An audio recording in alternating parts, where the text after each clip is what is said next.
Happy New Year. Good to see you. Happy New Year, Commissioner.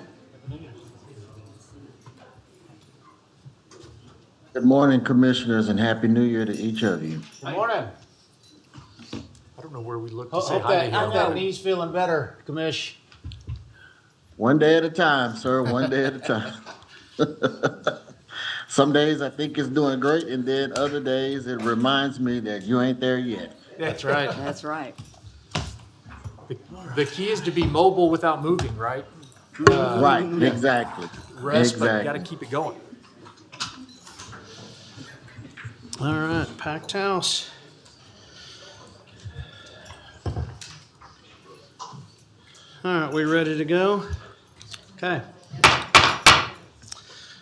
Well, good morning. Welcome to the first Commissioners Court meeting of Tarrant County in the year 2026. Happy New Year to everyone. I now call the meeting to order. Tim O'Hare, County Judge. Present.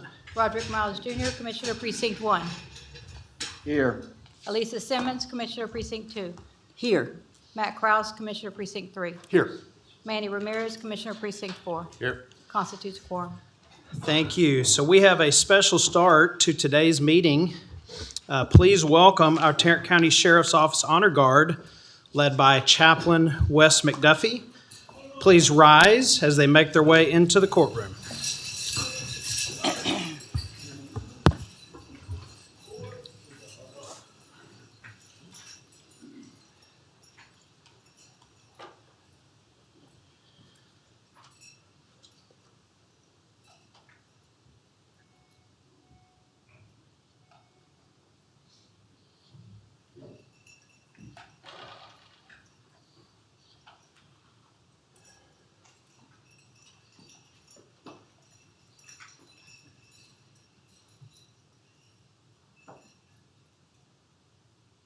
Who's that? Oh.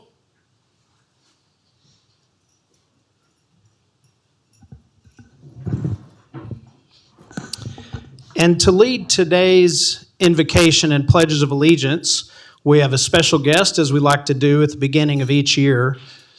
We had 2 years ago the starting quarterback for the University of Texas, Quinn Ewers. Last year we had Chad Hennings. Believe it or not, there was actually a reporter who said when we invited Quinn Ewers, who's a Tarrant County resident, that was some kind of slap in the face to TCU. We love TCU here, but I listened, so I've now invited to do the prayer and the pledges a local Fort Worth businessman who's also happened to be the 4-year starting quarterback of the University of Texas and a Davy O'Brien Award winner and the winningest quarterback in the history of college football for Power 4 conferences. Please welcome Fort Worth businessman Colt McCoy.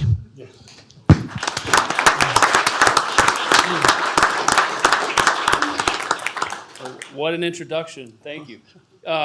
Please bow your heads. Let's pray. Heavenly Father, we come before you now with humble hearts. God, we lift up our country. We lift up our state. We lift up our county. And we just ask for your wisdom to guide our nation and for your peace to rest upon our land. We pray for our leaders, nationally, President Trump, our state leader, Governor Abbott, our local leaders, Mayor Parker and Judge O'Hare. We just ask that you would grant them discernment and integrity and humility and courage as they make decisions that affect so many lives. Lord, we specifically pray for the Commissioners Court meeting today. May it be peaceful, respectful, and productive. Pray for the dialogue, and we pray that all involved would seek the common good with unity and grace. God, we also just want to lift up my friend and former teammate, Jordan Shipley. We ask that you would just surround him with your protection as he's recovering from a tragic accident. And whatever he's facing, just give him encouragement and peace, and physically and mentally and spiritually, just to improve. And you've shown miracle after miracle. We thank you for that. God, we place all these prayers into your hands. We trust in your love and your sovereignty. And it's in Jesus' name we pray. Amen. Amen. Amen. Will you please join me in the United States pledge? I pledge allegiance to the flag of the United States of United America States of America, and to the republic for which it stands, hands, one nation, one nation, under God, indivisible, indivisible, liberty with and liberty justice for and all. justice for all. And now for the Texas Pledge. Honor the Texas flag. I pledge allegiance to thee, Texas, one state, under God, one and indivisible. Visible. All right, thank you, Colt. Please remain standing. It is now my honor to welcome to the podium someone who is not a stranger to many of us here in Tarrant County, Corporal Don Graves, a World War II veteran and the last survivor of the Battle of Iwo Jima. Let's give it up for Don Graves.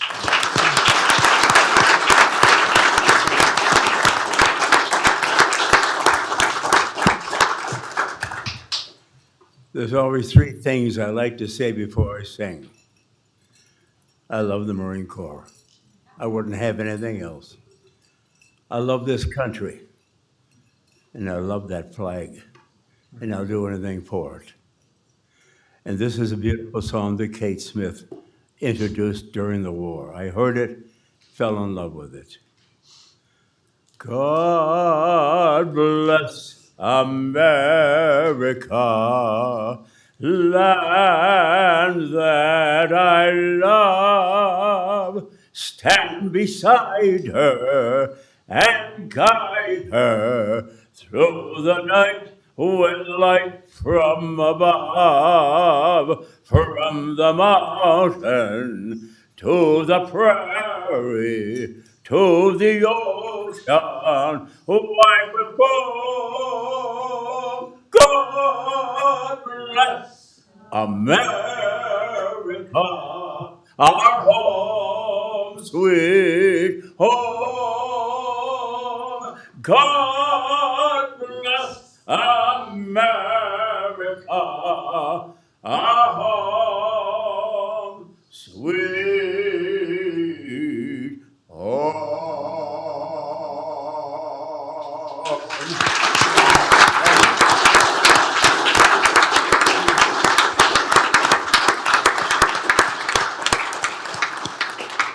Thank you, Corporal Graves. Thank you, Colt. You may be seated.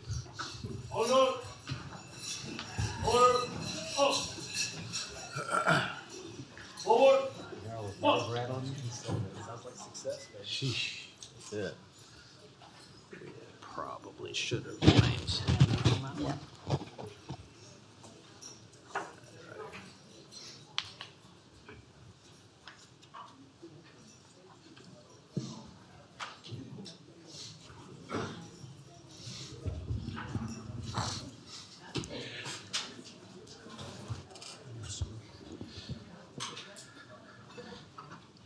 Would you please check and see if we need to clear the courtroom for a minute?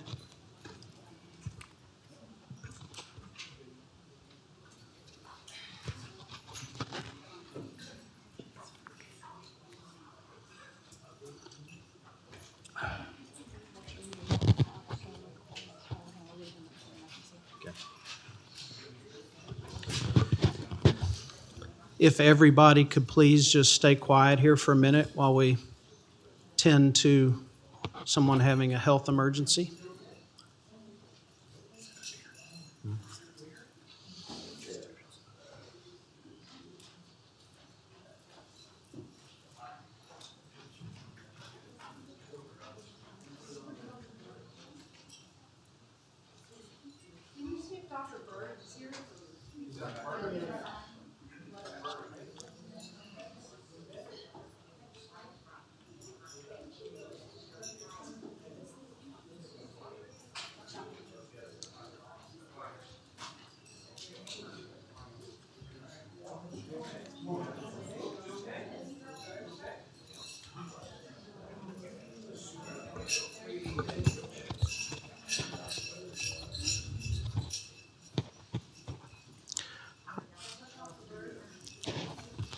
I would like everyone in those back 3 or 4 rows to please quietly get up. You'll have the same seat and exit the back of the courtroom. We're going to adjourn for a few minutes.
Okay, she seems to be doing well back there. Paramedics are on the way. Dr. Bird says there's no reason that we can't continue. Is it really hot back there or anything? Do we need to get some air going? It's already working on it. It's already Okay, come down. all right.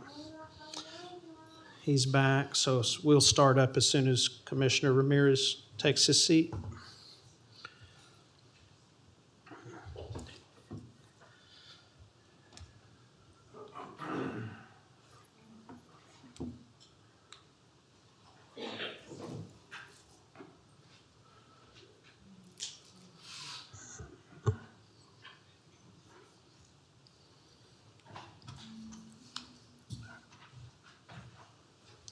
Okay. All right, we are back from our break, and was this on video the entire time? Or no? So, It was, like, people heard what I said a minute ago to the, I believe so. okay. Agenda announcements. Yes, sir. A few announcements this morning. We have one item that's being withdrawn completely from the agenda. That is item K1 under Facilities Management. And then, board members, we have several items which are being withdrawn from the consent agenda, but still to take action on. And there's a number of them, so please bear with me here. A1, E6, F4, F5,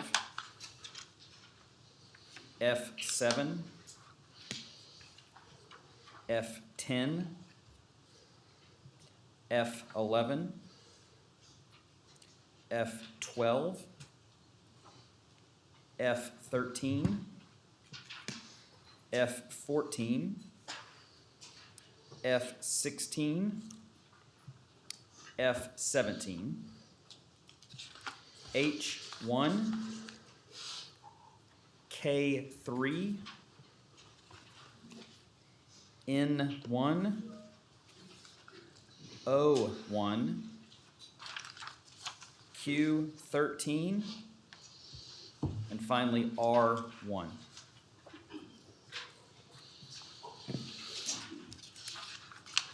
For those down here, we are looking at our seat on our screens. Can you get our agenda up on these screens?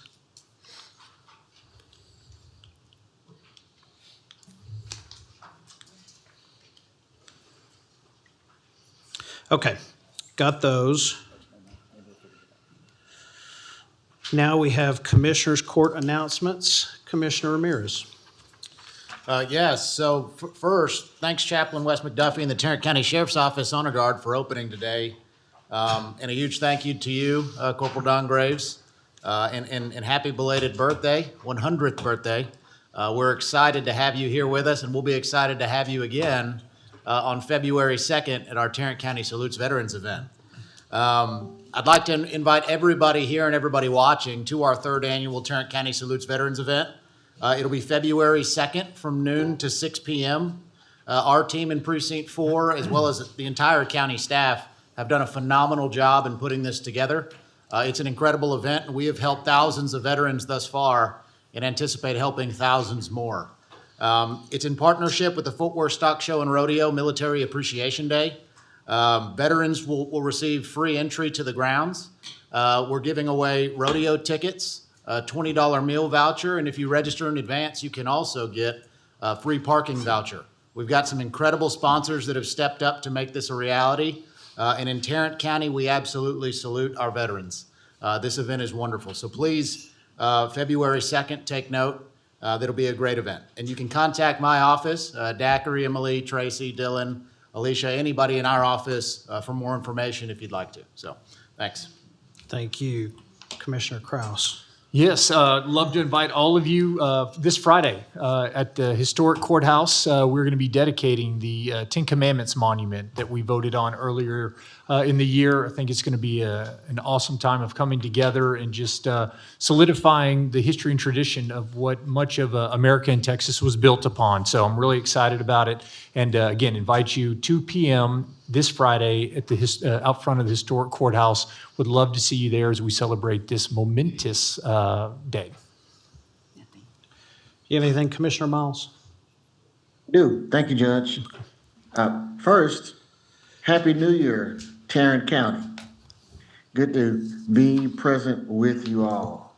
I wanted to announce that we had our first county birth of 2026. I'd like to give congratulations to the Muhammad family. Baby Linda was born at exactly 12 a.m. at JPS, weighing in at 7 pounds and 21 inches.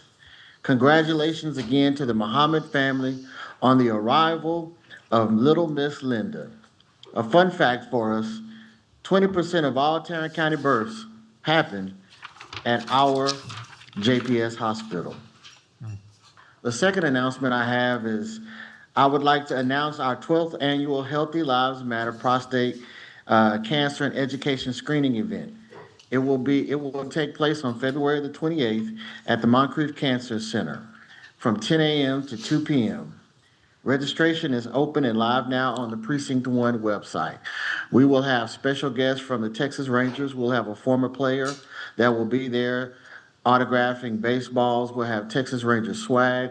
We'll also have the Dallas Mavericks, Mavs Maniacs. They're always a fan favorite. And the Mavs cheerleaders will be there. And we'll also have some swag and giveaways from the Dallas Stars. This is a free event to all county residents, not paid by county funds, paid by sponsors and donors. This is a free event to you. Please come out and learn your prostate status, your prostate health status, get educated on prostate cancer, get a free PSA screening. Make sure, ladies, that you invite all of the men in your life, your husbands, your fathers, your uncles, grandfathers. Everybody needs to learn about what their prostate health status is, because this is a disease that can be prevented. It does not have to have a death sentence. We can live and thrive beyond prostate cancer. So again, please come out on February the 28th at the Moncrief Cancer Center from 10 a.m. to 2 p.m. for our 12th annual Healthy Lives Matter prostate education and cancer screening event. Registration is now open. You can go to the Precinct 1 website on the Tarrant County webpage and register. I'd also like to give congratulations to Professor Larry Story. He is a professor at Tarrant County College South Campus, and he has been a professor for 58 years. He will give his last lecture this Friday. He has done a phenomenal job sharing the story of history to hundreds, I would even say thousands of students who walked the campus of Tarrant County College South Campus. So I want to congratulate him on 58 years of teaching and making an impact in the field of education. I would like to take a moment to acknowledge the passing of a great community leader, William Joe Carthy, a dedicated Crowley community leader, rancher, former postmaster, founding member of the Crowley Fire Department, and former Fort Worth police officer. Mr. Carthy passed away on December 27th at the age of 90. His life of service and commitment to community will be remembered for decades. And lastly, I ask that we close out today's court with a moment of silence for a dedicated and beloved volunteer of Precinct 1, Brenda Black Widow Howard, trailblazer, a woman who loved Precinct 1, who was beloved in Precinct 1, and one of our most dedicated volunteers. So if we could close out today's Commissioner's Court with a moment of silence for Ms. Howard, I would appreciate it. Those are my announcements. Thank you, Judge. Thank you. Did you say Linda Blackwell Howard? No, Brenda Black Widow. That was her nickname. Brenda Howard. Brenda Howard. That's her name, yes. Okay, all right, thank you. Yes, sir. We have, the Historical Commission will be doing courthouse tours on Saturday, January 17th, before the rodeo and stock show from 1 to 3 p.m. If anyone is interested in that. Tours of the old courthouse, Saturday, January 17th from 1 to 3. That concludes the Commissioners Court announcements, so we will now move to proclamations, resolutions, and presentations. First, we do our employee recognition. So for all of our employees, we are grateful for you, and you do some outstanding work for the people of this great county. I'm going to ask you to stand as I call your name in groups to begin. So if you are present, please rise so we can recognize you. Eric Agado, Marissa Alcaraz, Vance Bates, Shelby Bell, Rashonda Clark, Yvonne Guerrero, Nicholas Ingram, Marilyn Jennings, Sandra Lee, Dulcie Lozano, David Manning II, Pete Munoz II, Marie Veronique Palindo, Cristobal Roca Jr., Christopher Rodriguez, Morella Sanchez, Jacob Sorrells, Shelley Stone, Javon Stubbs, and Judge Brian Walker. Let's please give all those a round of applause.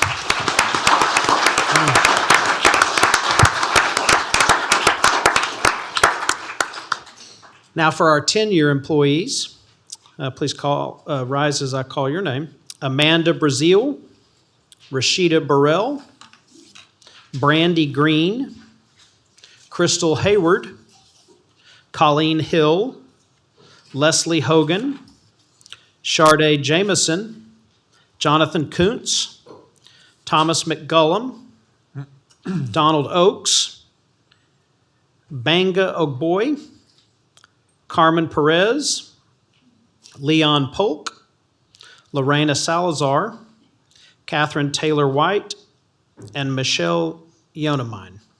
Let's please give all those a round of applause. Thank you. Now for our 15-year employees, please rise as I call your name. Charles Bolware, Melinda Clark, Elizabeth Desmond, Robin Detmer, Eric Horton, Judge Mike Rabel, Roy Kerbin, Judge Don Pearson II, and James Van Zant. Thank you all for 15 years. We appreciate you.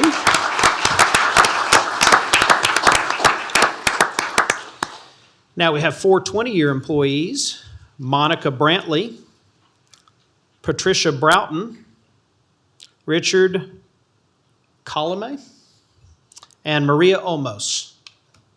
Thank you for 2 decades with Tarrant County. We appreciate you. All right, now we get to our 25-year employees. I'm going to ask you to stand by yourselves here while we recognize you for a quarter of a century of service to Tarrant County. Randall Corley. Randall, are you here? Okay. Well, Randall, we asked for the birth. He's a building manager in facilities management. We asked for his birthplace, so he gave us his birth date. So I'm going to go ahead and read that out just so no. He went to Richland High School, has 2 sons, loves to fish and go to the gun range. Other titles he's had with the county: Building Engineer 2, Building Engineer 3, Superintendent 1, and Superintendent 2. Most memorable moment is scraping ice off the sidewalk with supervisors helping, and the thing he likes the most about working at Tarrant County are the friendships made. So Randall, wherever you are today, thank you for 25 years of service. Let's give a round of applause. I don't have a form for Carrie James from the Sheriff's Office, but how are you? Good. She's been with us 25 years, and we thank you for your service and all you do to keep us safe.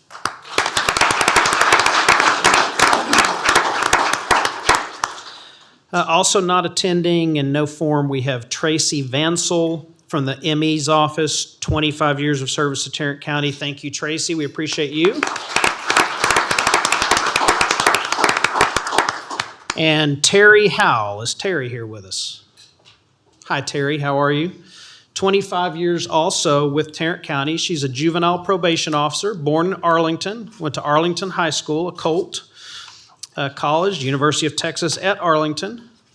Where do you live now? Okay, yeah, I thought that might be the case. She has 2 sons, 2 daughters, and 3 grandkids. I see one of the ages of those grandkids. You don't look old enough to have a grandkid that old. In fact, no one knows about her. John Howland is a 17-year-old boy famous for falling off the Mayflower and being pulled from the ocean, is her 11th great-grandfather, making her a distant relative of Ralph Waldo Emerson, Henry Wadsworth Longfellow, and Presidents Franklin Roosevelt and George W. Bush. So that's quite a lineage.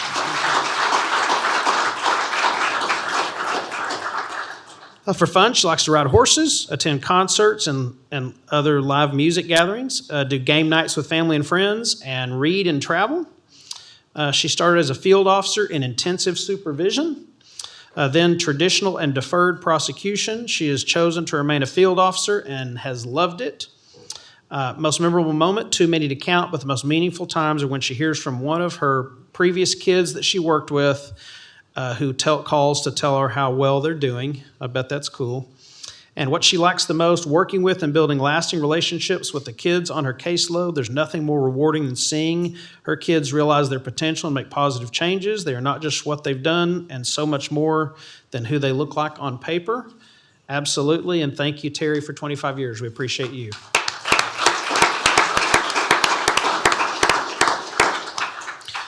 Well, Frank Godoy, 25 years. Where are you, Frank? Thank you. Yes, give him a round of applause. You can do it now. Facilities Management Superintendent 2, born in Denton. Went to Northside High School. Where is that? That's not Denton, is it?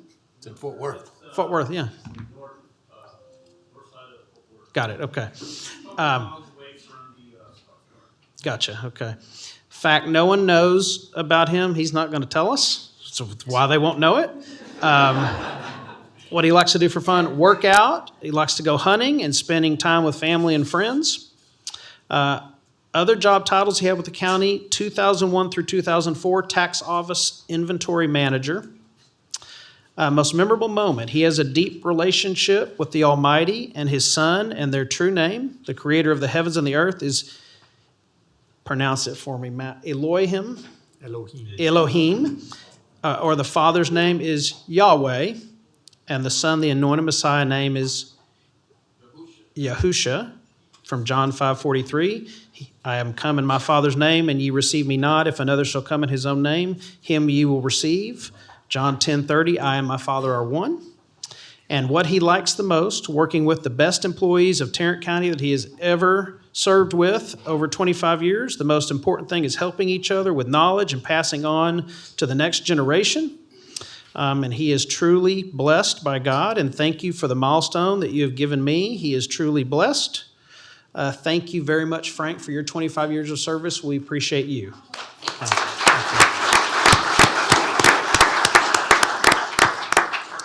And also, 25 years is Judge De Leon with us. He's probably busy in court. Judge Sergio De Leon, celebrating 25 years of Tarrant County. He hadn't been a JP for 25 years, has he? Has he been that long? He was a constable. Okay, got it. He was constable. Got it. All right, well, let's give Judge De Leon a big round of applause for his 25 years. All right, now we have 3 folks who have been with us for 30 years. Wow. Margot Lawson from the District Clerk's Office. Is Margot here?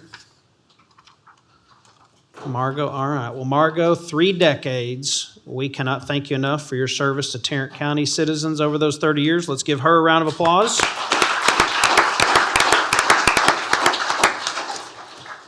Next, we have Sheila McDougall. Sheila here. Well, hi, Sheila. How are you? 30 years. She is an assistant manager, Central Library and Records Management at the County Clerk's Office. Born in Enid, Oklahoma. Went to Seminole High School in Seminole, Oklahoma. Went to Seminole State College and Tarrant County College. 1 son, Matthew. Fact no one knows about her, not really a secret, but her husband of 35 years also worked at Tarrant County as a sheriff's deputy for over 31 years and retired in 2024. What she likes to do for fun, she likes to fish. She loves lake life, traveling, and spending time outdoors. Other job titles she's had with the county, she started out as a clerk in facilities at the Resource Connection, 96 to 99, an indexing clerk from 99 to 2001, and then assistant manager 2001 to current. Most memorable moment, after starting in the indexing department, she was very nervous because her assistant manager was very strict. Linda Nolder, I guess we can say that. Is Linda still here with us? Okay. If anyone remembers Paul Seabury, who was a manager in county clerk's office, he was quite the prankster, and everyone told her, if they ever call you down to his office, it can't be good. Well, they did at about 4:15, the end of the day. All the coworkers were saying, it's been nice working with you. Paul told her to have a seat and pulled out a box of Kleenex and laid it upon his desk, and she was so naive, she started crying, couldn't control it. They felt so bad, and were just calling me down to tell me that she had passed her probation period. So I bet that was memorable. Was Paul still with us? No, okay, good. We were going to fire him if he was. And so what she likes the most, assisting customers. She has represented the county clerk's office at the Empowering Seniors Senior Synergy event since it began, and we thank you for that. And her coworkers. She has been on the interviewing team for years and a part of hiring some of the best applicants to join the county clerk's team. Seeing people better themselves is a blessing. Some have moved on to other jobs within the county, others have taken positions at other companies, but she's watched many get married, start families, and see their children now grown up and starting their own families, and she's made lifelong friends. So Sheila, for 3 decades of service to Tarrant County, we thank you very much.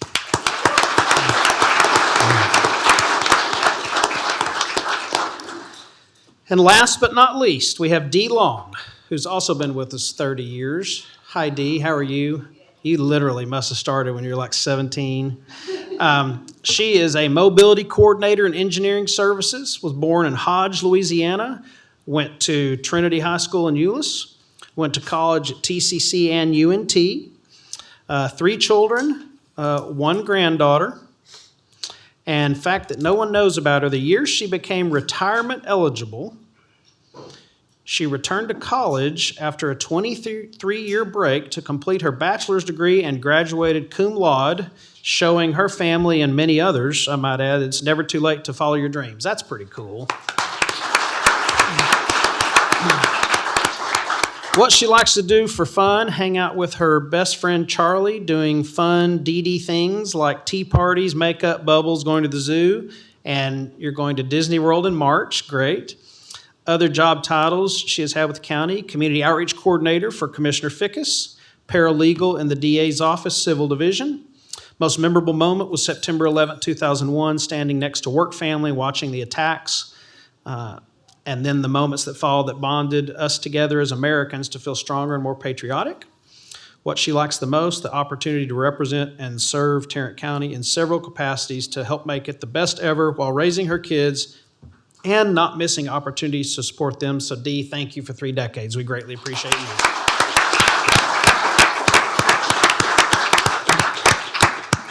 Okay, I will make a motion to receive and file employee recognition. Second. We have a motion and a second.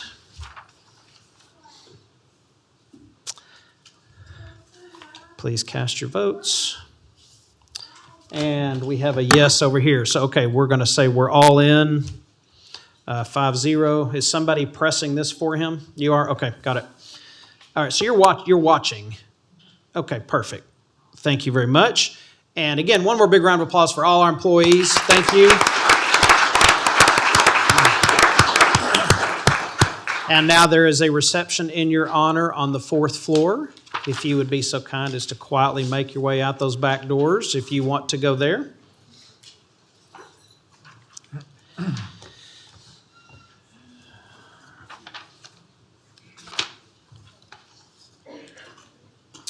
All right, next from Commissioner Miles, we have a memorial resolution honoring the life of Frank Moss. Commissioner Miles.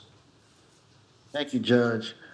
I have asked our colleague Commissioner Simmons to present this resolution to the family, seeing that I am not there physically. But before she does read this into the record, I wanted to say a few words about the Honorable Franklin D. Moss. Franklin Moss was a true statesman. He was the epitome of class and grace, and he just did the job the right way. He is a great man, an even better human, and an exemplary public servant. You can't think about Stop Six without thinking about Frank Moss. Frank Moss is Stop Six. Frank Moss loved his community and he served it with integrity, the highest of character, and an unparalleled passion. He made sure that the residents of Stop Six had true leadership and genuine and authentic representation. I, along with so many other African American elected officials, owe Frank Moss a debt of gratitude for his service, for the example that he set. Whenever I had a question or a concern or I wanted to ask about being an elected official, I could pick up the phone and call Mr. Moss, and he was always ready and available with advice, with wisdom, and insight. And he freely shared it, not just with me, but with anybody who will call and ask. On a personal level, I owe Mr. Moss a debt of gratitude for the way that he took care of my aunt, Earlene Miles, as she was getting up in age, and the house that she was living in Stop Six on Edgewood Terrace was falling into disrepair. Mr. Moss made sure that her house got the restoration that it needed. He made sure that she was well taken care of, and he always looked out for my Aunt Earlene. And for that, I and my family are eternally grateful for his leadership, for his friendship, and for the way that he loved my family and the Stop Six community. So to Ms. Moss and other family members who may be there today, I want to say thank you for allowing us to have your husband, for sharing your husband and your father with us. He is a jewel. His name will for always be remembered, and the work that he has done in our community will ring for decades. So thank you so much.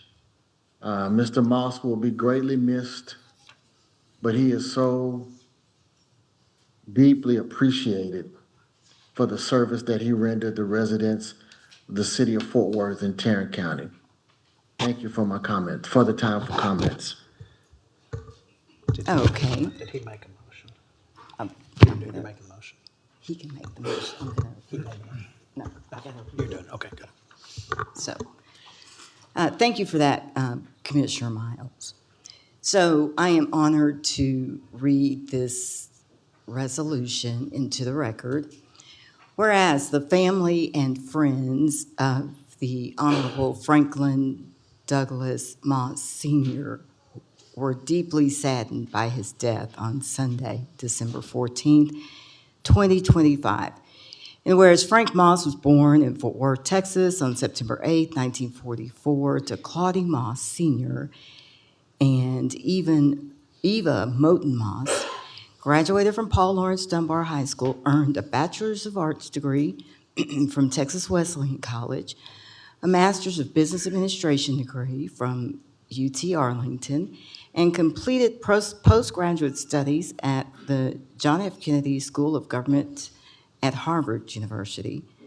And whereas Mr. Moss became the first Black president of the UTA Alumni Association, receiving the Alumni Association Distinguished Service Award and the UTA School of Urban and Public Affairs Distinguished Alumni Award. And whereas Mr. Moss was first elected to the Fort Worth City Council representing District 5 from 1998 to 2004, and again from 2007 to 2013, where he was a tireless champion for quality housing and neighborhood redevelopment. And whereas Mr. Moss served on numerous boards and commissions, including the Tarrant County Historic Commission, the Texas Association of Black City Council Members, Texas Municipal League, National League of Cities, and the National Black Caucus of Local Elected Officials. He was a charter member and past president of the Tarrant County Black Historical and Genealogical Society, a lifetime member of the Fort Worth Tarrant County NAACP, and received the 2024 Tarrant County Harambe Festival Lifetime Achievement Award. And whereas in 1993, Mr. Moss founded Moss Real Estate and Development Group, where his contributions earned him the National Association of Development Organizations Region 6 Hall of Fame Award and the Greater Fort Worth Business Builders Association Partnership Award. And whereas Mr. Moss was an active member of Ebenezer Missionary Baptist Church, serving the Ebenezer Music Ministry, Federated Male Chorus Sunday School, and served as a deacon for more than 50 years. And whereas Mr. Moss leaves cherished memories to his devoted wife, Christine Chadwick Moss, his sons, Edmund L. Moss and Franklin Douglas Moss Jr., daughter Kimberlyn Moss Simpson, and a host of other loving relatives and friends. Now therefore be it resolved that we, the Commissioners Court of Tarrant County, pay tribute to the memory of the Honorable Franklin Douglas Moss Sr., recognize the contributions he has made to the people of Tarrant County, the state of Texas, and the nation, and extend our deepest sympathy to the members of his family and his many friends for their great loss. In witness whereof, we have hereunto set our hands and caused the seal of Tarrant County to be affixed this 13th day of January 2025. I move approval for the ratification of this resolution. Second. All right, we have a motion and a second. We do have a speaker signed up. Any discussion before the speaker? Bishop Kirkland.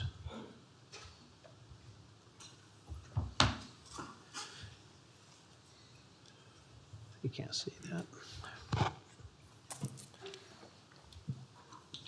The iconic Franklin W. Moss Sr., I knew him and his family well. He was the councilman of District 5 when I became the fourth pastor in the history of our ministry. Mr. Moss, beautiful wife, Miss Moss, served as a trustee for years for Fort Worth ISD. His son actually was a member of the STEP team that I sponsored while I was teaching the Mosier program at Dunbar High School, and his father actually cut my hair as a child. The progress that's being seen in historic Stop 6 is all due in part to the beloved steps taken by the pioneering efforts of Mr. Moss. Someone asked the question in Scripture, can anything good come out of Nazareth? With all the negativity surrounding Stop 6, I declare and decree that something good can come out of Stop 6. Mr. Moss was instrumental in establishing the Fort Worth Young Men's Leadership Academy in Stop 6. He was a great historian. He was proud of the legacy and rich traditions of our village. People are excited about posting the 10 Commandments, while Mr. Moss was a living scripture. It's amazing to me that people who call themselves spiritual don't recognize the names of Elohim and Yeshua. I want to stand in solidarity with Precinct 1's representative, that this is an outstanding member of our village. Thank you, Mr. Moss, for being an example. Thank you for your life, your faithfulness, your services, your esprit de corps, your sincerity, your hard work, and your willingness to work with all people. Thank you, Yahweh, for this iconic legend from our village.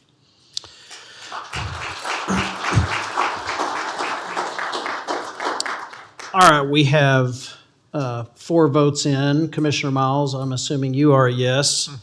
Okay, that passes unanimously.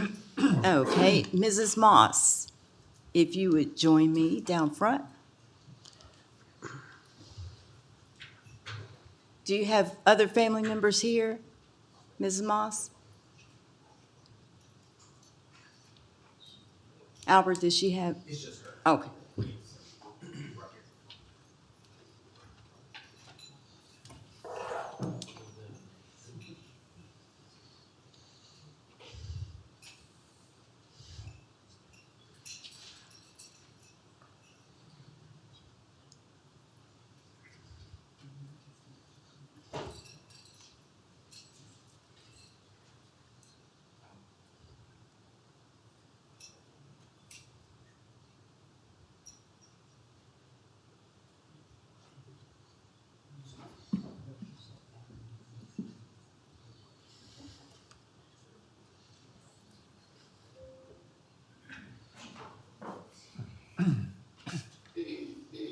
Good morning. Happy New Year.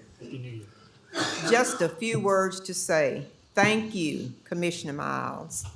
Thank you, Commissioner Simmons, and all of those who have recognized my husband, former City Councilman Franklin Douglas Moss Sr. Thank you, Bishop Kirkland, for those nice words about my husband. And I'm good. You know, God has me.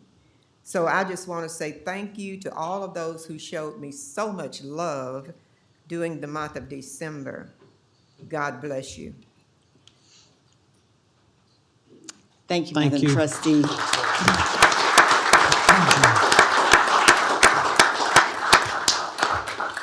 We are sorry for your loss. Thank you for being here today. All right, next we have a resolution recognizing the MLK Parade Neighborhood Parade and Events Committee upon its 8th anniversary. Commissioner Simmons. Thank you, sir. Guess what? I get to be a grand marshal in this parade coming up on Saturday. So I'm excited, and I'm excited to present this resolution in recognition of all the work that this organization and this the joy that this parade has brought for 8 years. Whereas in 2018, Cliff Sparks and Alexandria Sparks founded the Neighborhood Parade and Events Committee with a mission to restore, preserve, and celebrate meaningful traditions in Tarrant County's historic Stop Six neighborhood. And whereas Cliff and Alexandria Sparks boldly envisioned that bringing parades back to Stop Six would uplift the community, engage children in positive community experiences, and counteract negative community perceptions. And whereas in their first act of public service, the Neighborhood Parade and Events Committee planned and hosted Stop Six's annual Martin Luther King Jr. Parade and celebration, and in doing so, revived a long-missed tradition. And whereas since 2018, the Neighborhood Parade and Events Committee has collaborated to develop and nurture other impactful community events. Among these are the Tay Day Parade, a partnership with the Atatiana Project, which honors life, freedom, and community resilience, and Taste of East Side, a partnership with Fort Worth Neighborhood Police Officer Tracy Darty. And whereas the Neighborhood Parade and Events Committee also founded the Juneteenth Parade to strengthen community bonds, promote civic pride, and create safe, inclusive spaces where culture, connection, and community thrive.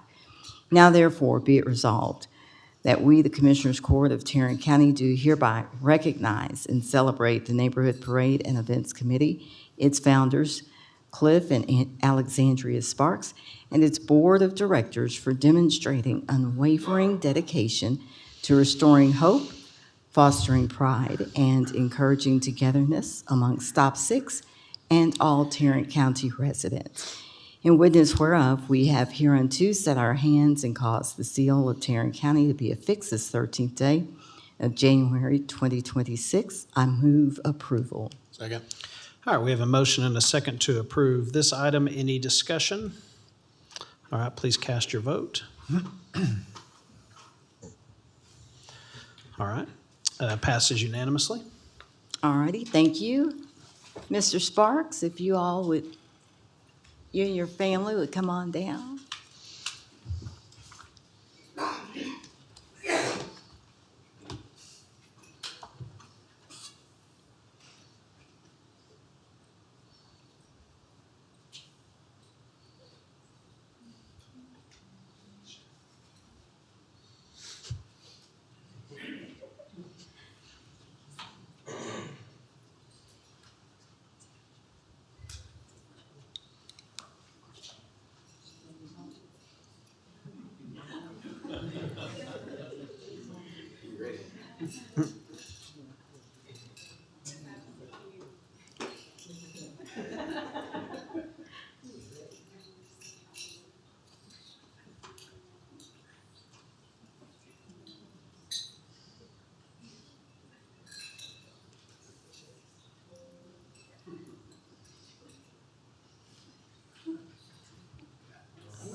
Can I just compliment the Sparks on their parenting ability, because your kids have been in here for an hour and I think I've heard them twice.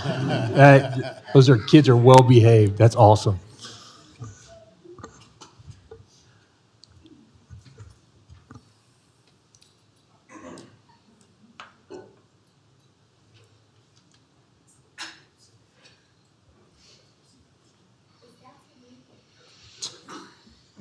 So first, I want to say thank you, Alicia Simmons.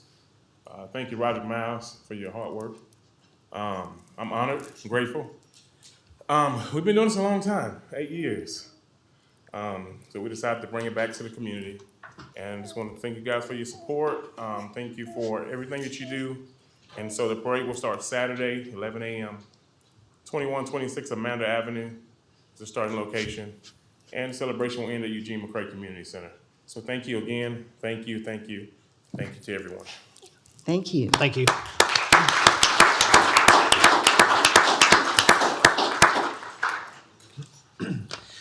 All right, now we have a proclamation honoring Cole Kenninger. Commissioner Kraus.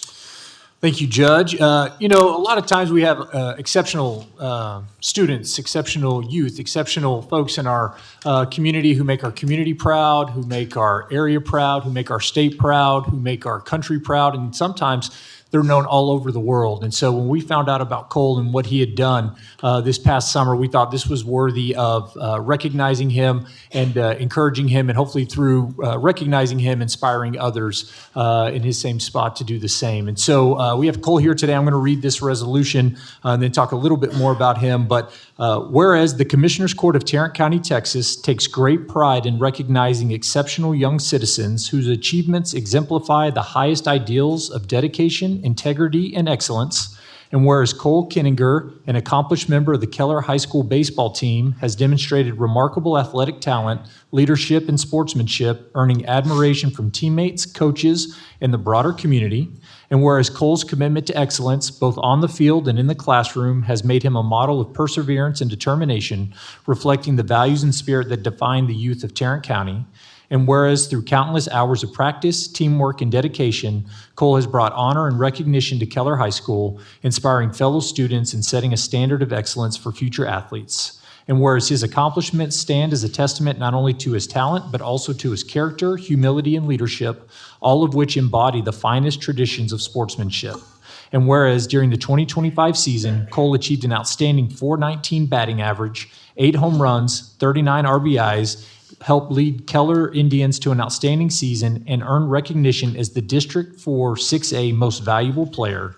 And whereas Cole's athletic excellence earned him national and international recognition, including selection to the Team USA's 18U national team, where he represented the United States in the World Baseball Confederation Under-18 Baseball World Cup in Japan, contributing to a gold medal championship. And whereas Cole has been recognized as one of the top baseball prospects in Texas by national scouting organizations, including Perfect Game and Prep Baseball Report, and whereas beyond his achievements in athletics, Cole has exemplified leadership, teamwork, service, and encouraging younger athletes, and representing Keller High School with integrity and humility. Whereas Cole is committed to continuing his academic and athletic career at the University of Tennessee, where he will compete at the collegiate level and continue to make Tarrant County proud.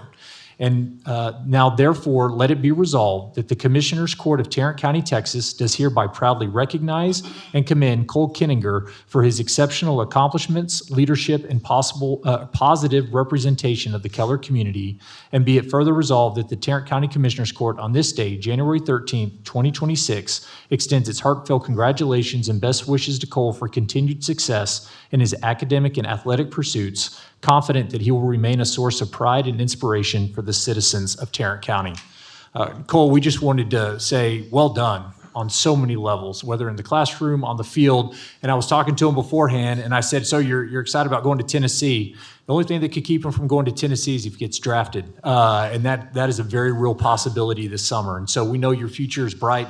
We know it's ahead of you, and we just wanted to say congratulations. Thank you for representing, again, not only our area, but our country on a world stage and doing it with excellence. So we have his parents, Jeff and Stephanie, here as well today, who I know he would say I would not be here without them. And so we just wanted to recognize Cole and the Kenningers. And if you would come down, Cole, I would, and I move to pass this resolution. Second. Thank you. All right.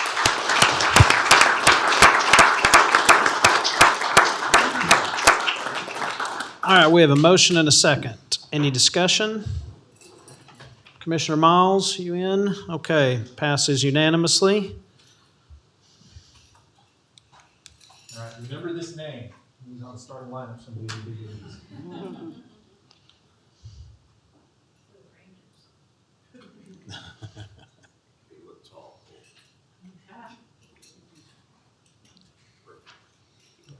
You're welcome. We might actually need you for the Rangers this year. Great job.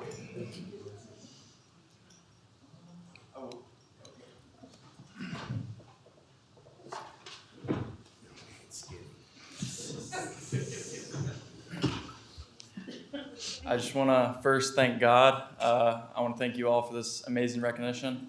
It was an honor playing for Team USA and representing Tarrant County and the city of Keller. Thank you. Thank Great you. job, Cole.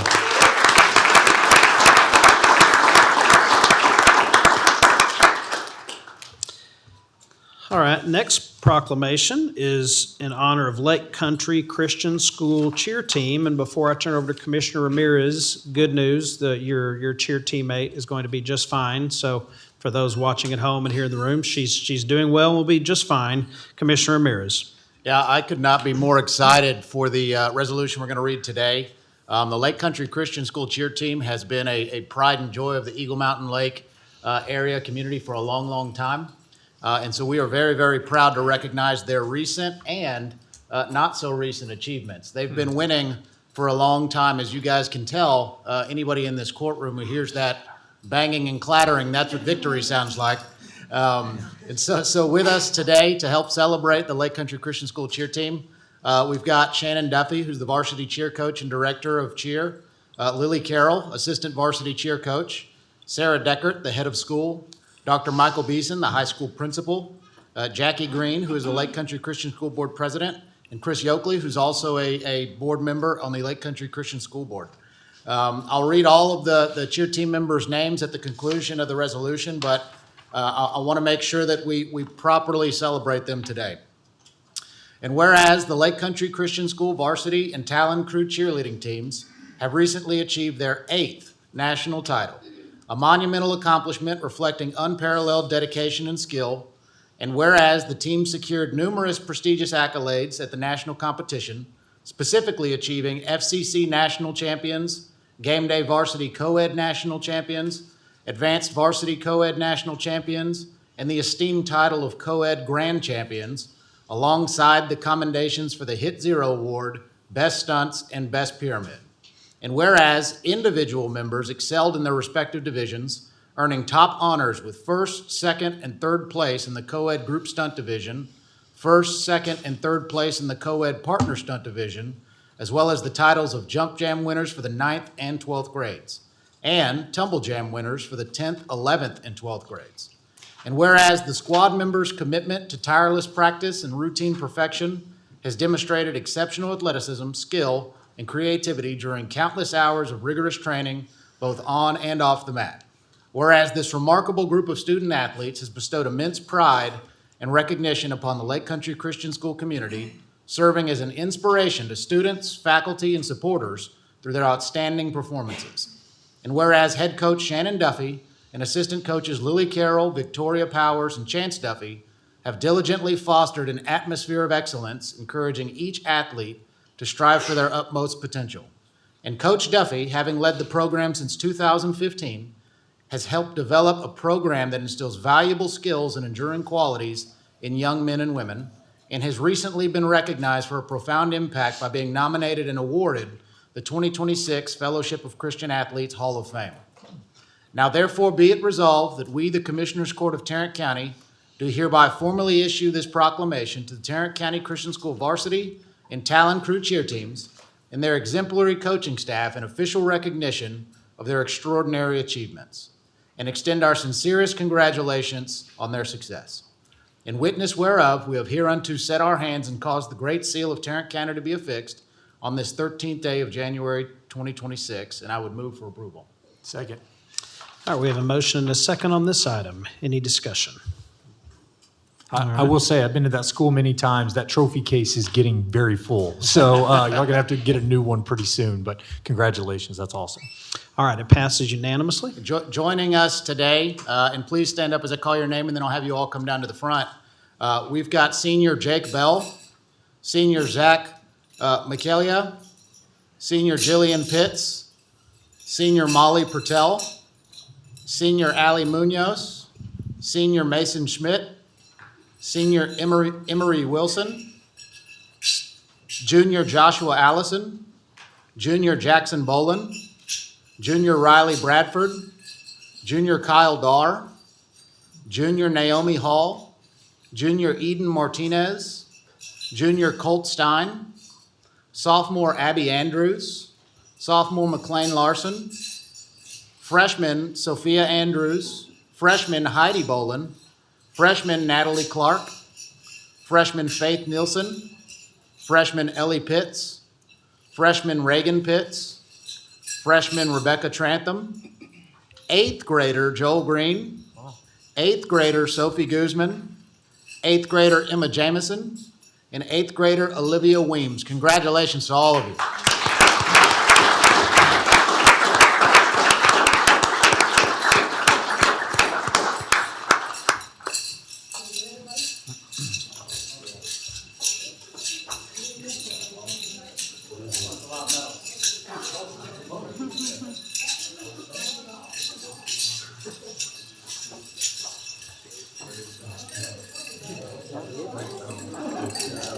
It's a lot of, it's a big It's a lot of squad. medals. It's a lot of clanging. Yeah, you're good. Yeah. If y'all can figure out how to do that in unison, you probably win every competition forever. I feel like they should be in a pyramid.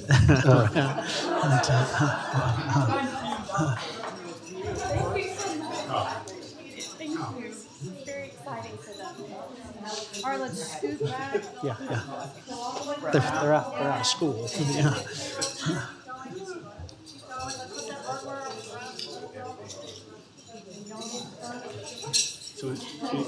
Is today school day?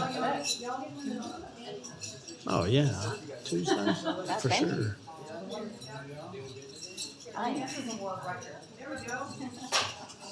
Can y'all lift Commissioner Ramirez up? And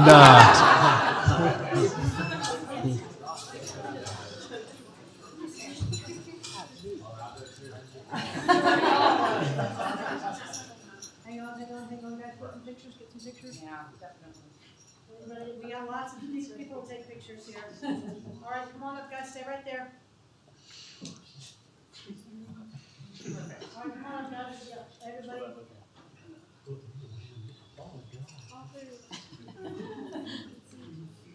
Everybody good? Wait. It's okay, take your time. Don't move.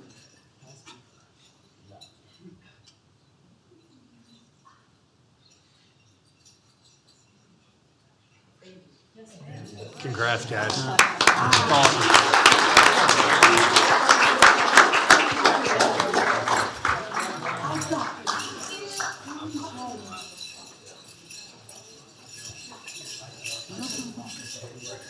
like you.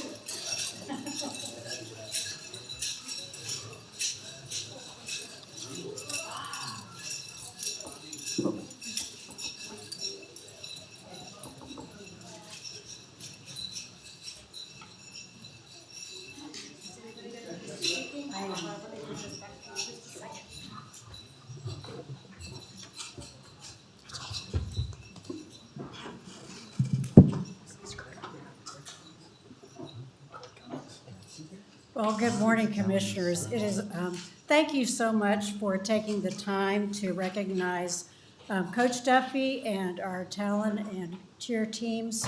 They are exceptional young people, and I want to thank you also for taking care of our athlete who had a issue this morning. She was concerned that her medals were clanking too loudly, and she didn't want to impose anything on the court. So she's doing well, and she was able to join us for the celebration this morning later. I also want to thank Manny Ramirez from Precinct 4 in his office for writing this resolution, making this time available to us, and giving us this recognition. Thank you for passing the resolution. It is always good to recognize young people for doing good things. There's so much in the press about the difficulties and the challenges of raising high school students and older students these days. And these students are to be commended for their hard work and for being an excellent example of what young people can do when they're busy doing good things. And so thank you again for taking the time to do that. They represent Fort Worth well, they represent Tarrant County well, and they did so on a national stage and have done that consistently, and for that I'm grateful. So we add our prayers to yours that God will give you the knowledge and the wisdom that you all need to lead and to make decisions for Tarrant County.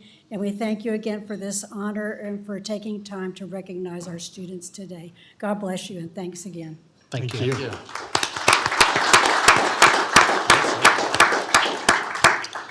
All right, now our final proclamation of the day is in honor of the TCU women's soccer team. Commissioner Ramirez. Yes, we have the honor of recognizing another incredible sports team here in Fort Worth, and that is the TCU soccer team. With us, as we present this resolution, is TCU soccer head coach Eric Bell, senior associate head coach Ryan Higginbotham, associate head coach Thomas Sarator, assistant coach Madison Kroger, director of soccer operations Anna Auger Crossman, associate AD for student athlete experience and brand development Raymond Walls, and creative content Nick Rada. And we also have representatives of TCU, Greg Cox, Amy Peterson, and Kelly Lamers.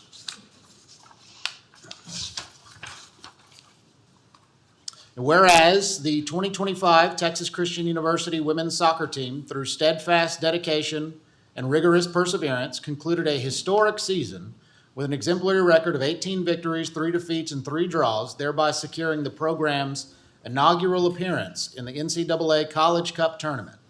And these elite student athletes maintained a consistent offensive dominance, outscoring their opponents by a cumulative margin of 54-22, yielding only 2 shutouts and demonstrating competitive excellence by securing a 3-1-1 record against nationally ranked top 25 programs. And whereas entering the NCAA College Cup tournament as a number 2 seed, the Horned Frogs achieved a notable 2-1 victory over top-ranked Vanderbilt University, marking a definitive milestone in a postseason campaign that concluded with the team's first away defeat of the season. And whereas the program's collective excellence was mirrored by an unprecedented individual honors, including 7 Castaigne's recognition as NCAA Elite 90 Scholar Athlete and Honda Sport Award finalist, and the naming of 5 student athletes, Morgan Brown, 7 Castaigne, Camden Fuller, Cameron Patton, and Sydney Becerra, to the United Soccer Coaches All-Midwest team. And individual accolades continued, with Morgan Brown and 7 Castaigne earning United Soccer Coaches All-American honors, while Top Drawer Soccer named head coach Eric Bell as National Coach of the Year and selected Camden Fuller and Emma Yelinsky for the all-freshman team. And whereas Tarrant County holds profound pride in this team for its tenacity, sportsmanship, and composure under pressure, qualities that have garnered the enduring respect of both the Texas Christian University community and the citizens of Tarrant County. Now therefore be it resolved that we, the Commissioners Court of Tarrant County, do hereby issue this proclamation to the 2025 Texas Christian University Women's Soccer Team, its coaching staff, and support personnel in formal recognition of their historic achievements and extend our most sincere congratulations on a season of unprecedented excellence. In witness whereof, we have hereunto set our hand and caused the great seal of Tarrant County to be affixed this 13th day of January 2026, and I would move for approval. Second. All right, we have a motion and a second. Any discussion? All right, we've got a yes from Commissioner Miles. Passes unanimously. Fantastic. Would you please come up and join me to accept the resolution? And all of the student athletes wanted to be here, but the coach said absolutely not. You're going to class.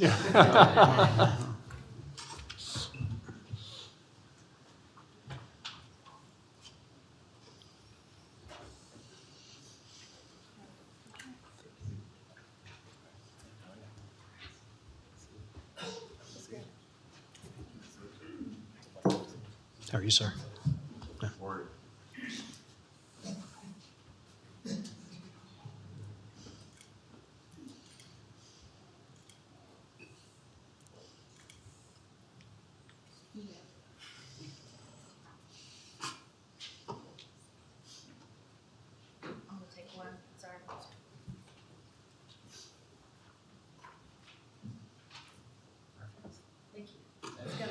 One more here. Got the official one.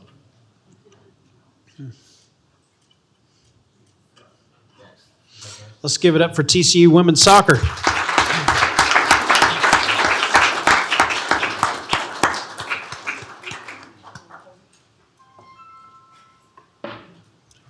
you, sir. All right. Thank you to the court for this prestigious honor. Definitely wasn't expected, but definitely we are humbled by this experience, and hopefully we continue to make Fort Worth and Tarrant County proud. And hopefully as we continue to build our program, we can bring back a national championship. So thank you very much. Go Frogs. Thank you, Coach.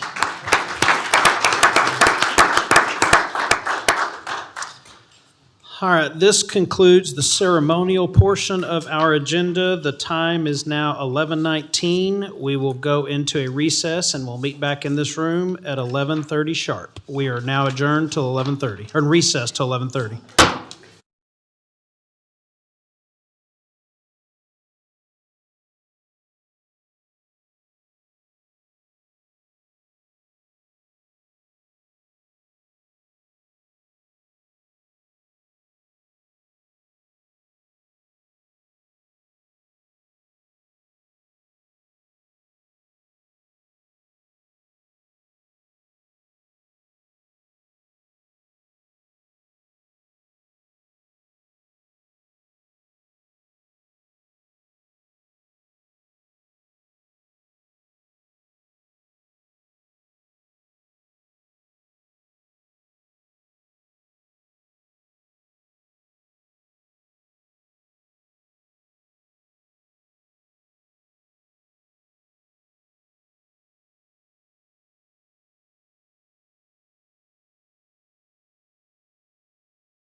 We might need a slight delay. Okay. Commissioner. No, that will cost you more. Okay. All right, so AJ's on the case, and Jan, I'll let you know. You're gonna need to do something with paper until. Okay, I'm good. I have my. You got your, oh, okay. All right, I'll keep you both. You click on. You can't.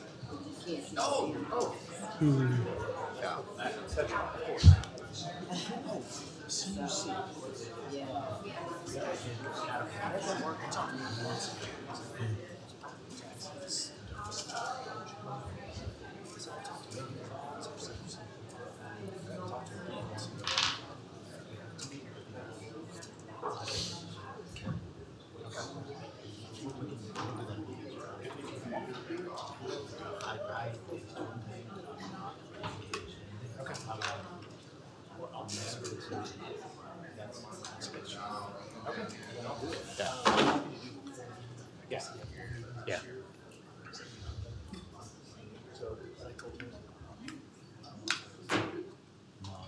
I'm happy.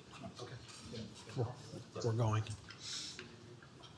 All right, we're back from recess. First item up on the agenda is the consent agenda as amended. Do we have a motion to approve the consent agenda or any questions on what's remaining? Motion to approve. Second. All right, we have a motion and a second to approve the consent agenda as amended. Did you say something, Commissioner Miles? No, you're just voting already? Okay. All right, everybody get your votes in. Commissioner Miles is a yes. All right, the consent agenda as amended passes unanimously. Now, the first item, this is going to take a bit. The first item we now go to is item A1, which is the minutes. Do we have a motion to approve the minutes? Move for approval. Second. We have a motion, a second to approve the minutes. Any discussion before speaker? Joe Palmer.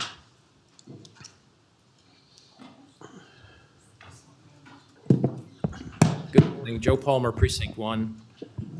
According to Robert's Rules of Order, meeting minutes are the official written record of what was done at a meeting, not a transcript of what was said. They focus on decisions, actions, and results, like votes and assigned tasks, not verbatim discussions or arguments. Minutes serve as the group's legal record, are signed by the secretary, and must be approved at the next meeting, ensuring accountability and transparency. I'm in Precinct 4, by the way. I would like for a motion to be made to amend the minutes to reflect the fact that Bishop Kirkland was removed at the 2-hour and 46-second mark. It was under the agenda item F1, Budget and Risk Management, interlocal agreement between Tarrant County and MHMR for the operation of the Mental Health Jail Diversion Center. I would like a motion, a second, discussion, vote. Thank you. All right, that's our comment. We have a motion and a second. Any further discussion? So I move to amend. He makes a good point. Minutes are to record what occurred and what business was taken care of. So I move to amend the motion to reflect that Bishop Kirkland was removed. All right, we have a motion to amend the motion on the floor to reflect when Bishop Kirkland was removed. Do we have a second? All right, seeing none, the motion fails. Shh, what? Did he second it? Oh, Yes. okay. All right. We have a second. Okay, so now clear the screen. You don't know how to clear the screen on this. Okay. We have a motion, a second to amend the minutes. If you were in favor of that motion, raise your hand. Oh. If you were opposed to that motion, raise your hand. All right, motion fails 2-3. Takes us back to the original motion, a motion to approve the minutes.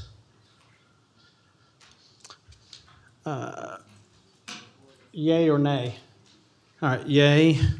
So it passes 4-1. All right, next item is item E6, which is receive and file the auditor's report of the fiscal year 2025, Chapter 59 Asset Forfeiture Report prepared by the Tarrant County Sheriff's Office. So I'll move to approve. Second. We have a motion and a second to approve. Any discussion before speakers? The first speaker I have is Paul David Williams, and then Lon Burnham. I just don't understand why there's no fiscal report.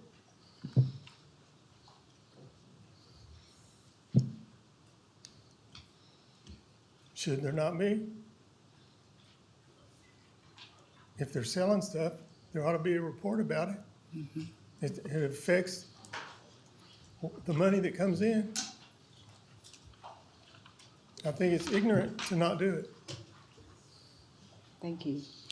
All right, is Mr. Burnham present? Okay. All right, we have a motion and a second to approve this item. Any further discussion? Commissioner Miles? Yay or nay? Yay. All right, so all the votes are in. It passes 3-2. Then takes us to item F4. F4, consideration to accept the calendar year 2026 grant award from the United Way of Tarrant County for the Tarrant County Veterans Treatment Court. Do we have a motion on this item? Move for approval. Second. We have a motion and a second to approve this. Any discussion before speakers? All right, the first speaker is Billy Wilson, and then Mr. Burnham. Mr. Wilson. All right, and Mr. Burnham not here either.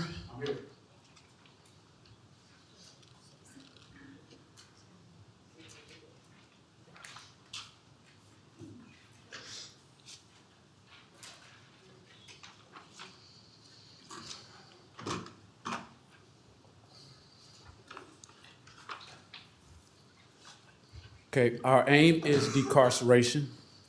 We repeat our call for proper placement of IDD, reduction of pretrial jail population by speedy magistration, fully educate officers and citizens of the diversion program, stop imprisonment of low-level nonviolent citizens, and work with the community for real solutions. We believe that this was a step towards number 1, 3, and 5. We need to join with groups like the United Way to assist with real solutions for our veterans. The Veterans Treatment Court is a diversion program for justice-involved veterans who are currently facing prosecution for one or more criminal cases. The program offers offenders a treatment options that are judicially supervised. It is designed to divert JIV out of the traditional criminal court process into the appropriate rehabilitative alternative. The program helps by diverting them from traditional criminal justice system and providing tools that they need to lead to productive lifestyles, improving mental health, recovery, and reentry into the community. Respect for our brethren is one way that we can show that we care about their service, and we'd ask that you accept this grant as well as any other ones that provide solutions to our community's issues. Thank you. And Mr. Burnham is not present. Okay, we have a motion and a second on this item. Any further discussion? If not, cast your vote. All right, passes unanimously. Takes us to F5, which is consideration of the fiscal year 26 professional services contract between Tarrant County and Challenge of Tarrant County for the provision of substance abuse planning and advocacy services and support for the benefit of Tarrant County residents. All right, do we have a motion on this item? Move for approval. All right, we have a motion to approve. I'll second it. Any discussion before speakers? Speakers are Nan Terry and again, Mr. Burnham.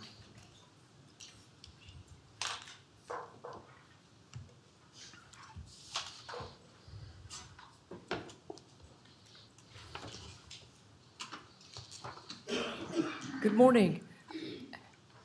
I appreciate that staff has brought this before you, and I'm glad we are doing an assessment of substance abuse planning and advocacy services. I hope the report covers individuals with various ages, and if you're looking at the juvenile group, I hope that the juvenile ages before and after the YAP contract was terminated will be addressed. And I'd like to wonder if they could also determine why the Tribune article reports that Tarrant County leads the state in the number of juveniles sent off-site for housing or detainment. Most crimes are related to drug abuse, and so substance abuse, this follows in line with the report on substance abuse planning. If we can stop substance abuse planning, we can probably stop a lot of crimes that are committed. And I hope the report addresses that. Thank you. All right, still no Mr. Burnham. All right, we have a motion and a second on this item. Commissioner Miles? All right, we are passes 5-0.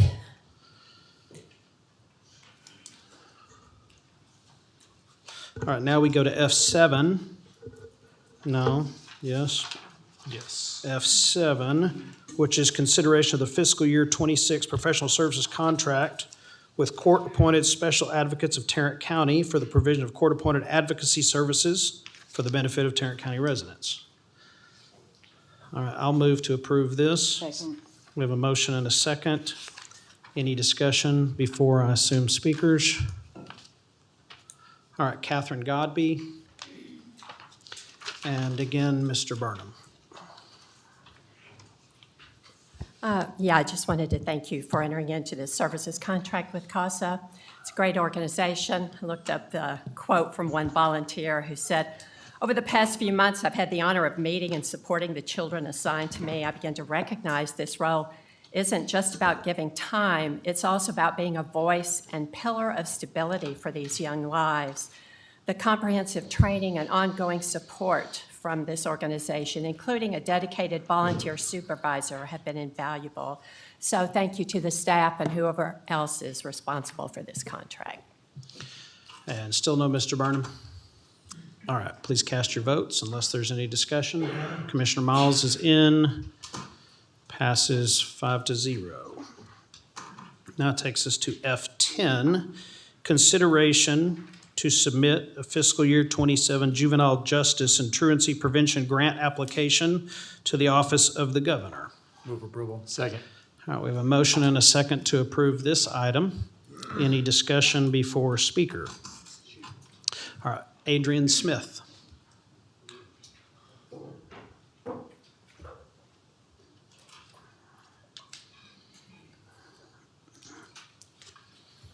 Adrian Smith. I am one with the people. This agenda item speaks to the importance of every youth matters. And the school to prison pipeline doesn't have to be the way of life for any youth seeking to spread their wings. The youth of today are up against so much opposition for their growth and development that any investment that seeks to ensure a promised future for them should always be given the highest regard. So, I'm sure we'll get a 5 across the board approval for this. This is important for our youth.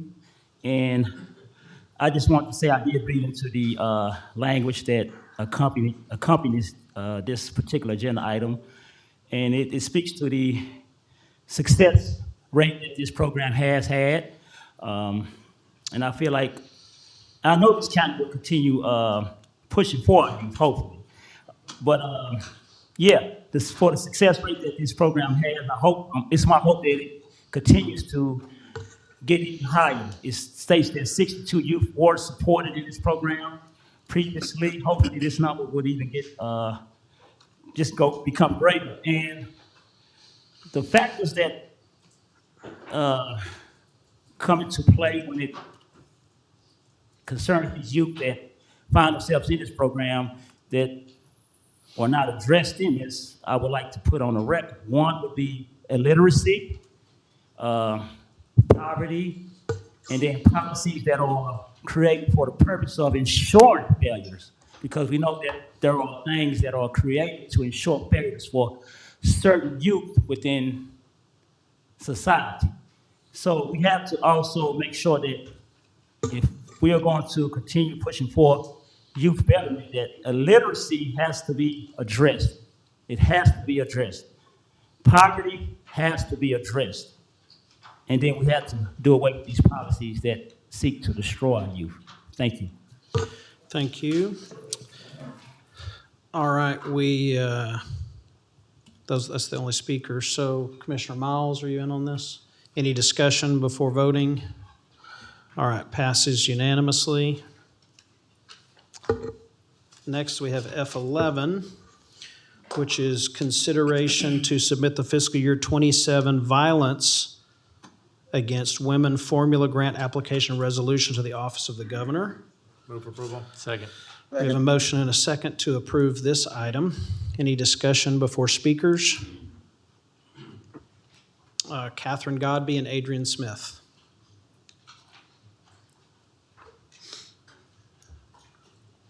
Yeah, I understand this violence against women formula grant programs are designed to help reduce domestic violence, dating violence, sexual assault, and stalking, and that the funds will help us develop and strengthen effective law enforcement and prosecution strategies, as well as strengthening services to victims.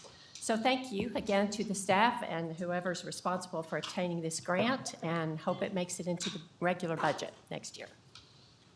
Mr. Smith?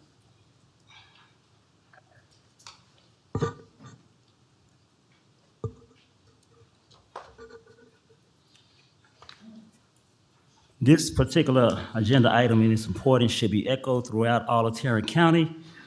Violence against women is one of the societal monsters that has taken so much from so many, and we owe it to ourselves to continue to push for greater restraint, or I wouldn't say restraint, but greater,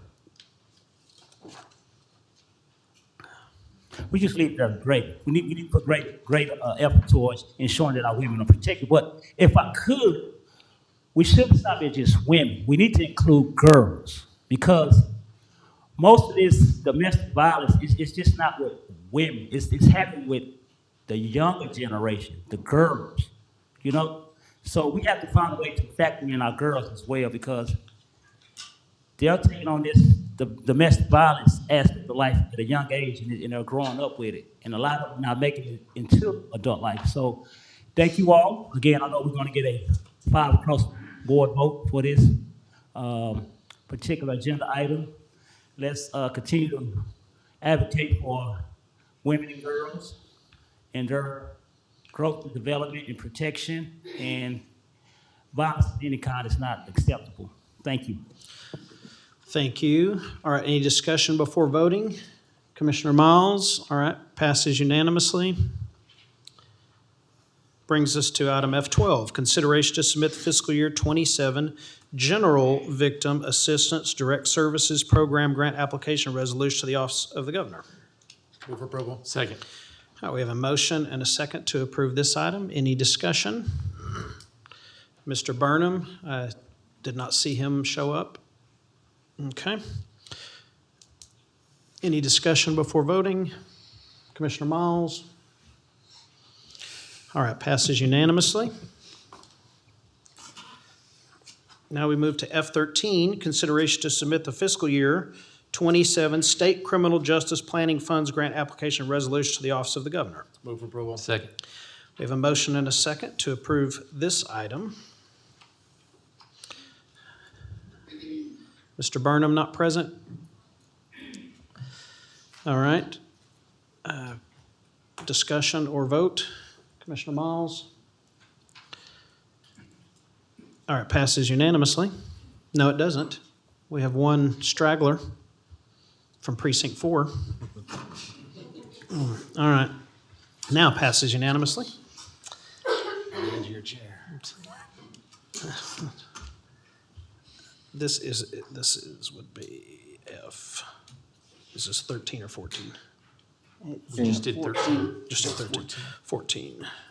All right. F14, consideration to submit the fiscal year 27 State Specialty Courts Grant Program application resolution to the Office of the Governor for the Mental Health Diversion Court. Move approval. Second. We have a motion, I think it was Kraus, but I don't think it matters. Second from Commissioner Simmons. Paul David Williams, Catherine Godby, and Lon Burnham.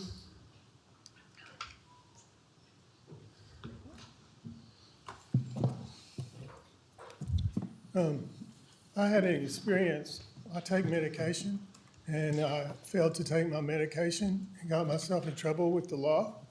And I got sent to the diversion court, and it was a very good experience. And I went to a classroom where we all sat around and we made name tags that sat in front of us. We were handed out a booklet that had this information in it. It's a wellness recovery action plan. It has concepts for recovery, including hope, personal responsibility, education, self-advocacy, and support. It includes system awareness, symptom continuum, so that we can follow up on our lives after we get out of the course. And I highly recommend that we continue this course for the people that need it. It's very, very helpful. It helped me very much. I appreciate it.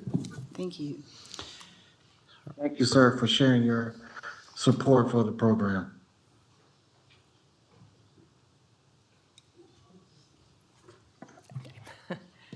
Yeah, more good stuff happening in Tarrant County.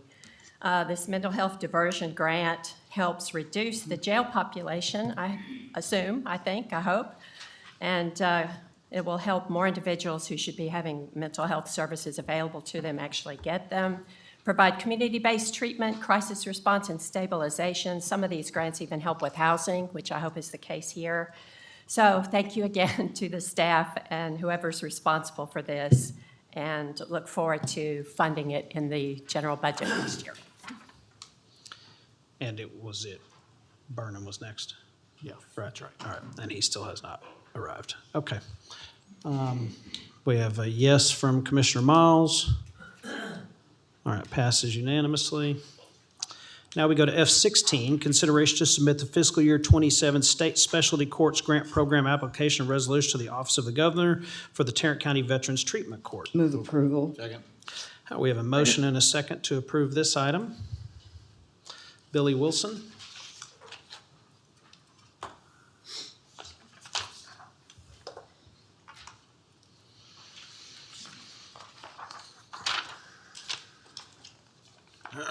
Okay, felt kind of need to do this because of the other grant, but we, for many reasons, always already stated, hope that you would submit for this grant, because along with all the Veterans Treatment Services Program, this can help us to achieve the mission to divert justice, individual veterans, justice-involved veterans, relieving overcrowding in the jails, addressing the mental health needs, and ensuring successful entry into the community. We need all of these grants, not just for our veterans, but for our youth, for our mental health, and all the other things that we can do to increase decarceration. Thank you.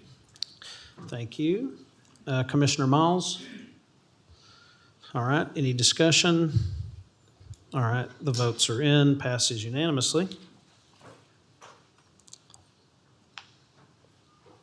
Now we go to F17, consideration to submit the fiscal year 27 grant application and resolution to the Office of the Governor for Tarrant County Family Recovery Court Program. Move approval. Second. Approval. A motion and a second to approve this item. Mr. Burnham didn't walk in to my knowledge. All right. Any discussion? If not, cast your vote. Or if so, cast your vote. All right, passes unanimously.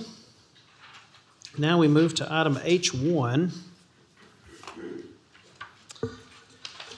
Item H1 is consideration to submit fiscal year 27 grant applications and resolutions to the Office of the Governor for the Drug Impact Rehabilitation Enhanced Comprehensive Treatment and Reaching Independence Through Self-Empowerment Court Programs. Move approval. Second.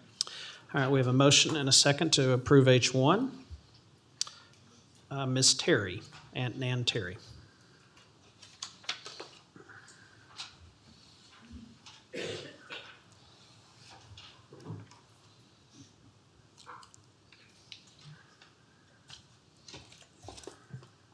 The Commissioners Court is being asked to consider the submission of the FY 2027 grant applications and resolutions to the Office of the Governor for the Drug Impact Rehabilitation Enhanced Comprehensive Treatment Direct Court Program and Reaching Independence Through Self-Empowerment, RISE Court Program. I want to thank the staff for bringing this submittal to the court. The Direct Specialty Court Program has been in continuous operation since October 1st, 1994. The RISE Specialty Court Program has been in continuous operation since February 1st, 2011. If approved, the county will receive funding of $170,000 plus for the direct court and about $375,000 for the RISE court. The grant runs the fiscal year for 27. Since this program has operated since October 1st, 1994 or February 2011, what are the results? Has the auditor's office or perhaps the IT department conducted a research program to determine if the success of these programs? And if these documents exist, why aren't these reviews of the program included in the online agenda? I support this program and programs like this, but I think the public should know what we are getting and what the results are. Also, since it's been around since October of '94 or February of 2011, it is safe to say that Tarrant County relies on these programs. And what happens if these source funds dry up? Do you or the budget office have a plan to replace these funds if the source funds are not available the following year?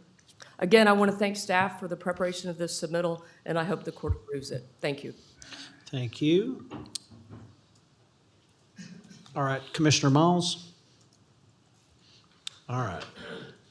Passes unanimously. Now we go to K3. This was removed at the request of the tax assessor, Rick Barnes. It is the consideration of a building renovation of the sub-courthouse at Mansfield for the tax assessor collector's office. Mr. Barnes. Thank you, Commissioners and Court. Our office spends a great deal of time trying to figure out how to improve our services to the taxpayers of Tarrant County. And this request came out of that conversation, and it's not a huge expense, but we're asking that we move the expense for this from the general fund to our VIT fund. It doesn't make sense to try to figure out how to do better services for the taxpayers, but then ask the taxpayers to pay for that. And so I'd like to just ask Helen to move that over if y'all will approve that. It also relates to what we did in your next item, number 4. In that item, that was to improve our services in this building. So we already did that for that one, but this one was directly servicing the taxpayers in Mansfield. We just asked that you move it to VIT. Okay. All right, I'll make a motion that we approve item K3, but take the funding out of his fund, VIT not funds. the general fund or the capital fund. Explain his fund. You want to explain that? So we have a vehicle inventory tax fund that when the dealers miss deadlines and miss events, they receive a fee from the government from the state government that comes directly to our account. And so this is an account that we can spend that for this because it relates directly, has to go right back out to vehicle servicing. And so what we're trying to get done in Mansfield is to improve the servicing to the taxpayers, particularly as they're coming in doing their car registrations. All right, any other questions for Mr. Barnes? Yeah, this just speaks to the improvements that we need at the Mansfield Sub-Courthouse. Okay, there's a motion. You had a second, but I wasn't quite done. I'm assuming your second is still good. Still good. Okay. Any other discussion? Commissioner Miles? All right, passes unanimously. Now we go to N1, which is consideration of an agreement between Tarrant County and the 8th Administrative Judicial Region of the state of Texas to employ an auxiliary court coordinator. Move for approval. Second. All right, we have a motion and a second on this item. Nan Terry and Lon Burnham.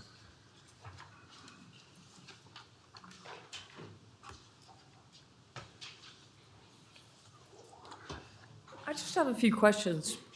Which courts within this area, criminal, family, civil, would get this auxiliary coordinator? What would their role be? Why do we need another auxiliary coordinator? And how many auxiliary coordinators does the county have? And really what I'm curious on is what triggered this request? And, you know, AI, Google, it's all kind of interesting. When you put in what triggered, you know, what auxiliary coordinator, what pops up is an article from a couple of years ago when Tarrant County was proposing to reorganize the court staff. And I was wondering, does this have anything to do with that? And, you know, why are we doing this? Thank you. All right, Mr. Burnham? No? Okay. We have a motion and a second. Any discussion? So Chandler, are you able to answer that question Which one specifically? ma'am? that Ms. Terry asked? There were several. Which one? All of them. So this was a request that came from Judge Evans, who is the presiding judge for the judicial region. This basically, civil service requires that the court allow individuals to work for more than one group or department at a time. So this is the request of the court to allow this individual that is currently employed as an Ox Court coordinator to also work for Judge Evans in the 8th Judicial Region. The state of Texas, which is the judicial region, will be reimbursing us for all costs for Mr. LaRue's time spent working at the judicial region. Thanks. Commissioner Miles? All right. Any other questions or discussion? All right, passes unanimously. Now we go to item O1, which is consideration of the Second Amendment to the policy for the dispositions of deceased paupers. And I will move to approve. Second. We have a motion and a second. Any discussion before speaker? Nan Terry.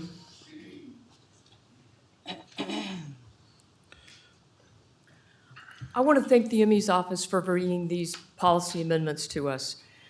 I want to remind everyone that all of these people were someone's beloved son or daughter, perhaps a brother, sister, mother, father, or perhaps even a child.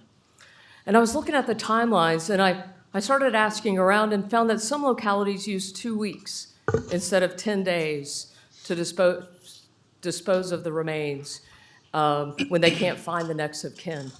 And I was wondering if there's space available, because I do understand the space to store these remains is an issue everywhere. And there are a few locations still, or a few instances where you may not have the 10 days to find the next of kin. And how many people actually find the next kin after we've disposed of the remains of the bodies? I know when this was an issue a few years ago, there were people who were found after the remains were disposed of. But might even be cheaper in the long run if the next of kin took responsibility instead of the county. And what is the impact if we wait 2 weeks like other localities do instead of the 10 days? Thank you. Thank you. All right, we have a motion and a second on this item. Any discussion? All right, please cast your vote. We've done. Commissioner Miles? All right, passes unanimously. Next, we have Q13, which is consideration of an amendment to an RFP for an annual contract for inmate communication services. All right, do we have a motion on this? I'll move for approval. Second. All right, we have a motion and a second on this item. Any discussion?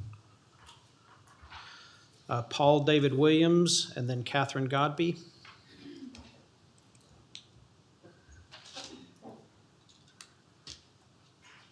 I heard that there aren't enough tablets, and I heard that there are people using the tablets that there are to watch movies and play video games, and there are other people that need the tablets to communicate with their families. that aren't able to do that. And it seems that there would be a priority for the people to communicate with their attorneys and their families over people playing video games and watching movies. And it just seems to me that if we can't get more tablets, then we could make it a priority for people to be able to do so instead of playing games and watching movies. Thank you. Following Ms. Godby, Mr. Burnham. And then Ms. Terry.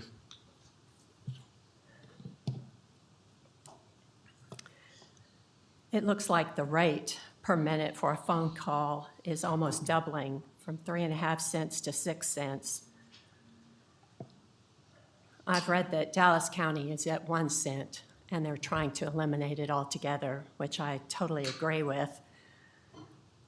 A county government, this county is making $125,000 a month, $1.5 million annually from this contract. And I just don't think the county should be making money off of incarcerated people and their families. The vast majority of detainees are held pre-trial. They are legally innocent, but they languish in jail because they cannot afford bail. The average amount of time they're there is almost 4 months, during which time they've likely lost their job, maybe their car, who knows, because they could not afford bail. They're already poor. And here we are, a rich, growing county, making them pay to make a phone call, making them pay for their pretrial electronic monitoring devices they have to wear, making them pay for seeing a parole officer. I mean, we're driving these families further and further into poverty. Now, I'm not sure I've read this contract correctly. It could be we're making less than we used to per month, which I would say how great, except that making 1 cent off of them is not right. We should be doing everything we can to help incarcerated people stay in touch with their families and friends, because that is a proven way to reduce recidivism, which saves the county money, which you say you want to do. Tarrant County and the Tarrant County Jail are shamefully trapping low-income people into poverty. It just makes no sense. Mr. Burnham? No. Ms. Terry?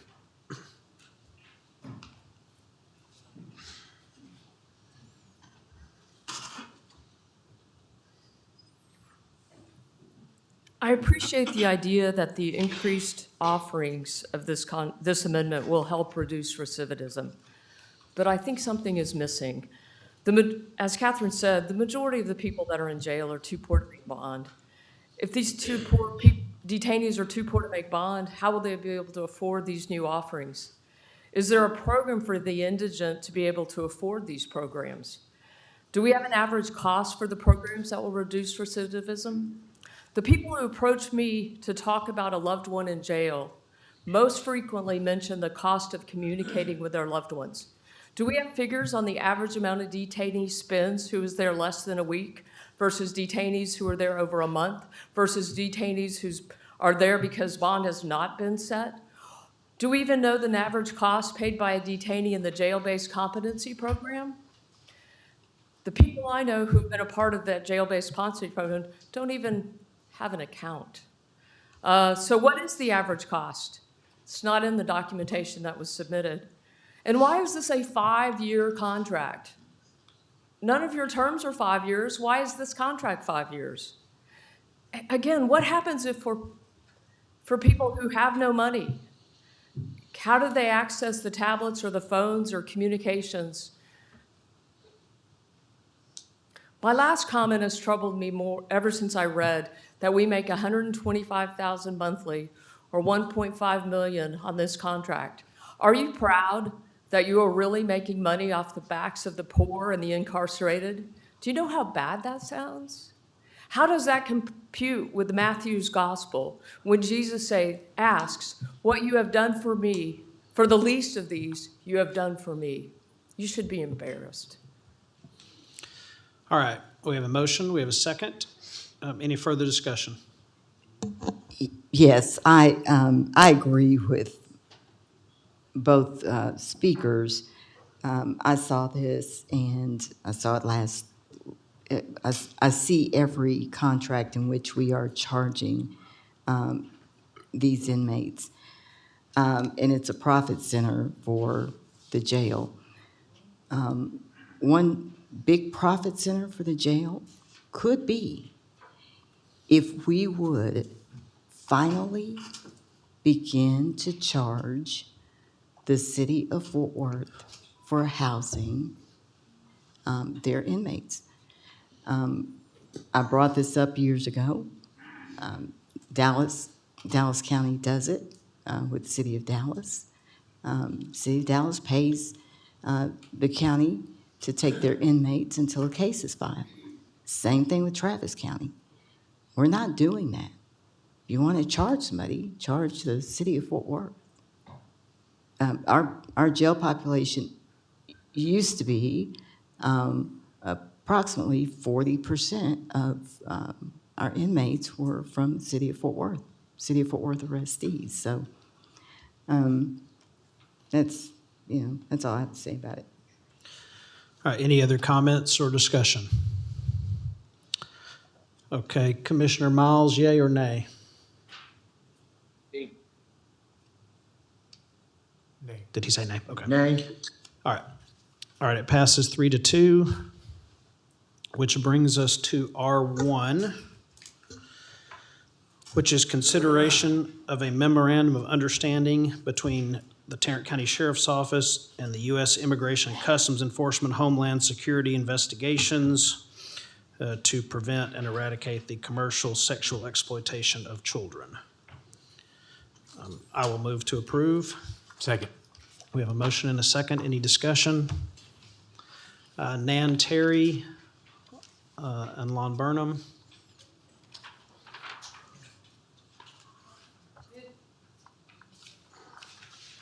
The agenda actually says it's a consideration of a platform user non-disclosure agreement between Tarrant County and Street Grace, Inc. to access and utilize artificial intelligence platforms. That's interesting. That's what mine says as well. It's not what mine says, but That's what mine says as well. R1. So I read it wrong, or obviously. So I will reread it, if I may borrow this. Sure. Grab your phone there. This is not the first thing I read. It's consideration of a platform user non-disclosure agreement between Tarrant County and Street Grace, Inc. to access and utilize artificial intelligence platforms. Man, how'd that happen? Okay. Thank you. Thank you for bringing that to my attention. You know, everyone is always for the protection of children and against the exploitation of children, and I am too. But this non-disclosure agreement concerns me. If AI identified someone incorrectly, what recourse could that person have if there are non-disclosure agreements between the county and this organization? 2 countries have banned Grok recently because of its AI images. AI is not perfect. Would these NDA agreements prevent a person from clearing their name or their reputation? Would this NDA agreement prevent someone charged but not convicted from determining how their name appeared with this program? Perhaps someone stole their Wi-Fi connection and the IP address was incorrectly attributed to the owner of the account and not the user. Or if the algorithm was flawed. What recourse would someone have with this NDA agreement? I'm all against exploitation of children, and I'm all for keeping children safe. But I'm also against wrongful accusations or convictions, and so should you. No, Mr. Burnham. All right, Alexander Montalvo.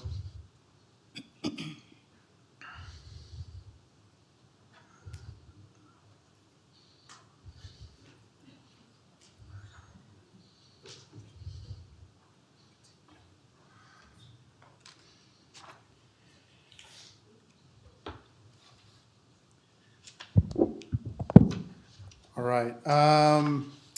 So I want to read a couple of things from this agenda item because I too have some concerns about this agreement that is being pursued between the Sheriff's Office and this platform.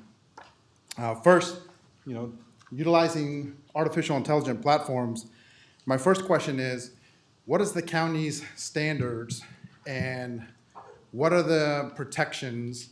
What have we as a county put into place when it comes to utilizing artificial intelligence platforms in any capacity? Have we established any kind of protections, or do all Tarrant County employees currently have full access to plug something into ChatGPT, to upload data, to do whatever they want? How are we protecting the data of the county and what it's responsible for, and how people are using any artificial intelligence?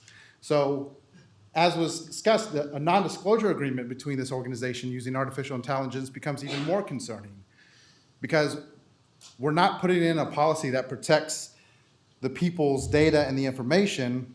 We're simply trying to protect to cover our own assets so that nobody knows what's going on or what goes wrong.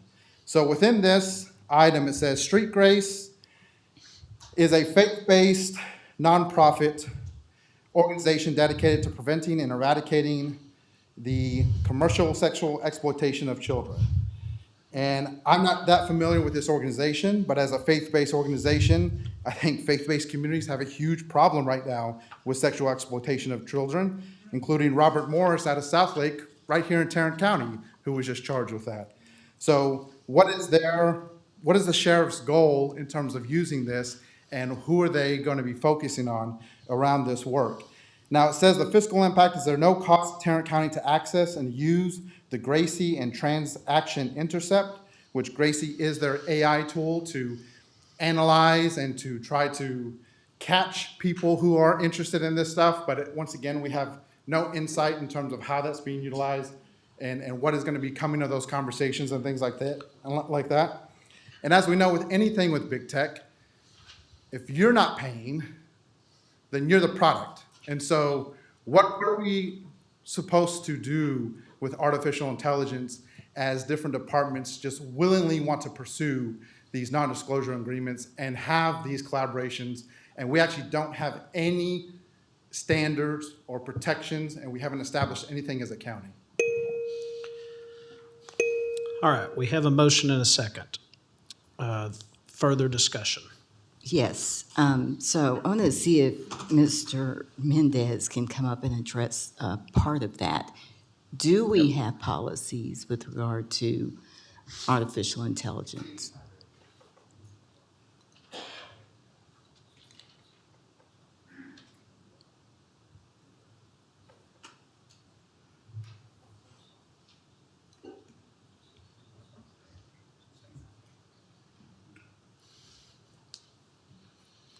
Good morning.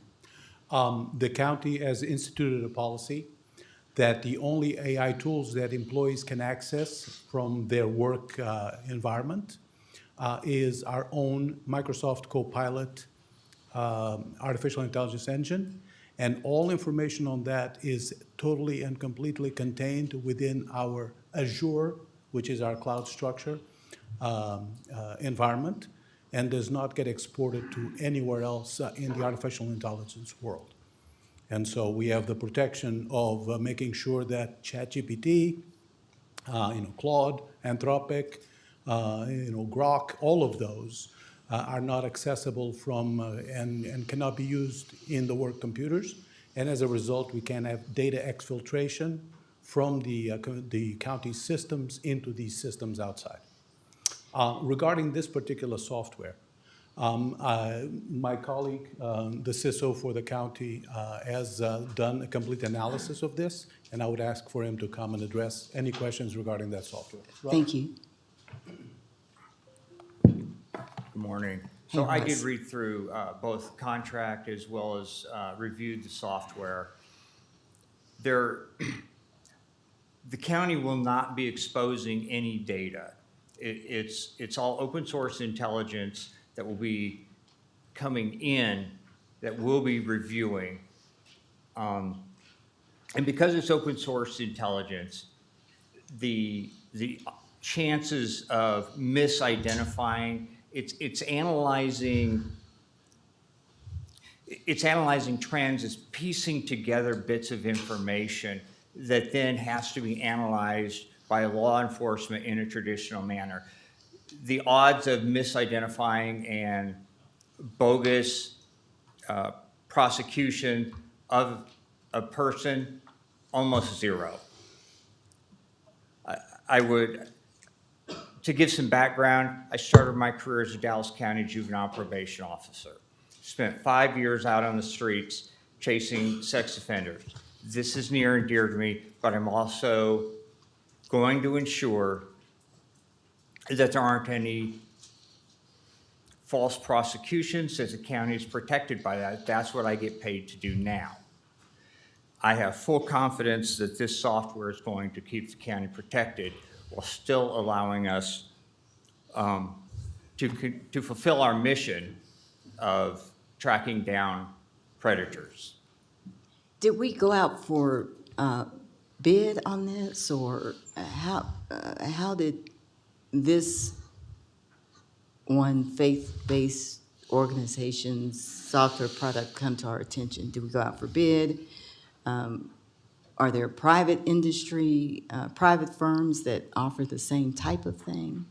That I'm not aware of. This was, excuse me, this was brought to my attention by purchasing after the process was engaged through the sheriff's office. We're able to speak more on that if you want. Yes, sir.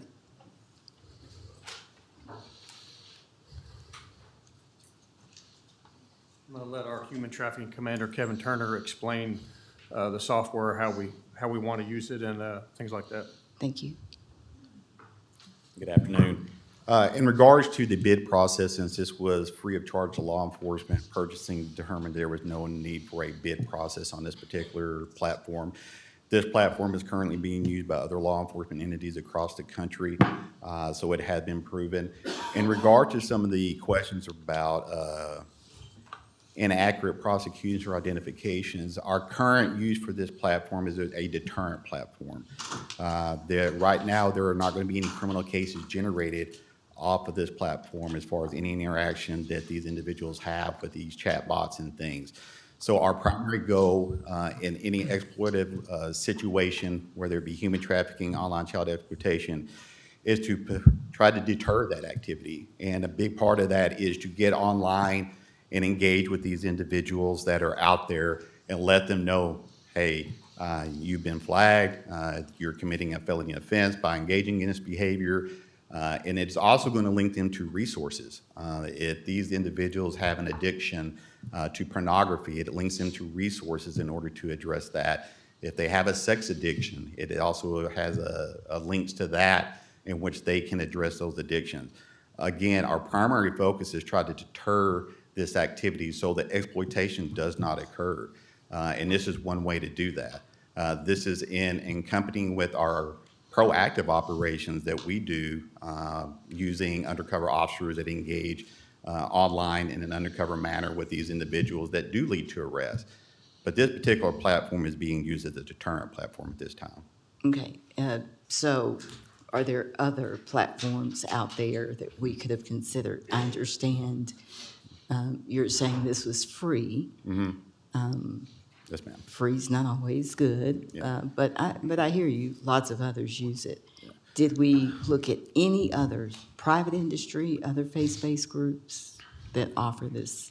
Well, to our knowledge, that this is a more of a sole source type platform, that they are the ones that generated this, and accompanying with Microsoft came together with Street Grace to create this program. So to my knowledge, there are no other platforms like this particular one. I've not done a lot of research to go out there and actively look for those. This is a platform that is often presented at several conferences across the state. When it comes to human trafficking and child exploitation, the Dallas Crimes Against Children Conference is often presented at as well. So it is a platform that is recognized across the state as one that primarily can be used as a deterrent platform, but in some entities, in some areas of the state, they are actually using this to create criminal cases out of. That's all I have. Thanks. All right, any other questions or discussion? Yes, sir. Yes, I have a question. Can you referenced other law enforcement agencies using this platform? Can you cite some of those other law enforcement agencies just for my knowledge and benefit? Well, I can tell you one locally, the Fort Worth Police Department has access to this platform. And I know that when FIFA is coming, that there are other entities. The Arlington Police Department is also looking at employing this platform during the FIFA matches. So those are two local. There's other ones across the state and across the country as well. I just don't have a direct list of all those, but I can get that for you if you'd like. If you could, I would appreciate that. Yes, sir. That's all I have. Okay. We have a motion and a second. Please cast your votes. All right, it passes 4-1. Now that's the end of the consent portion. Now we move to a public hearing. Item 8.1, to consider amendment number 1 to the Tarrant County 2025 through 2029 Consolidated Plan and Program Year 2025 Action Plan and Community Development. This is a public hearing. There's no one signed up to speak to this item.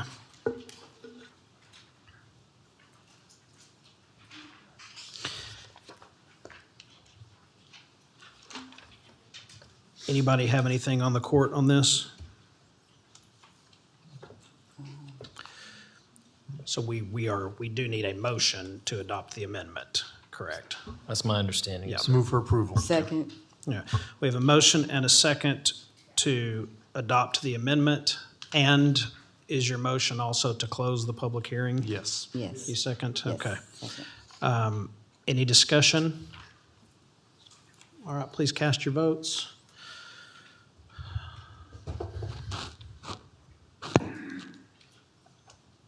All right, we are a yes there, so that's passes 5-0. Now brings us to item 9A1, consideration of out-of-state travel requests. Do we have a motion on the out-of-state travel requests? Move for approval. We have a motion to approve and a second. Any discussion? Let me look here. I don't see any. Okay, with no discussion, please cast your vote.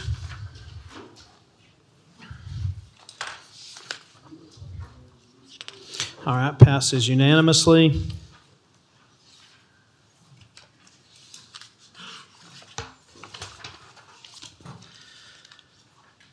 Item 2, consideration to approve additional funding for outside counsel, public interest legal foundation in the lawsuit entitled Jackson versus Tarrant County. Move for approval. Second. All right, we have a motion and a second on this item. Discussion before speakers. Sure. So this contract was agreed upon with a $250,000 limit. The contract states, quote, "This agreement outlines a not to exceed amount of $250,000."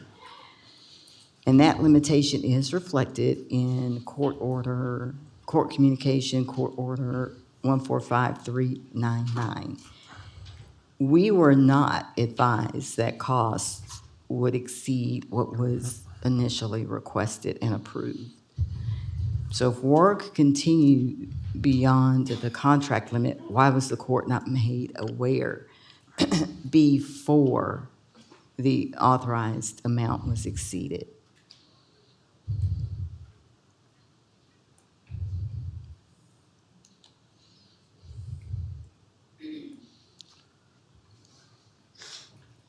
So Commissioner, the only comment I'll have is we were made aware once we received the invoice, which is what generated us putting this action item on the agenda. But the firm should have notified us before they exceeded the amount. Yeah, I don't know if the DA's office, who worked directly with them, has any comment on that.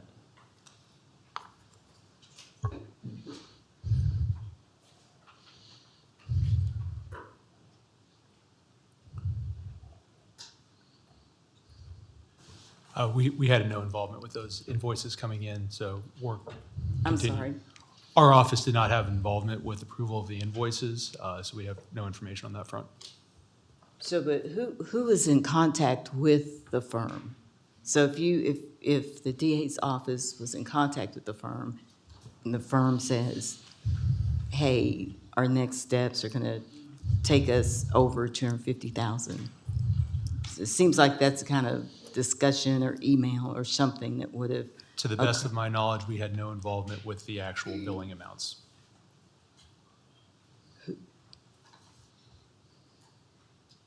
Who's dealing with the firm? The DA's office did. Again, we brought the contract to court originally. We had it approved. We had paid invoices up to the amount approved by the court.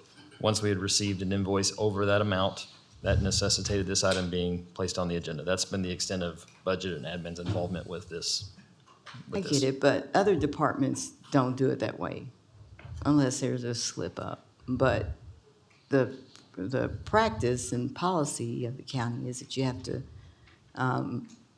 if you're gonna exceed something, you gotta get approval. If you're gonna spend something, you gotta get approval to spend it. So if you're gonna exceed it, then it should have come before the court, before, the approved amount was exceeded. The contract further states the firm will provide the county with an itemized billing statement monthly. The bill should be submitted within 30 days of the end of the billing period in question.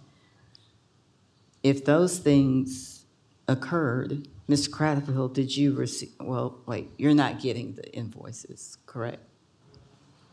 DA's office doesn't get the invoices. Not to my knowledge, no. They go straight to?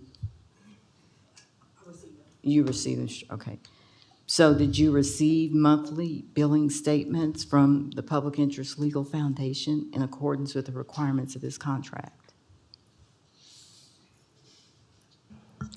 Yes or no? Well, I receive them, yes, they are received monthly. They're Within- received for a month's time. And so they've already spent the money? Prior to this last invoice that we received, they still had a balance left of the 250,000. Say that again.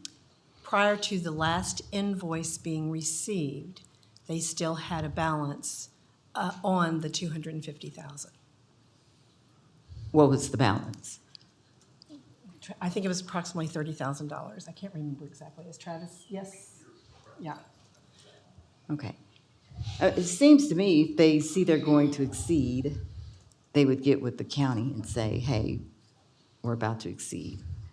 So now we're here.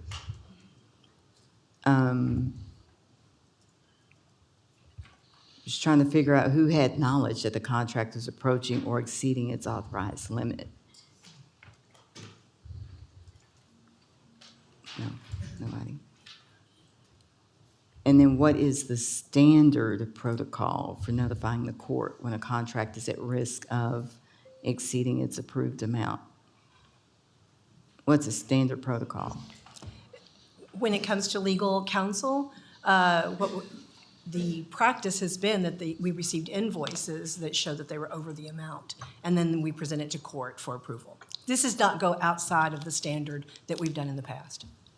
Okay, so if in my department I spend over an amount, I can come here and get the overage approved. Typically, we get it approved before we spend it, right? Well, we haven't spent it. That's what this is for, asking your approval to pay it. It's not been paid. Okay, so of the 250,000, all of it's been paid except for 30,000 or so? This last invoice has not been paid at all. So it's the amount that we're asking that exceeds the 250. Got it. Okay. All right. Okay, thank you. All right, any other questions before speakers? All right, our first speaker is Reed Bills and then Paul David Williams.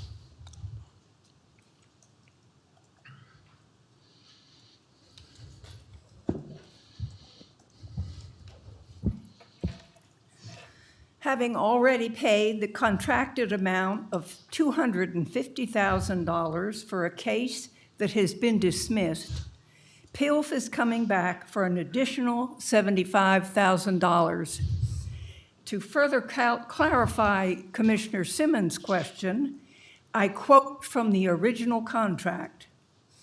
In the event the billing reaches $250,000, the firm shall brief the Tarrant County Commissioners Court on the budget and what options are available to continue the matter.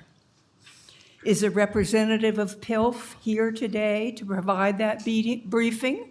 I understand a representative has not already briefed the commissioners and adequately justified this additional expense to continue even though the case is closed.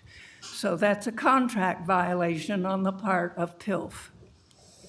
PILF provided the original maps for redistricting, and they were so flawed that they generated 2 court challenges of racial bias. Several speakers came forward and suggested that this firm was not appropriate to handle the defense. In my opinion, if hired, they should have served pro bono. They certainly shouldn't be paid this additional $75,000. Following Mr. Williams is Billy Wilson. Are we setting a precedent where anybody that wants to ask for an extra 33% over what we agreed, that we'll pay that amount to them? It sounds like we don't even know what we're paying for. And it sounds like, it sounds like that we don't have a obligation to pay that amount because we have a contract that says differently. Thank you. Following Mr. Wilson, we have Nan Terry.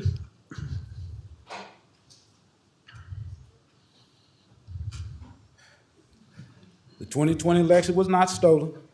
Hyder Garcia did a good job. Crystal Mason should not have been prosecuted. Anthony Johnson should be alive today. Wrong-headed is a democratic institution that seeks its direction from national institutions over the will of the people. Don't say you didn't know. We pleaded you not to go down this road. We warned you that there are racist leanings and litigation that they were already facing. We warned you of the drain on the county budget, defending racial gerrymandering. We warned of the harm of this to our contiguous communities. And so here we are. Because of your desire to please the dear leader in Tarrant County red, our budget is now running red. We will be in the red. We will be having to face these lawsuits as well as the ones for the jail deaths, because one person believed he wanted this company. Nobody else suggested this place. You ask who is the person of contact? I think it should be the person who brought him in. Without any other advice from anybody else, the judge brought them in, and I think he should be the one that speaks to these type of issues. And so, because of your, okay, I said that part. If you could perform, I believe that our judge, when we did this, that we asked our lawyers, could they do this? And they said that they could, but we decided not to do that. It is a slap in our face to not use the people that we have and to give our funds to a group who has done so much harm to our community at the request of one man. I say we do not give another penny to PILF. Thank you.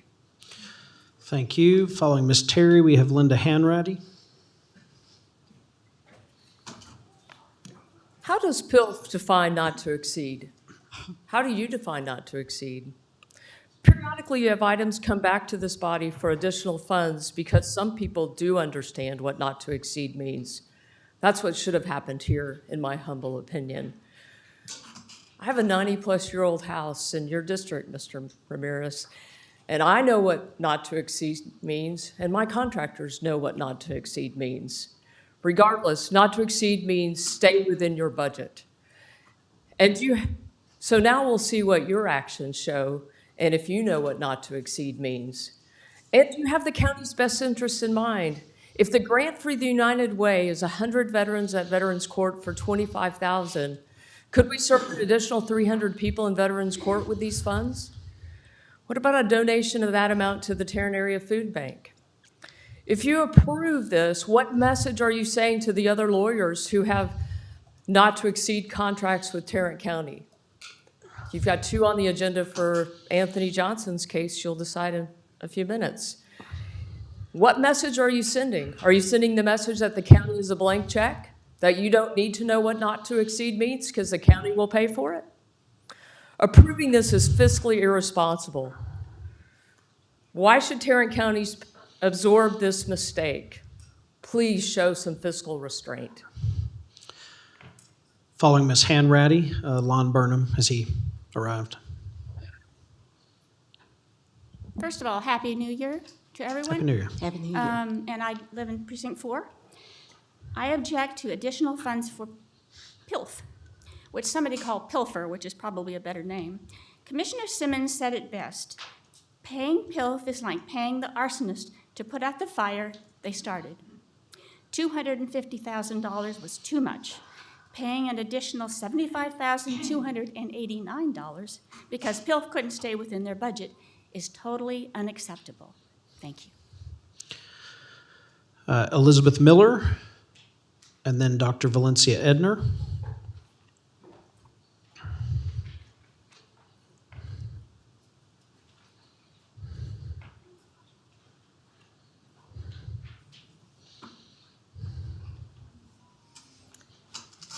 Happy New Year.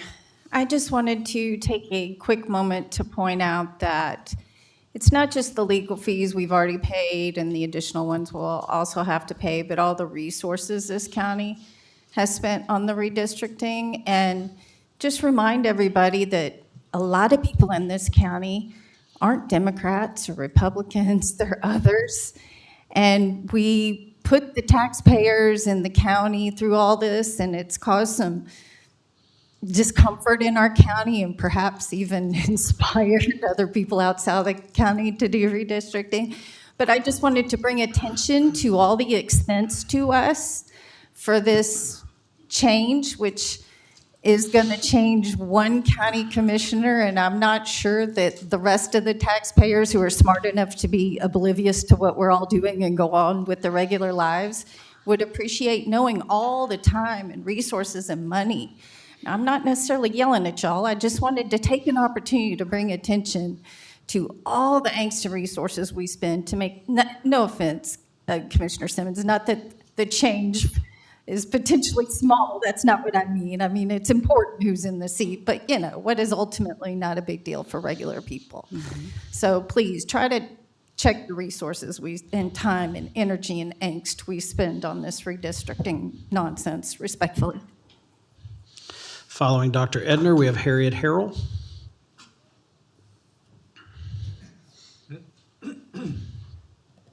Happy New Year. Happy New Year. We hope. While the law speaks of representation and democratic process, we witnessed through this redistricting a betrayal of both. Voices were invited to speak but not to be heard.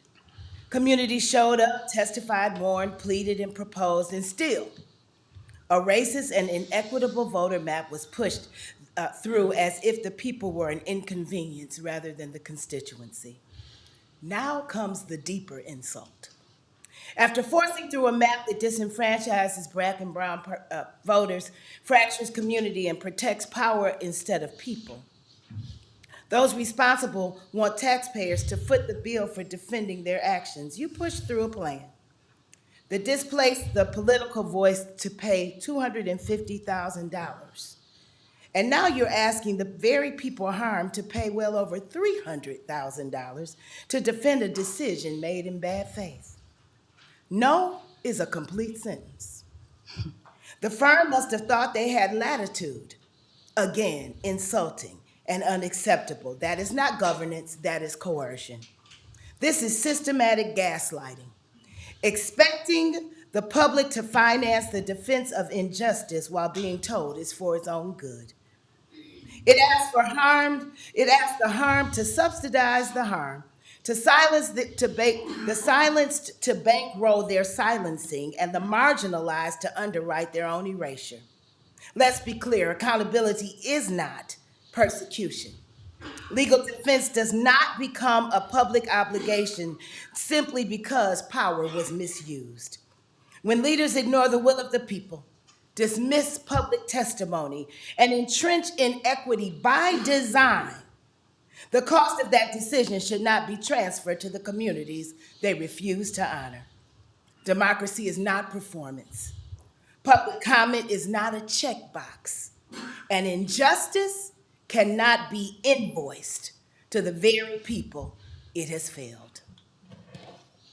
Following Dr. Harrell, we have Adrian Smith. Is there a name, or can you see the list of all the speakers? Is there a name after Montalvo?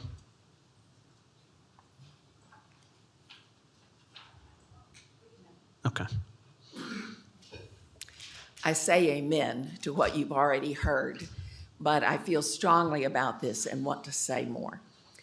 PILF, again. This is a group whose involvement in Tarrant County has already done serious damage.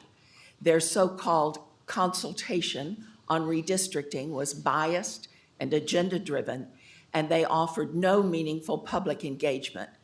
They refused to answer basic questions, refused to interact with concerned citizens, and refused to treat public input with the respect it deserved. And after all that, you hired them to defend the county against charges tied to racism and constitutionality in the work they themselves did. Who else would have stomached it? So you approved a contract not to exceed $250,000. That was the deal. That was the public understanding. And yet here we are with PILF essentially saying we couldn't stay within our budget and we want more money. Perhaps defense of the indefensible was harder than they thought. So they are asking for $75,289 more taxpayer dollars. That is price gouging. Take note, commissioners, PILF is now trying to treat you the way they treated the voters of Tarrant County, with contempt. I'm angry about it, and you should be too. Because when a vendor takes a not-to-exceed contract and then comes back asking for tens of thousands more, that is testing this court. If you vote yes, what message do you send? That Tarrant County is a blank check. It's a cash cow for PILF. If you truly intend to live up to your promise to save taxpayers money, then say no to PILF. If this court votes yes, I'm calling on the media to report it clearly and thoroughly that PILF has skirted public accountability, charged this county for the consequences, and then come back demanding more. And the court caved to their non-contractual demands. So please, vote no. Do not reward PILF's behavior. Do not validate price gouging. And do not spend one more taxpayer dollar than you committed to. Following Mr. Smith, we have Robert Vann.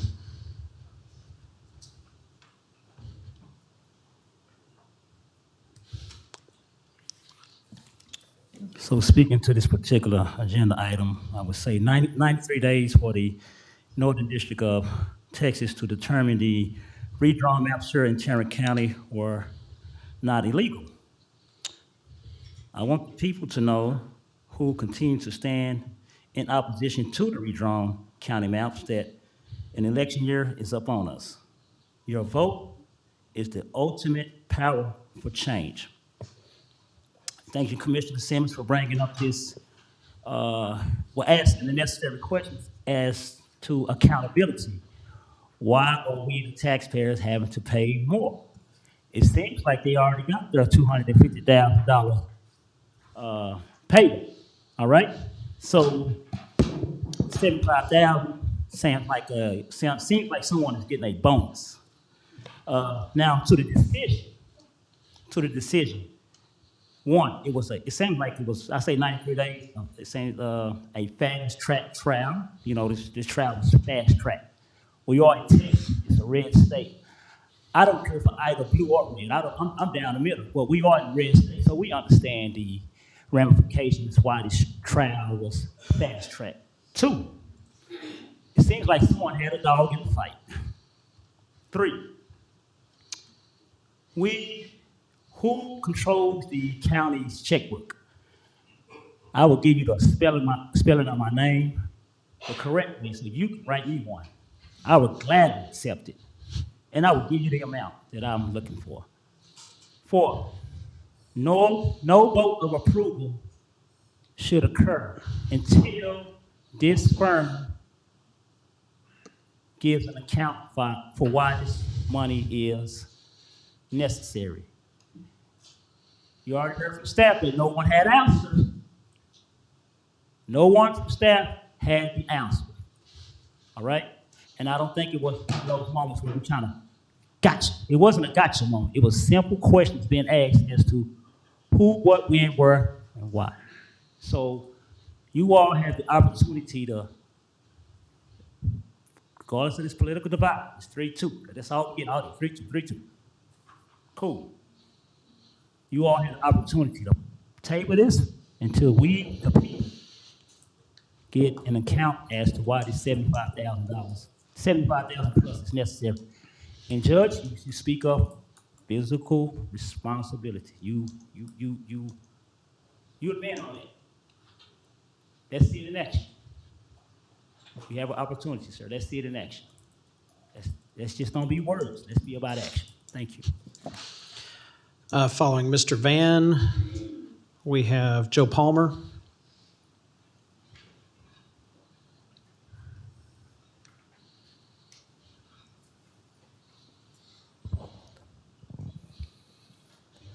Thank you.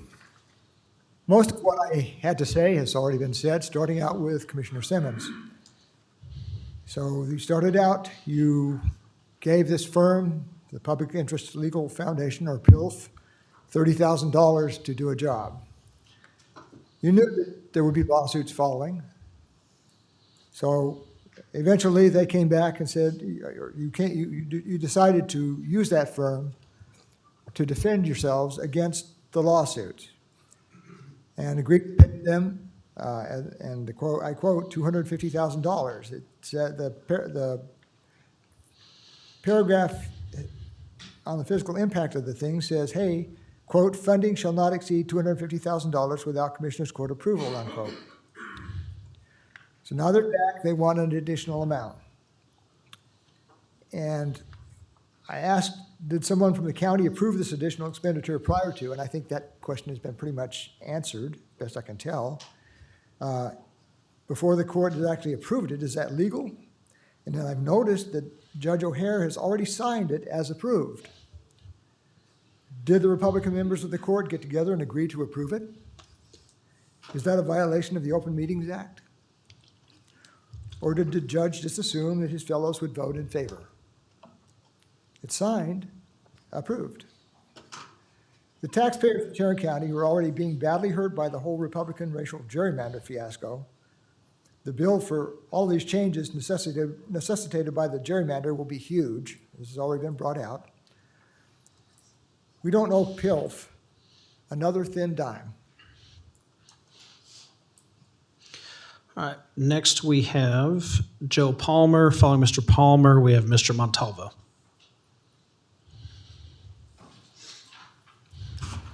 Thank you. If I had a car, if I were to take my car to a mechanic and he quoted me $2,500 to fix the transmission, and the next call I got from him was good news, we are 30% below budget.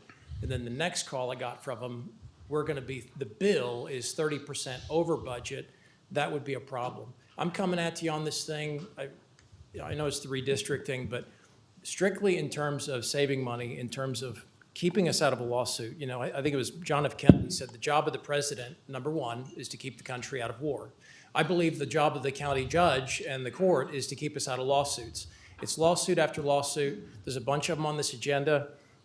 If I were in Harris County as a Republican activist and Lena Hidalgo did this, I'd be on fire. I'd be out there, I would be knocking doors, I'd be telling people all about this stuff. But because it's us, because it's our team here, I can't play that game anymore. It's probably why I don't advance in the Republican Party. That's fine with me. I'm free. This is really important for us to, okay, this is a win for us. If we abandon this contract with PILF and go with somebody local, like has been said before, that is a win. That is not a loss. That's not an abandonment or an embarrassment.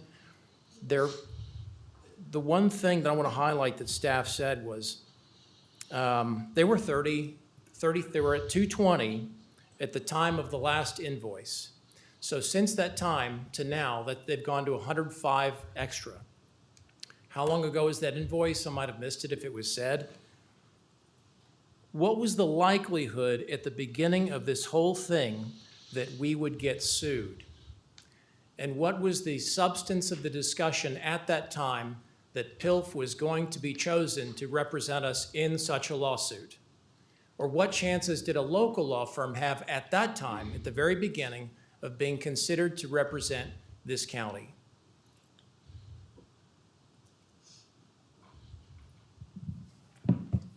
You have the option to cancel the contract with PILF. You have the option to terminate it. I saw that in the agenda.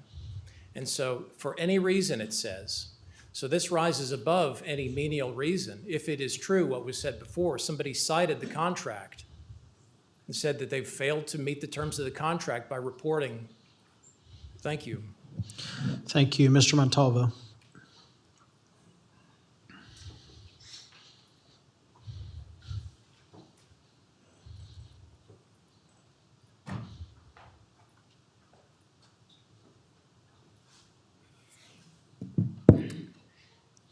So let's call this what it is. This is classic government cronyism, right? Now, your whole pursuit for redistricting was y'all want more Republican representation. And what is that getting us? As mentioned, lawsuit after lawsuit. And now we have somebody that you picked, Judge, which I want to hear on record in y'all's discussion, how you are justifying if you're going to vote for this extra invoice. Now, I think everyone is coming to you to say, make the right decision. Say no. You don't get past the amount we contracted you for, and that's it. But if you're going to approve this, I and everyone here want to know exactly the justification of what you're making to approve this extra money. And listen real close that it's not cronyism that is ultimately motivating all of this stuff. If your leadership in the Republican Party and your party's perspective is fiscal conservative, being fiscally responsible, this flies in the face of all of that. This isn't rugged individualism of a law firm that's going to milk the taxpayers over and over. This is a political party that does not care about serving the people and using dollars to help people in this county, but is more motivated to get money into their ecosystem so they can keep power. Power for what? To keep getting more money. That's all this is right here if you approve this additional invoice and for this extra $75,000. That's all it proves. So I want to hear on record what you're going to have to say about this, because this is your MO, actually. If people do their history with Farmers Branch, you love using the taxpayers' piggy bank to fund your people, to get money into the hands of the ecosystem you believe in, and the people are not served in the process. And yeah, you go on your political speeches and say you're reducing taxes, this, that, or whatever. But what's actually happening is you're stripping government from its ability to actually do its job, which is serve the people in this county. So you'll cut human services. You'll do all kinds of things that people are in need. You'll impact JPS, where people are getting life in death care where they're on their deathbed trying to survive. So what's it gonna be, Judge? What's it gonna be, Tim? Let's hear your answer. All right, any other comments or discussion from the court members? Yes. So I want to, I think I asked this, maybe I was not clear. So who authorized the continuation of work? Who authorized the continuation of work once the contract limit was reached? So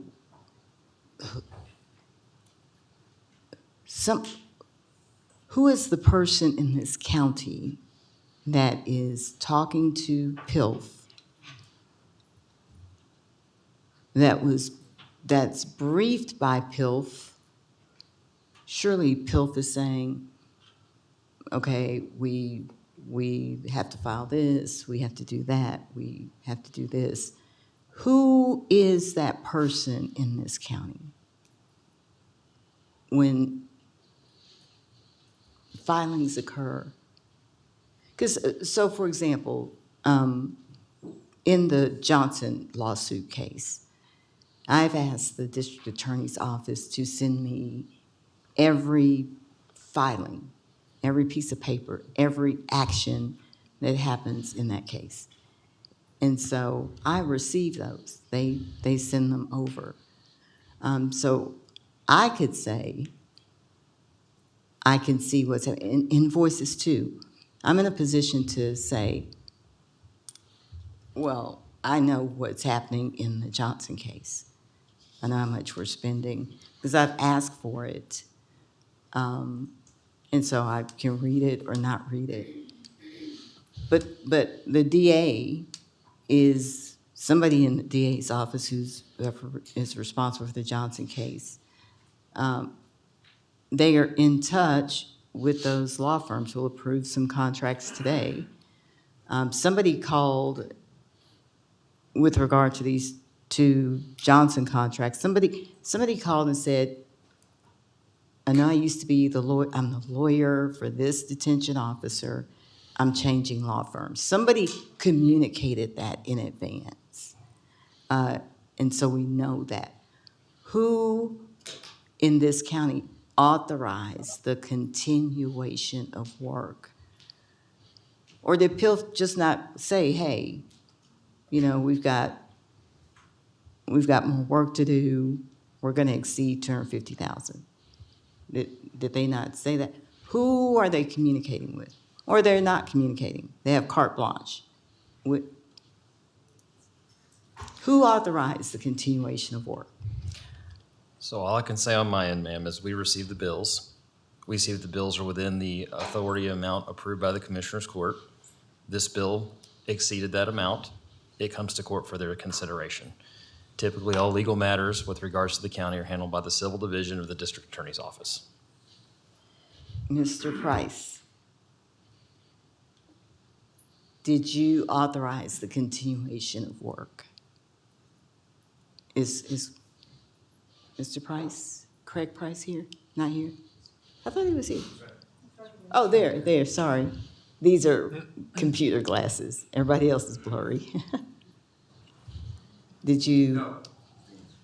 You did. So the chief of civil did not authorize the continuation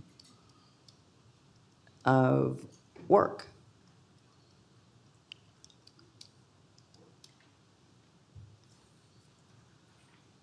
Was it you? The game you're playing at the Ain't no moment. game. Ain't no So game. Ain't no game. the game you're playing at the moment is, you know that we've had multiple legal matters before where when there's not a monthly billing cycle or there's not a court meeting, the legal work doesn't stop. I would assume they continued the work because there was a flurry of activity in filings and appellate briefings. And part of their contract is they bring it here for us to approve. I don't believe the contract states before we will do any legal work, you must give us approval for it to continue. What Mr. Merritt said, they bring it to us for consideration. So you keep asking who gave them approval as though someone gave some express approval. I doubt anyone gave them express approval to continue representing the county that they were hired to represent. So they just kept working. And to your point about legal work needing to continue, this court decided to go to one meeting a month, okay? So that presents one problem. We also, as a court, have the ability to call meetings to vote on anything that arises. So that doesn't hold water. We could have approved exceeding the amount on any given day. But somebody authorized continuation of work, or they just knew they could do what they wanted to do, and they did it. Again, we're confronted with a lack of transparency. I talk about that a lot. You all come and talk about that a lot. It is consistent. It is inconsistent with the terms of this contract and with our responsibility as a court to approve spending beyond the original contracted amount without first receiving the detailed briefing explicitly required by the agreement. This court has a duty to uphold fiscal responsibility and safeguard public dollars. Approving this payment without prior briefing shifts our role from active oversight to reactive approval. And that undermines accountability, it weakens transparency, it erodes the public trust in how taxpayer funds are managed. So I'll stop. I'll be voting no on paying PILF the additional $75,289. As far as I'm concerned, it's a donation. They didn't come to us. We didn't check in with them and say, how are we doing? You need any more than $250,000? I consider it a donation. This is consistent with their previous not-to-exceed contract of $30,000 to produce the redistricting maps. They wrote off all that money, over $30,000, roughly $8,000. Contracts have consequences, so. All right, any other discussion? Yes. I would just like to say for the record, I will not support a pay increase to PILF because of a unwarranted, unnecessary, and quite honestly harmful decision to do mid-decade redistricting. It did harm to not only my community, but several communities across the county and residents of Tarrant County. I will not support paying PILF any money to exceed the parameters within the contract that was agreed upon. All right, any other discussion? All right, Commissioner Miles, you are a no, correct? That is correct. It passes 3-2. Next item is 9A3, which is consideration to accept the resignation of probate judge Brooke Allen. We also have a corresponding item enclosed. I would assume the route we would take on this would be discuss this enclosed, get legal options, and then come back if there's action to take afterwards here. That was my intent by placing it on closed in case the court wanted to Okay. have that discussion. All right, so that's what we'll do unless there's any objection. Okay, with that, it is now 1:10. We are going to take a break until it's now 1:11, until 1:23. So we are in recess until 1:23.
It was his wife's friend.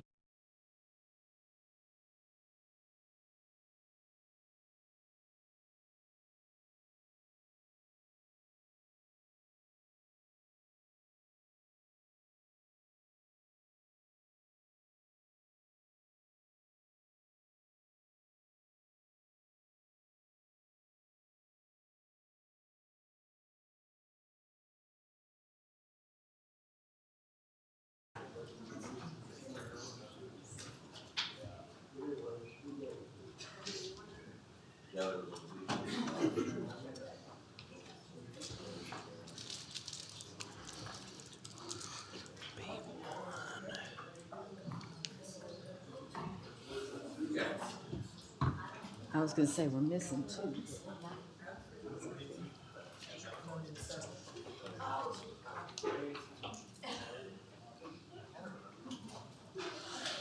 Okay. All right, we are back from recess. First item to discuss is item B1, consideration of the attorney employment agreement engaged in the firm of Oldham, Clement, and Noga as outside counsel for the defense of Tarrant County employee Royce Moody in a lawsuit entitled Anthony Johnson versus Tarrant County. Move for approval. All right, I'll second that. Any discussion before speakers? Yeah, looks like we might run into the same problem we just got finished discussing. So I think what would have been smart is to have a second or a third and fourth item on the agenda. If the amount is, the contracted amount is $30,000. Right now, that first, what's his name?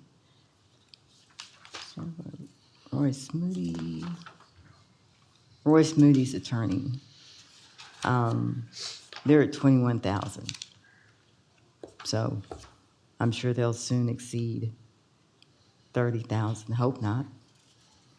Don't even want to pay him $30,000. And then same thing with Kim Noble's attorney. The contracted amount is $30,000. They're at $29,000. So we continue to, pour unknown amounts of unbudgeted money at $300 per hour, attorney fees to defend these rogue employees. I mean, I can see how much is left in this allocation. I can see the cap. Would a settlement have been less? We can change firms, but these people are going to go over these firms are going to go over the limit pretty soon. So. Mr. Crowderville, as a refresher, we are statutorily obligated to provide defense counsel for these employees. Is that correct? That is correct. So there's not an option that says we've already paid them too much, we can't keep doing it. We have to continue to provide representation for them in this matter. We are required by statute to provide representation. Thank you. But we're required to approve the contracts? Do you have to approve the amounts? We're required to provide representation in some form, Commissioner. Okay, so we've been approving these contracts, or they've been approving these contracts at $30,000. So before they go over, should we approve should we discuss in closed another amount? Or just let them do like we let PILF, just go over. Everybody can just go over. For both items 1 and 2 under the district attorney's section, we're asking the court to approve another $30,000 with these contracts in both of these outside counsel agreements. Okay, so this is not just moving or changing the law firms because the lawyer's changing. We're also asking for additional funds. Correct, we were asking for both. Okay, thank you. Okay, any other comments or discussion before speakers? All right, first is read bills, then Bishop Kirkland.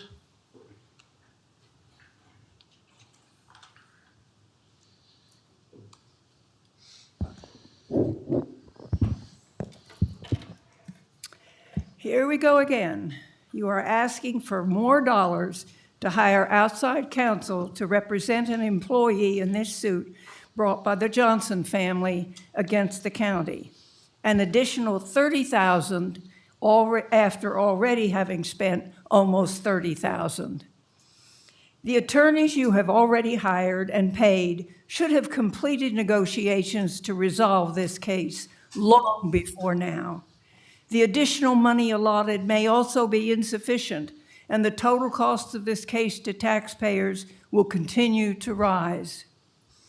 The money spent on attorneys, at least $370,500, should be spent on compensating the Johnson family or restoring funding for the very social services that will help prevent a need for awarding damages to those who have been abused by the jail system.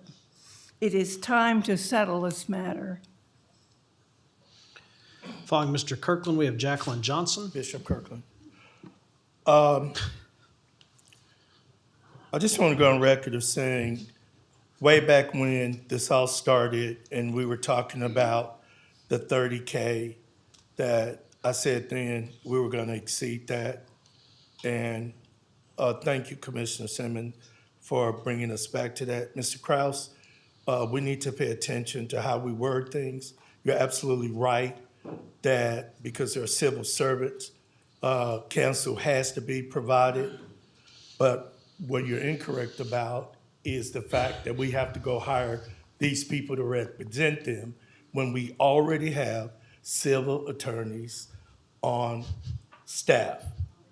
It is an embarrassment to our county. It is an embarrassment to Mr. and Mrs. Johnson that we come in here and we talk about Marine veteran Anthony Johnson as if he's simply a statistic.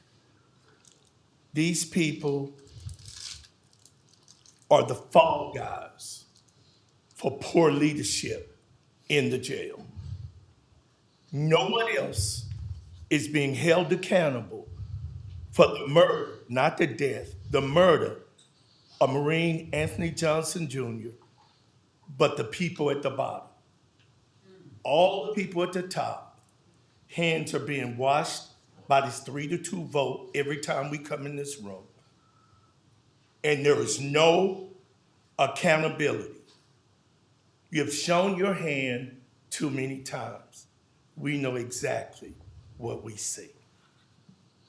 Following Ms. Johnson, we have Adrian Smith.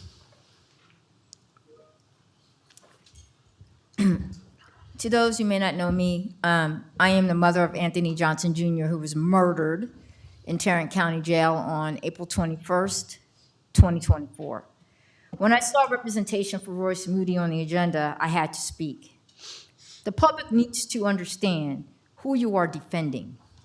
Moody is one of the guards who pepper sprayed my son directly into his mouth.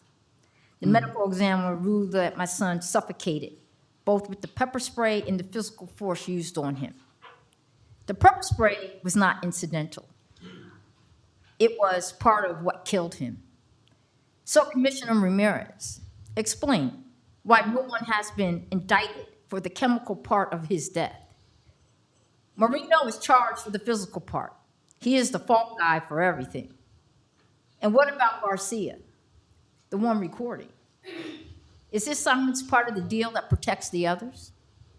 I'm asking you directly because you want votes. So will you actually look into this? Are you only looking for votes from a select few while claiming to represent all of us?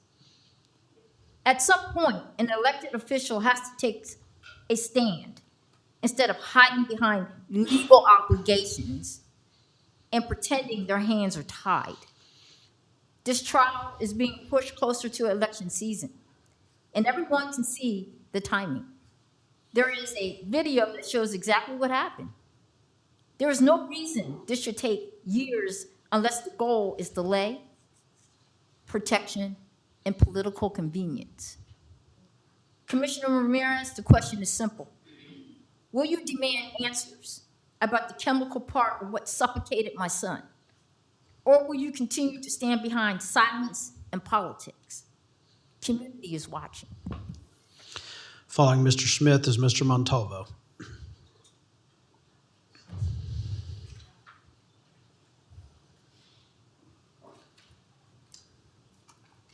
So this particular agenda item and the one due to follow, I'm going to yield my time for the one that's due to follow, just kind of for the space of time. I just would like to say, Mr. Kraus, you did say one thing. You just said statutorily required. Now, I know someone who writes the checks. I would like one at the end. But you said statutorily required. It's statutory, but you can't forget about being morally right. There's statutory and there's morality. Statutory morality. Nothing should ever exceed morality. Morality is simply just doing what's right. Right and wrong, right and wrong. You know, it seems like we have gotten away from the idea of morality. Now, I'm not for anyone's livelihood being uprooted because of a decision they made, but there are consequences for the decisions we make, whether good or bad. Now, we're spending more taxpayer money to defend employees of this county. It sounds like a conflict of interest to me because it's from the language it states that this is a civil matter, which I thought civil matters were more handled on the federal side. But hey, again, I'm a novice when it comes to the legality of how things work, but it does sound like a conflict of interest. So if we are going to spend more of the county's money in defending individuals for litigation purposes to defend them in courts, we could have easily solved this. We could have easily solved it. I don't think it's about money with the Johnson family. It's about, first and foremost, accountability. You all refuse to release the video for whatever reason. When it's public, it's for public consumption.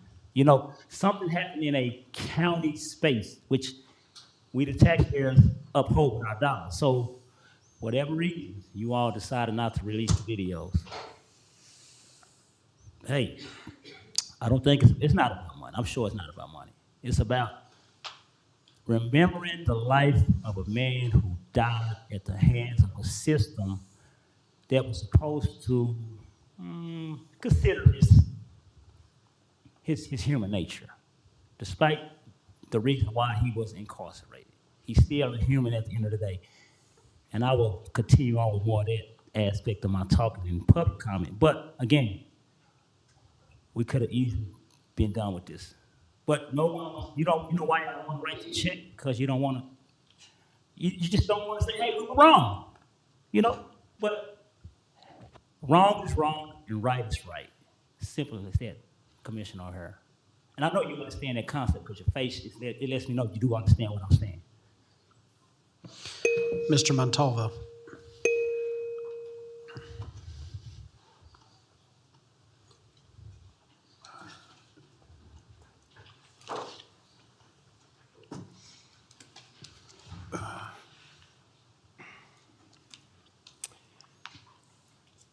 All right, so we're hiding behind this requirement that we have to give representation. But can someone explain to me why the only option for representation costs $300 an hour? Are there no other options that we can consider? Why are we paying so much to represent county employees within a system that refuses to address the deaths and murders that continue to happen in our jail?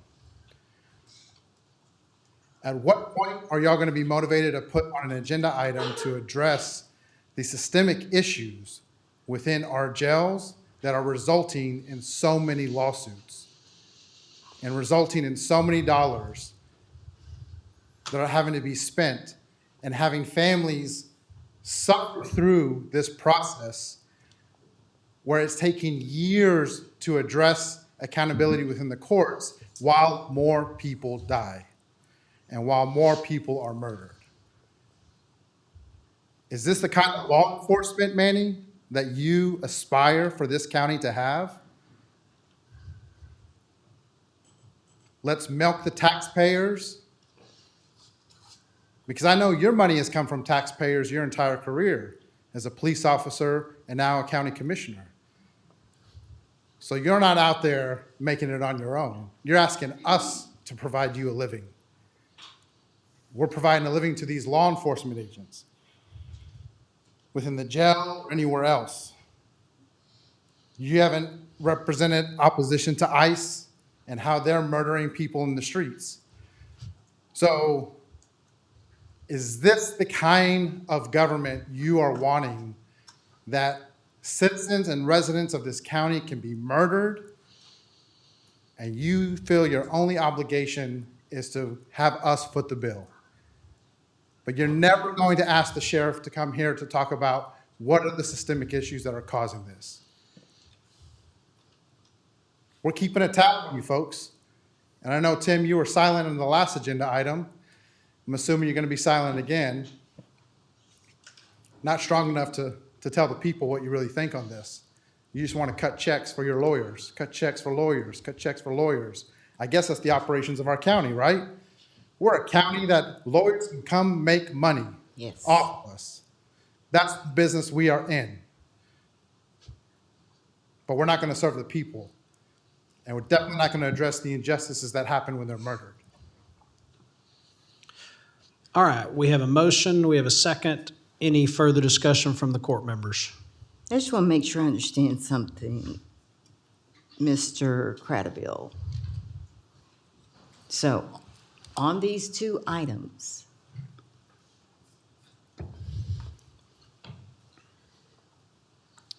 the fiscal impact associated with, I'm looking at Moody right this second. The fiscal impact associated with representation for this client to date is $21,161.16. That's what they had spent of the $30,000, correct? From the prior contract? From with the, yes. With the previous. That's what's correct. been spent on, yeah, okay, from the prior contract. You're saying once this contract is approved,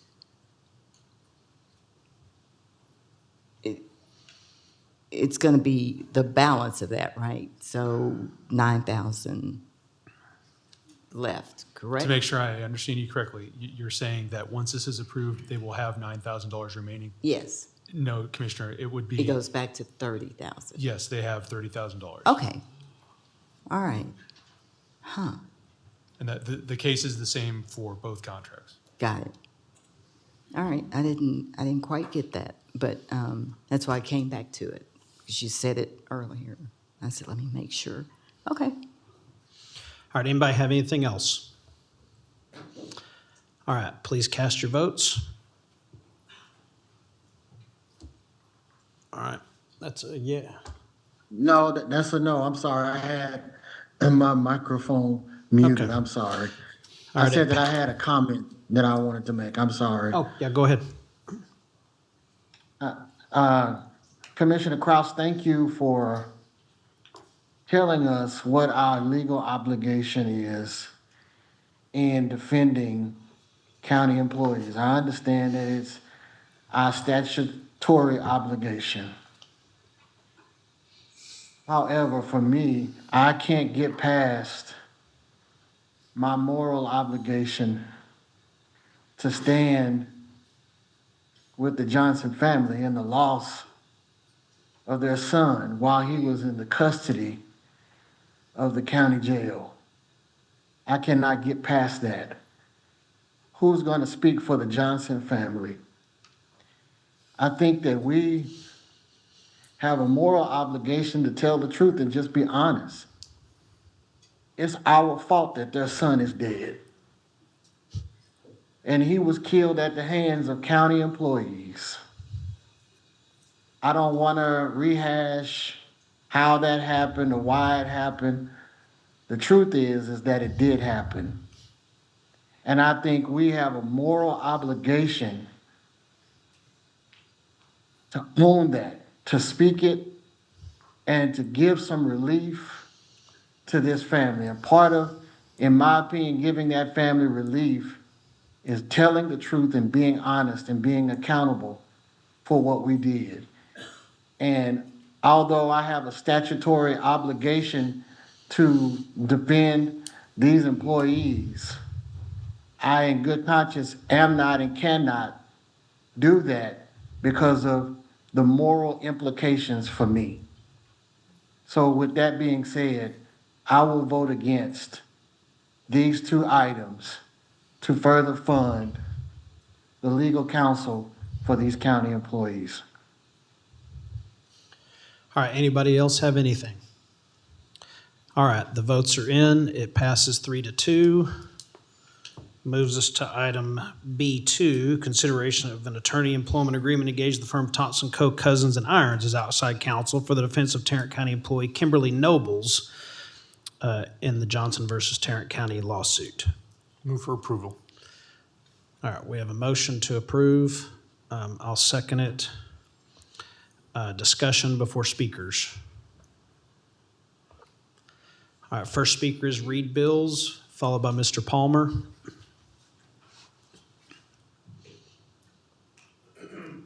Do you wish to speak? No. Okay. Mr. Palmer?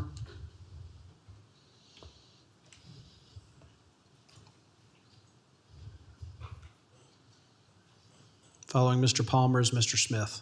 So obviously, the reason I started coming to these meetings was the jail deaths. I just would like you to settle with the family. I don't know if efforts are being made to settle with the Johnson family. They probably are. I'll give you the benefit of the doubt. But I don't see that, and I think it would be good to show that. I think it would be in good faith. My shortcoming in politics is that I view the people as having to fight off the government in a lot of instances, regardless of what the issue is. Not a lot of people agree with me, but when you have a choice of whether to represent the people or be a voice for the people or be a voice for the governmental body, to me, it looks like circling the wagons. It looks like smokescreen, shuck and jive, obfuscate, prevent, willing to give this much money to law firms instead of this much money to the family of the victims. They've gone through 2 Thanksgivings now, and they've gone through 2 Christmases. I lost a friend very close to me. She died very young, too young. And I have a box by my door. It's got a bathroom fixture in it that she really wanted. I got it at an estate sale for her. I texted her a picture of it. She says she loved it. It's still by my door. She died 2 months ago. And every time I go out the door, I see, like, I got to get that to Jana. Oh, can't get it to her. Doesn't matter anymore. I refuse to move it. I don't know why. What's it like to lose a son?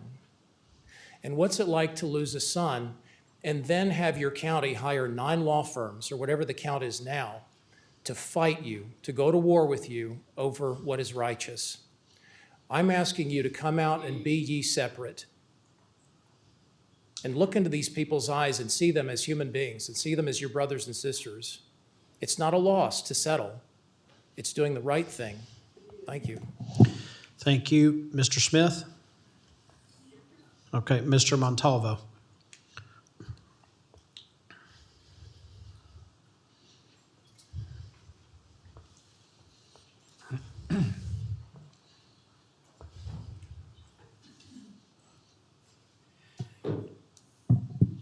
So the conversation for this item, before y'all vote, which I'm assuming is going to be 3-2, is can we get an answer of what other legal options are available to the county? What other representation options are available that we feel forced to overpay all of these lawyers in a situation where the county murdered a citizen?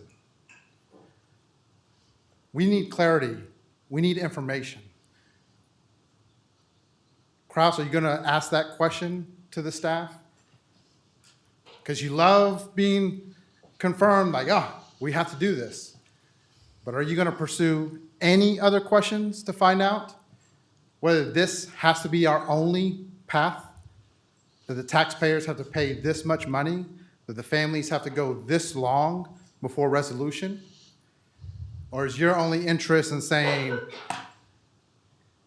when I have to and when I agree with it, I'll follow the law, no questions asked? But in other instances, I'll fight tooth and nail until I get what I want. Because that shows us that you don't care about the Johnson family whatsoever.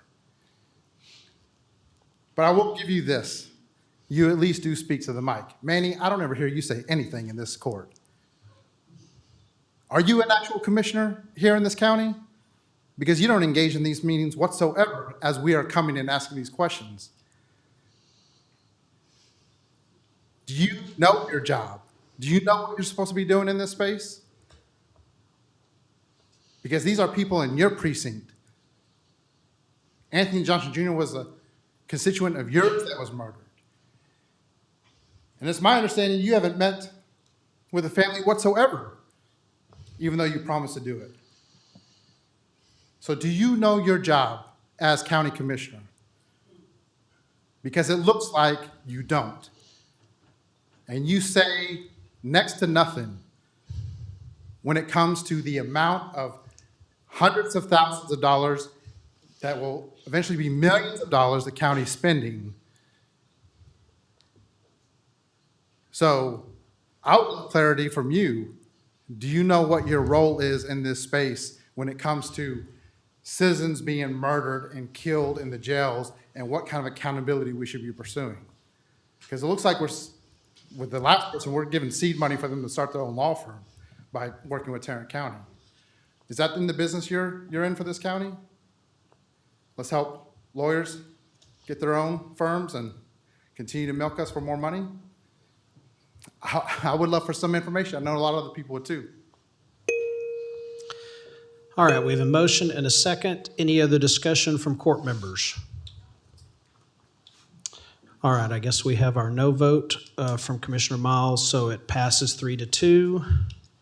Brings us to item C1, consideration of a property use and fee waiver request from the Tarrant County Historical Commission to conduct guided public tours of the 1895 courthouse during the Fort Worth Stock Show and Rodeo Parade. Move approval. Second. All right, we have a motion and a second to approve this item. Any discussion? All right, please cast your votes. Where'd he go?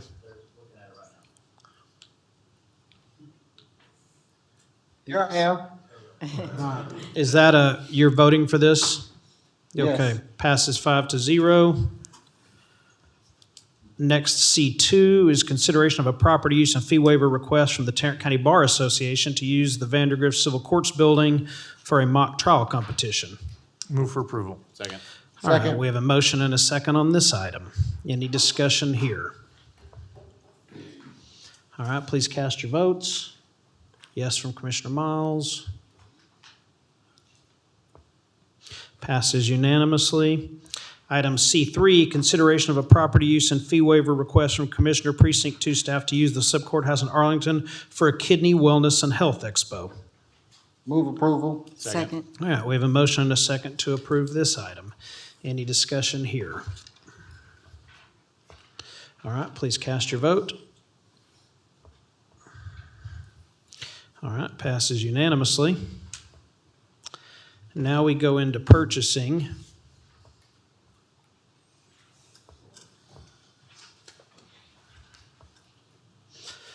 I'll make a motion to approve items D1 through D8, unless there's an objection. Second. Approval. All right, we have a motion and a second. Any discussion on any of these 8 or any questions on any of these 8? All right, seeing none, cast your vote. All right, passes unanimously. Now we go to D9. So I have one question on 9I.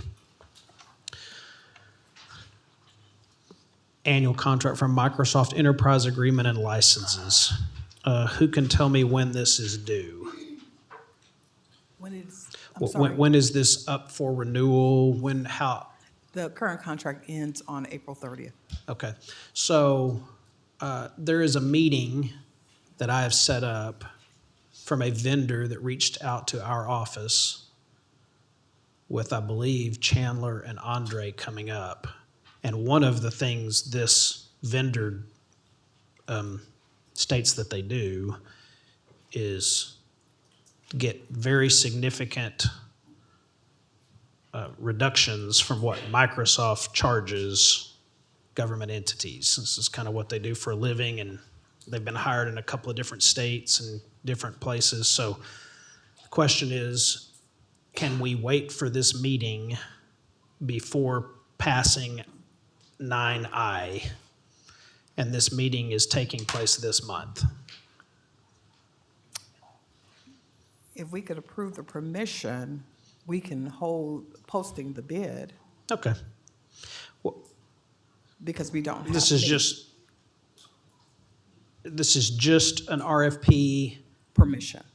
And how exactly do we do an RFP for Microsoft?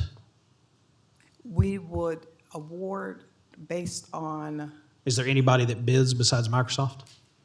I mean, well, I'm are sure. these there- different vendors trying to sell Microsoft? or- Resellers, yes. Okay, so we're not going straight to Microsoft. Okay. All right, yeah, no, that's fine. I'm cool with that. Okay. I'm going to make a motion to approve. Second. We have a motion and a second. I did have one more question on an item. 9C, Green Bay Jail retrofit lights. The reason listed on changing the lights out is reducing electricity costs. Do we have any idea how much we will be reducing electricity costs by? No, sir, we don't have those numbers. The real reason would probably be is the actual fixtures, they are no longer manufactured. And that's really the real reason why. I'll say There this. will be some savings because of the LED. Go ahead, John. The other thing I'd say, Judge, is we actually ran the savings when we did the LEDs for the parking garage over here, and it did actually show savings, I think, of an ROI of like 18 months or something like that. So we anticipate something very similar coming from this project. Got it. Okay, we have a motion and a second. Any other discussion or comments? Yes, I just have a question about item number E, under permission to bid, permission to take bids. So I see an analog camera system, analog camera systems, what's that about? So this is the current jail security system that's in there. It's outdated, it's analog. This is going to upgrade it, and yeah. all right. Okay, that's what I was checking. I was hoping we weren't putting analog camera system, I'm like, No. wait a minute. Okay. All right, any other questions or comments on this item? All right, seeing none, please cast your vote. Oh, we do? Where is this? Oh, sure do. Where is that? Who's the speaker? I don't see it here. All right, Mr. Palmer.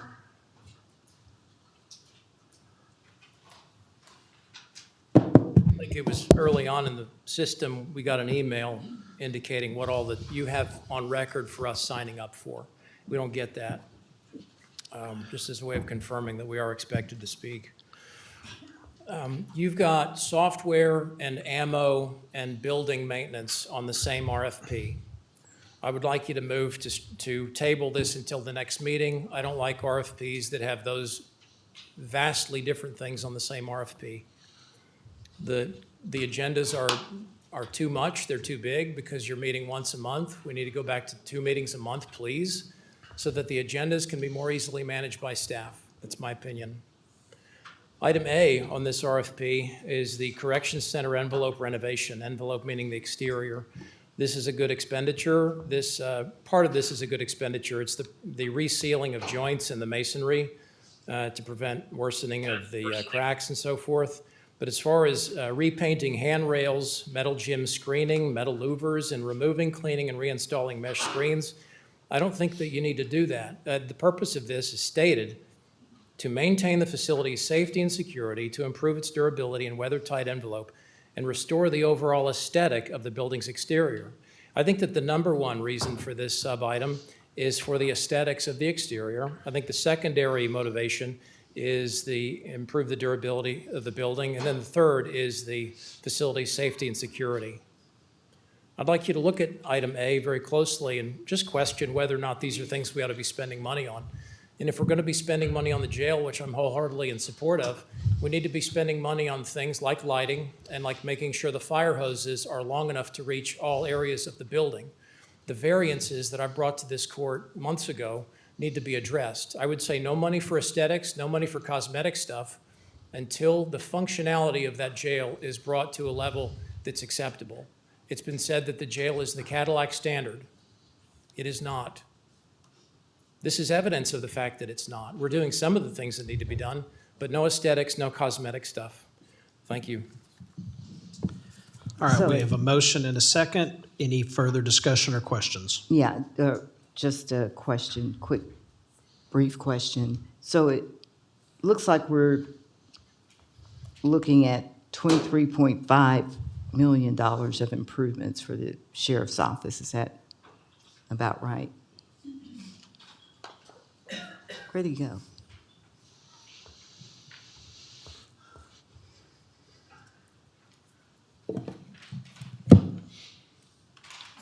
I think I did the math on that. Item H, we already had approval for that from the last court meeting, but we brought it back because we were requesting permission to do a RFP on that item.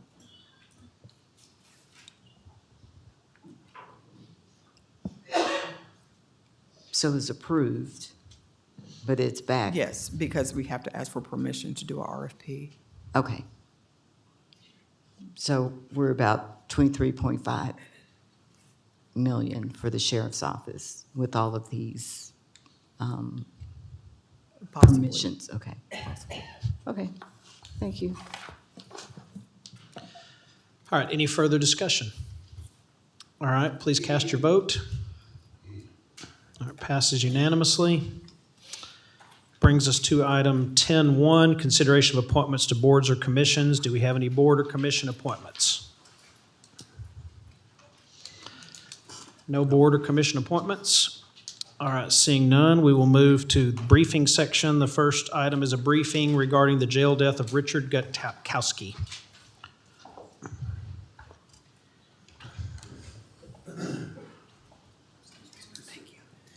Good afternoon, court members. We did ask the sheriff's office if they would like to have someone here to brief on this item. They responded that because this is an active investigation, they would not be sending anybody. However, I do have the press release of publicly available information, which I'm happy to read into the record if the court so chooses. Sure, go ahead. Okay. For immediate release, this first one comes from August 6th, 2025, reference in custody death. On Wednesday, August 6th, 2025, jail medical personnel from John Peter Smith Hospital responded to medical emergency inside the Tarrant County Jail involving a 61-year-old male inmate. The inmate was transported to JPS Hospital where he passed away. He was arrested by the White Settlement Police Department for criminal trespass. He arrived at the Tarrant County Jail on July 29th, 2025. The Tarrant County Medical Examiner's Office will determine his cause of death and release his identity. All in-custody deaths are investigated and reviewed by the Tarrant County Sheriff's Office, jail staff, the TCSO Criminal Investigation Division, the Tarrant County Medical Examiner's Office, an outside law enforcement agency, JPS medical staff, the Texas Attorney General's Office, and the Texas Commission on Jail Standards. In reference, and thus also JPS was also requested to brief on this item. We did reach out to JPS, and they sent back the following statement. The statement is being provided in connection with the in-custody deaths that occurred on 8/6/25, 8/24/25, and 12/21/25. Our hearts go out to each of the descendants' families, and we are deeply sorry for their loss. While we are not able to provide in-depth information about any of the individuals due to privacy laws, we offer the following statements in connection with each. And I will only read the one for this agenda item, and then I'll read the subsequent ones later. Mr. Gutkowski Jr. had existing health concerns that were known to him prior to his incarceration. His treatment plan was continued during his jail stay. On 8/6/25, he called for medical assistance from his cell due to nausea, pain, and vomiting. Later that same day, he coded and was provided with emergency support and transported to the hospital where he was ultimately pronounced deceased. That's all I have. Thank you. I have some questions. You probably can't answer them, but I'll try my best. you can, What do you you can have, stay ma'am? up there for decoration. Okay. So I asked for this briefing so the court and constituents can know how Mr. Gutkowski's encounter with the Tarrant County Jail got us to his death. And from what I understand, Mr. Gutkowski was 61-year-old, white male, arrested for criminal trespass. So if I'm understanding correctly, well, Mr. Gutkowski's bond was set at $500, and he spent 9 days in our jail, was transported to JPS as you detailed, and died on August 6th.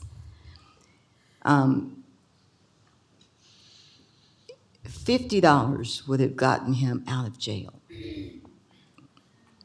and avoided this tragedy through a bondsman at 10% of the $500. I mean, it costs more than $50 to keep any one person in jail for more than a day.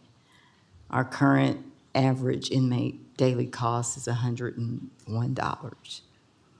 So I guess we should ask ourselves on this dais and the community, is it worth incarcerating someone with a $500 bond who has the possibility of dying in the custody of our sheriff? Crimes like criminal trespass are usually rooted in other areas like housing insecurity, homelessness, or food insecurity, and mental health. If I had a magic wand, individuals with bonds less than 500 would be given PR bonds and be released and given a court date. It just doesn't make any fiscal sense to house nonviolent offenders in our county jail for 1 day when that exceeds the cost to taxpayers to bond them out.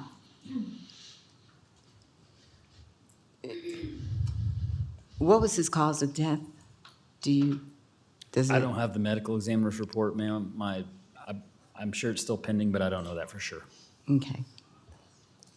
We've got to get to a place where we're figuring out how we prevent these types of incidents in the future. You know, I don't know if you all receive it, but I get the daily list of folks in our jail with bonds of $500 or less. I shared that with other commissioners. They were appalled. They're like, we don't keep these people in our jail. Are y'all nuts? And I'm like, I'm just asking. I'll be sitting at a conference and say, check this out. They're like, why do y'all have these folks here? Not every last one of them. But we've got to figure out how to prevent these types of deaths. This gentleman died August 6th. August 6th. It's January, whatever.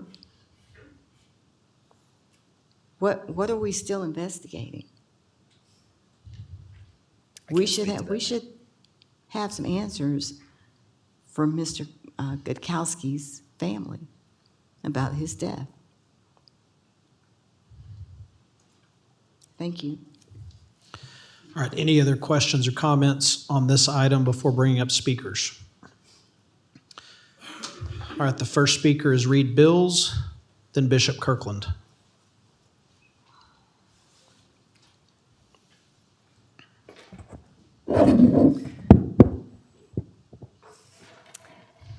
This briefing item has been on the agenda several times before, with no appearance from the sheriff. Instead, as today, the county administrator offers reports that are not explanations as to why people are dying in our jails and why there are months' delay in reporting the cause of death. When a county employee is called to speak to the court on an issue as serious as yet another jail death, I think the sheriff should be required to appear and provide the requested briefing. Not doing so is an act of disrespect to the court and the taxpayers who have come to this meeting to hear the update, as well as dereliction of the sheriff's duty. We deserve better.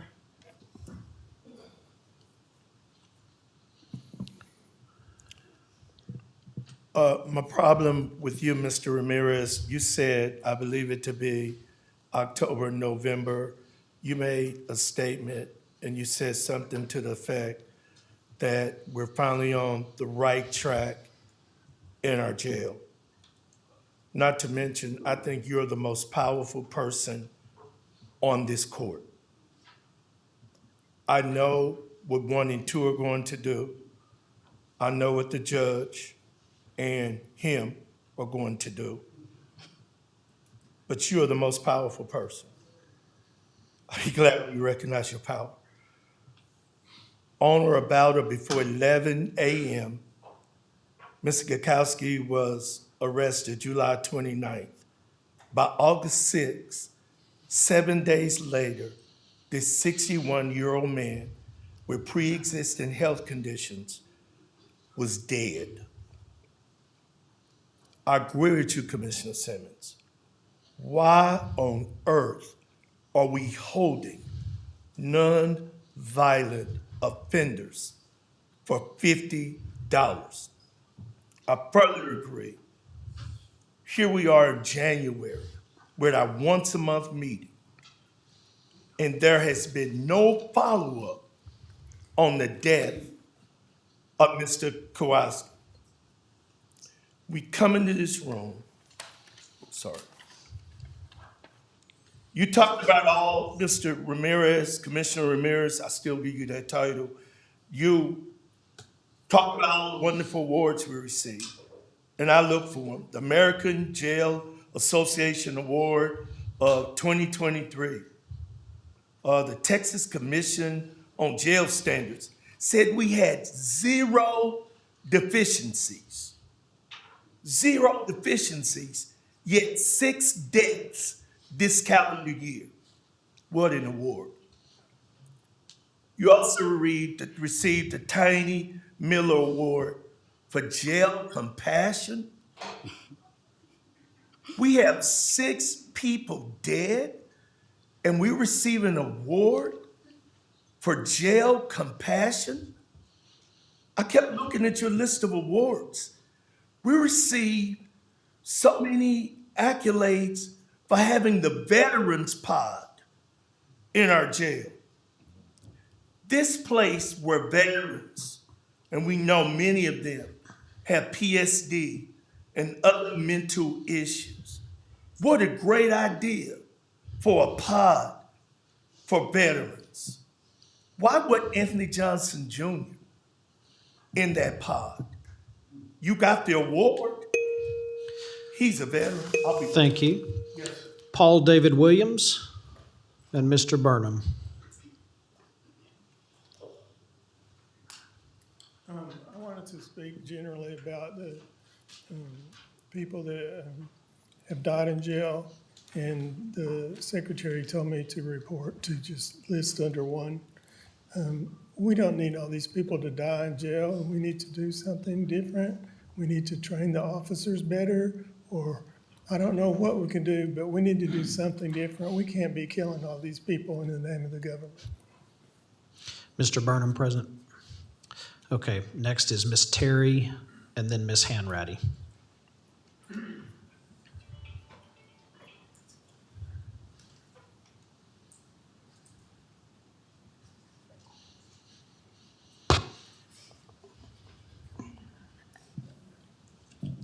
Good afternoon. Most of what I was going to say has been said by others, but I want to read the custodial death report of Mr. Gukowski. And this is completed by the Sheriff's Department. It's a little print. Tarrant County inmate Richard Gukowski, white male, date of birth 7/3/1964, had been housed at the Tarrant County Jail, Tarrant County Correction Center at 100 North Lamar. He'd been in custody since July 29th, 2025 on one charge of criminal trespass, Class B misdemeanor. Inmate Gukowski died on 8/6/2025 at approximately 10:47 at John Peter Smith Hospital. He suffered a medical emergency in his cell on the same date. What's mentioned on some of these custodial death reports is the time and date they send the inmate, the detainee, to JPS. That's missing in this count. His cause of death is listed by the medical examiners, which I found when we didn't realize it up here. It's peritonitis due to perforation of the colon.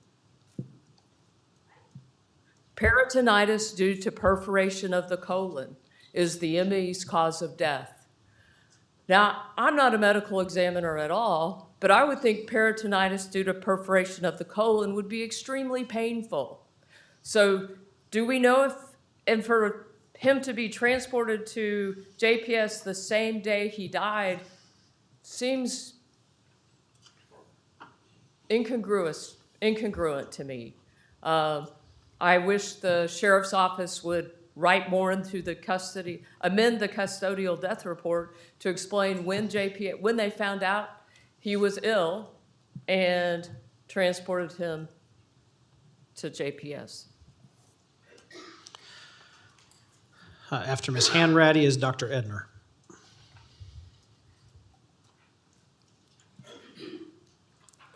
I want to thank Commissioner Simmons for approving 3 briefings on the deaths in the county jail in the last 6 months. What I had said is that it's important to learn how and why these deaths keep happening, especially since the sheriff's office seems reluctant to provide videotapes, autopsies, or other information to help explain the deaths. But what I found here is that there's nothing. I mean, the sheriff's office won't appear, but there's plenty of sheriff's officers out there to protect, I guess, the commissioner's court from us. But they won't even, it doesn't have to be the sheriff, but there's got to be somebody there to speak for the sheriff's office and somebody from JPS. And they can't be all they always say, oh, we're investigating, but we never hear how they get investigated. We still don't know about Chastity Bonner, and that's been years. Yes. And her mother brought her ashes. You'd have thought somebody would have thought that we could do something. I'm just appalled. And to have somebody with criminal trespassing die, why didn't they treat him when he came in? He had to be sick when he got to the jail, and he should have been in JPS then, not wait till he dies. Thank you.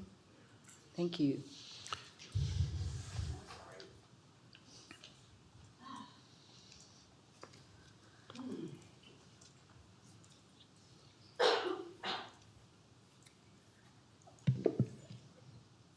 As you consider the next phase of addressing the multiple deaths in this award-winning jail, will good old boy tactics surface in every investigation? Why does the pattern never change, only the names? Why can trespassing get you a death sentence? This is a sad reality. We already know what's coming. 3 more cases, handled the same way as the others. Performative investigations, no real justice. Taxpayer-funded legal defenses, endless lawsuits, and pay-to-play legal games designed to exhaust the people, disregard the families, while insulating power. Let us be clear, we're not ignorant, and we do not suffer from political Stockholm syndrome. We see the pattern. We know the playbook. You don't care, but we are tired. Tired of abuse masquerading as process, tired of corruption dressed up as legality, tired of being told to trust systems that repeatedly protect themselves while harming the public they claim to serve. This is cyclical evil.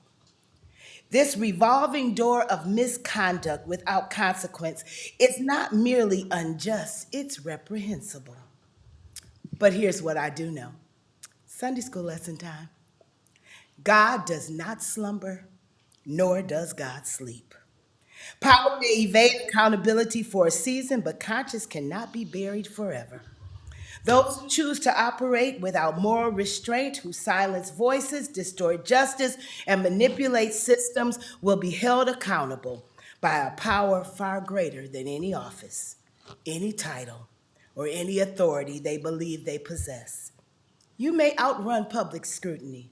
You may outspend legal challenges. You may delay justice, but you cannot outrun, outmaneuver, or outtrick righteousness. Amen. All right, so this is, everyone signed up to speak on this particular item. Anything else from court members on this one? All right, next. I signed up for this and other items. I don't believe you signed up for this one, but your name is not before me. So we'll go to the next item, which is briefing regarding jail death of Stephen Whitley.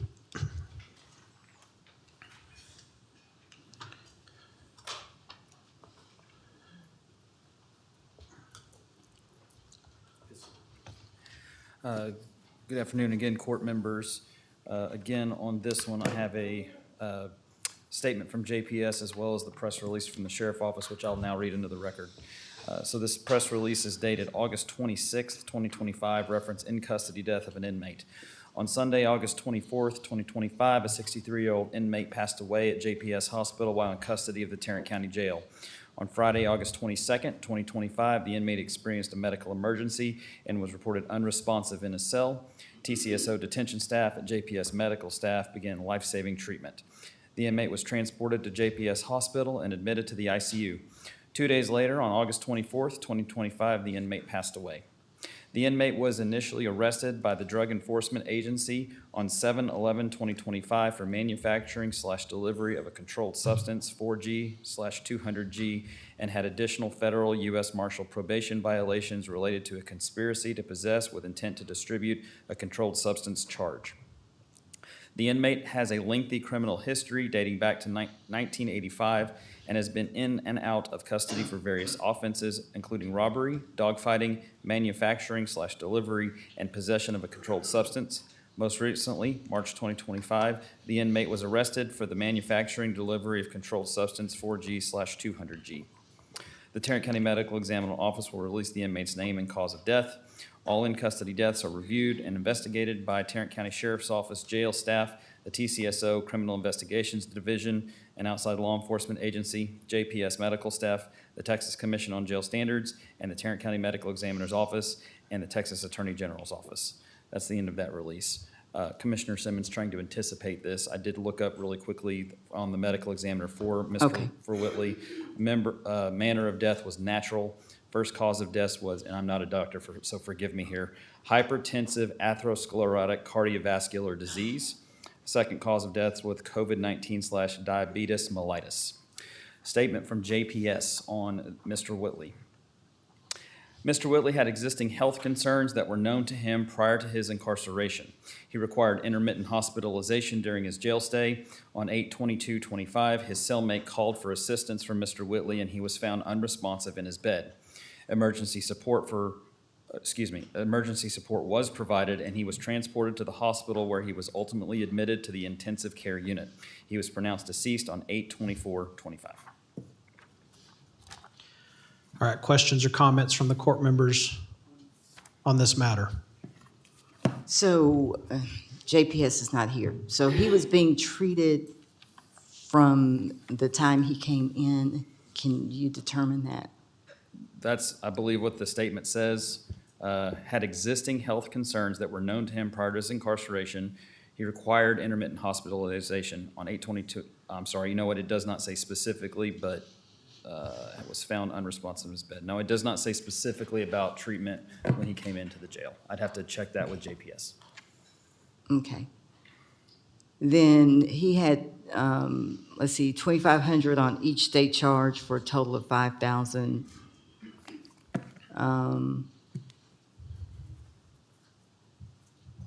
No, his bond was set at $25,000 for each state charge.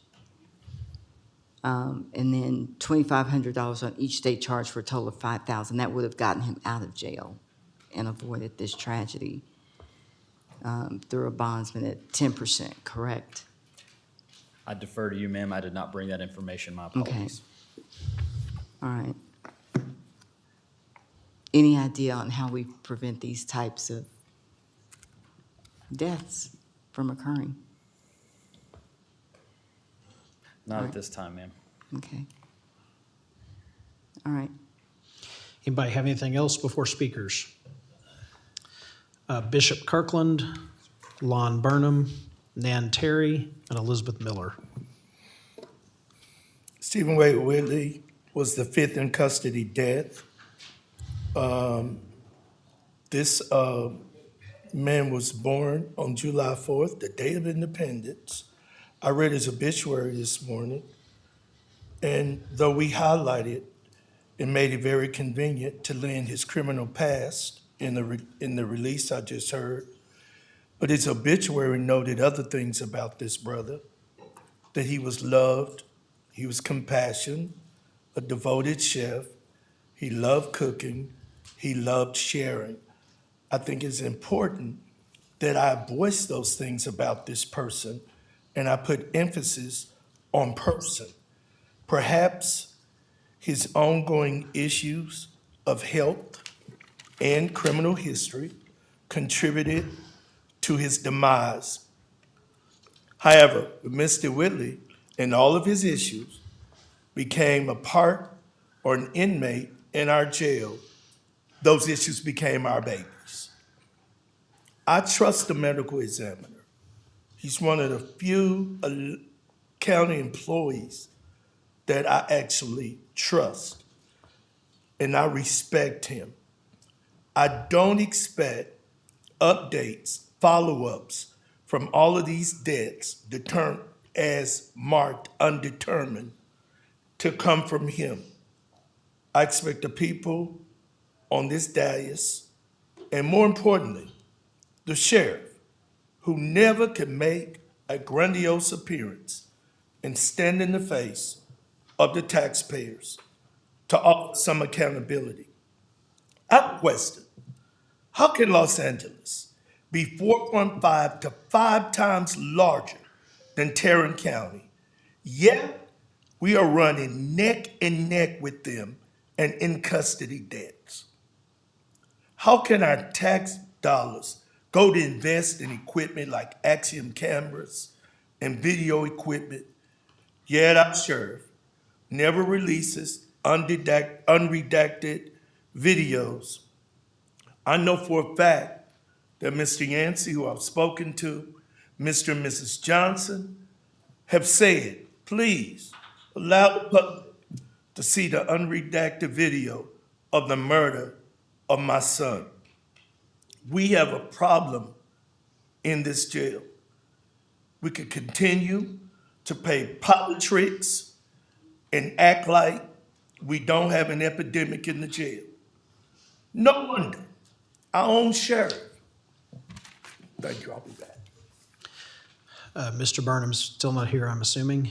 All right, Ms. Terry.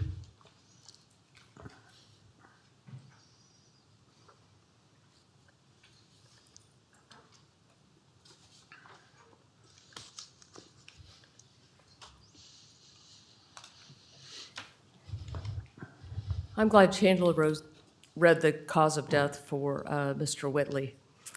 I don't believe any of the charges read by the sheriff's press release has a punishment of a death penalty. Courts get to assign a death penalty as punishment, not the Tarrant County Jail. The last time this item was brief, I asked why the dashboard doesn't list the number of detainees awaiting pickup by several entities, the U.S. Marshal's Office, the Texas Department of Criminal Justice, which probably has quite a few of our detainees, which if we passed them off, we'd have lower population rates. Still no change. How many people are waiting for transfer to a state mental hospital? How many people are in the jail diversion, the competency restoration program in the jail? Those are all items that would be beneficial to the public and possibly others. And what you see on your dashboard is not the public dashboard. Get a friend who's not in the county staff to give you access to the non-county public dashboard. But Mr. Whitley died. He died of COVID, diabetes, and heart disease, I believe. Neither really are a death sentence. 61, he's still less than the average age of death in the Tarrant County. Ms. Miller?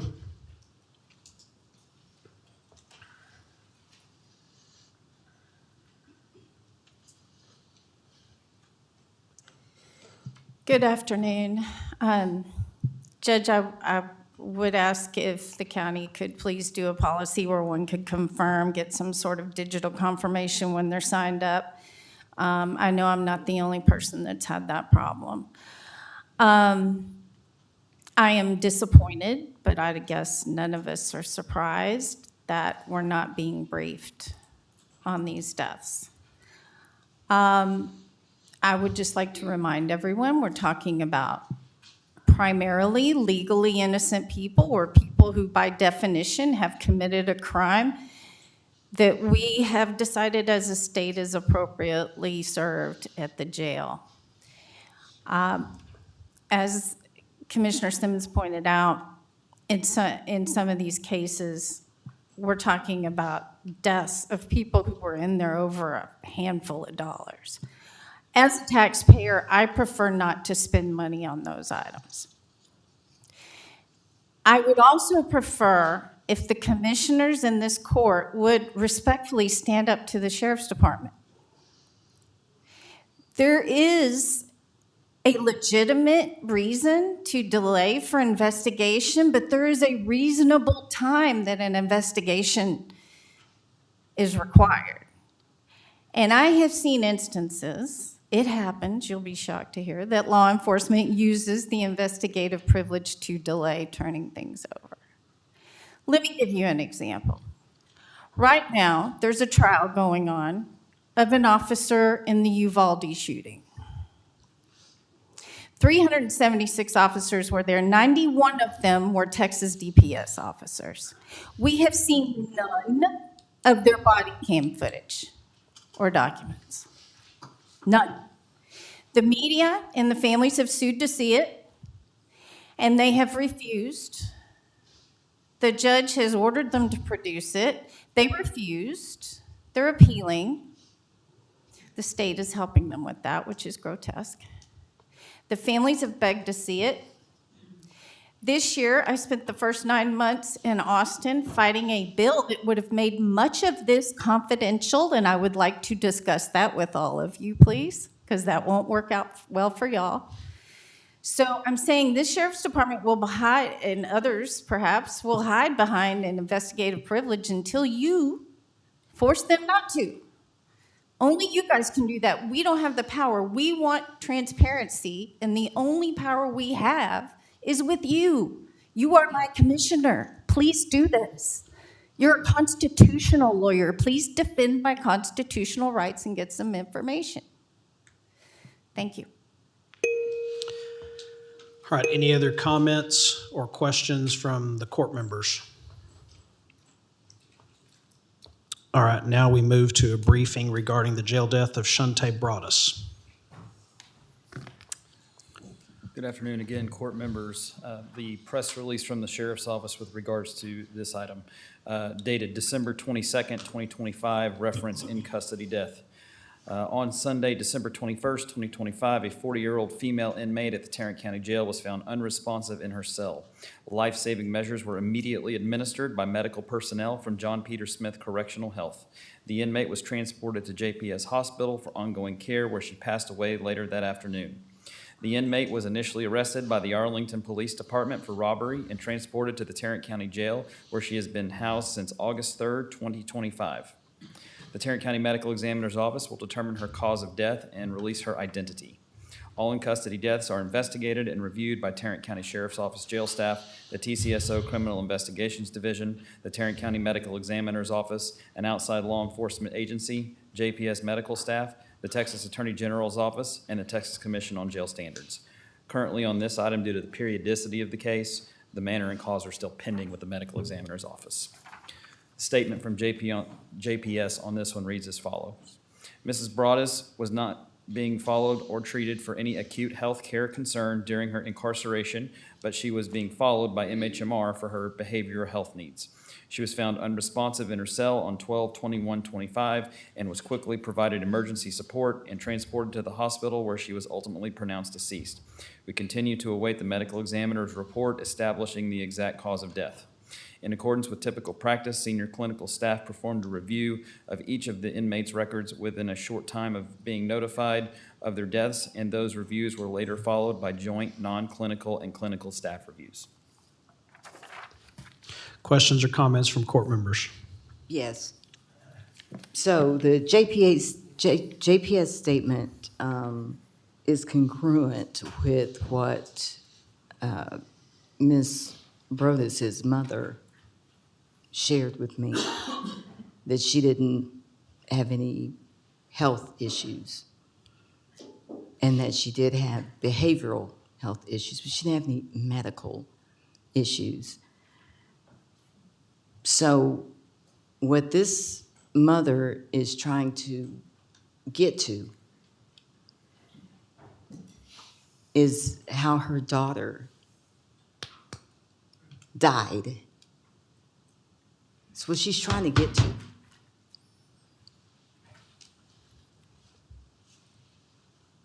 And she hasn't heard from a soul in this county. Sheriff's Office, JPS, or MHMR. We have got to have better processes. If we're going to be cool with these people dying in our jail, the least we could do is have some damn decency to contact these people. She gets a call from the chaplain. She goes to the hospital. Her daughter is dead. I said, what'd she die from? What'd they tell you she was in there for, ma'am? She's like, they didn't tell me. In the conversation, I asked her 2 additional times. I said, I understand you're grieving. But when you got to JPS, what'd they tell you? They said she's dead. Of what? From what? I said, have you talked to the sheriff's office? Did the chaplain from JPS come out? Have you heard from, she has an MHMR case, right? Yes, Commissioner. Who have you heard from? Nobody. That's sick. We have got to at least have some decency and have some heart and communicate with these people whose loved ones have died for whatever reason in our jail. She was found unresponsive in her jail, in her cell, not sick, not being treated by JPS for anything. Did she fall, hit her head? Was there an altercation? What? Tell these people, these families, something.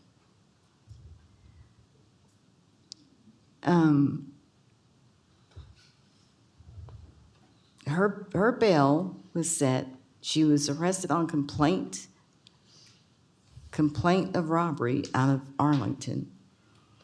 Her bail was set at $5,000, which means $500 would have gotten Ms. Shantae Broaddus out of jail and avoided this tragedy prior to September 30th through a bondsman at 10%.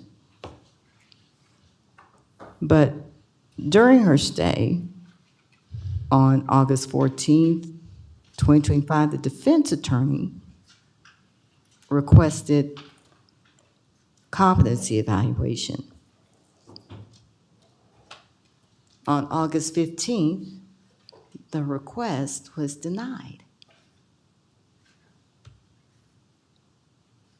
On September 30th, the defense attorney requested competency evaluation, and it was granted.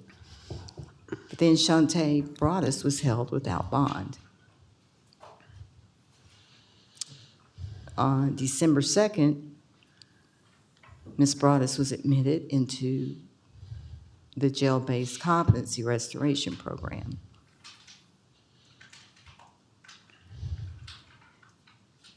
On December 21st, she's dead. What? We don't have a medical examiner's report back yet because it just happened a couple weeks ago. But somebody knows. What'd she go in for?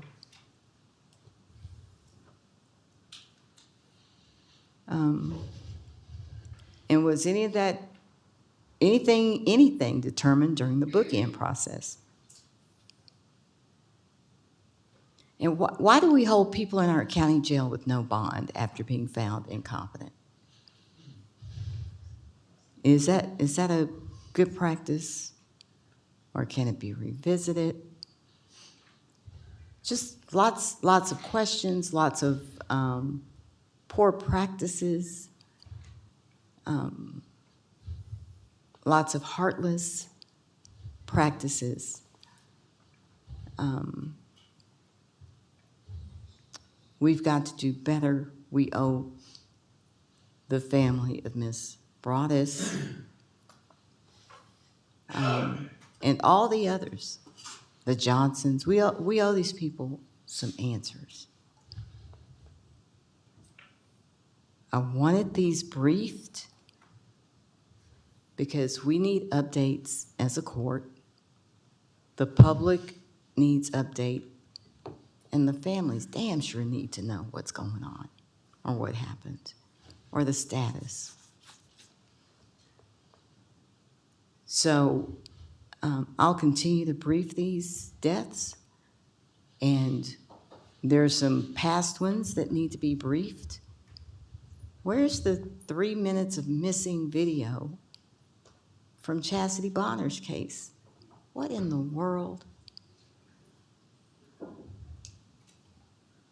That's all I've got for now. Any other comments or questions from commissioners before speakers? Bishop Kirkland and Mr. Billy Wilson. Mr. Chandler, I like you, but you're not the sheriff. I don't expect a briefing from you. Correct. On December 21st, Shantae Broaddus, a healthy 40-year-old devoted daughter, granddaughter, graduate of Carter High School of Dallas, was arrested in our jail. My issues is, and I use the term politricks. For those of you who don't understand that term, it's politics mixed with tricks, and that's all we are getting here. No wonder Sheriff Wayborn would not allow his son to be transported to his own death trap of a jail. Correct. He was facing serious charges, yet because of the hand-in-hand, good old boy network, he never saw our county jail. Another mental health crisis, another mental health individual dying in jail. I apologize, Mr. and Ms. Johnson.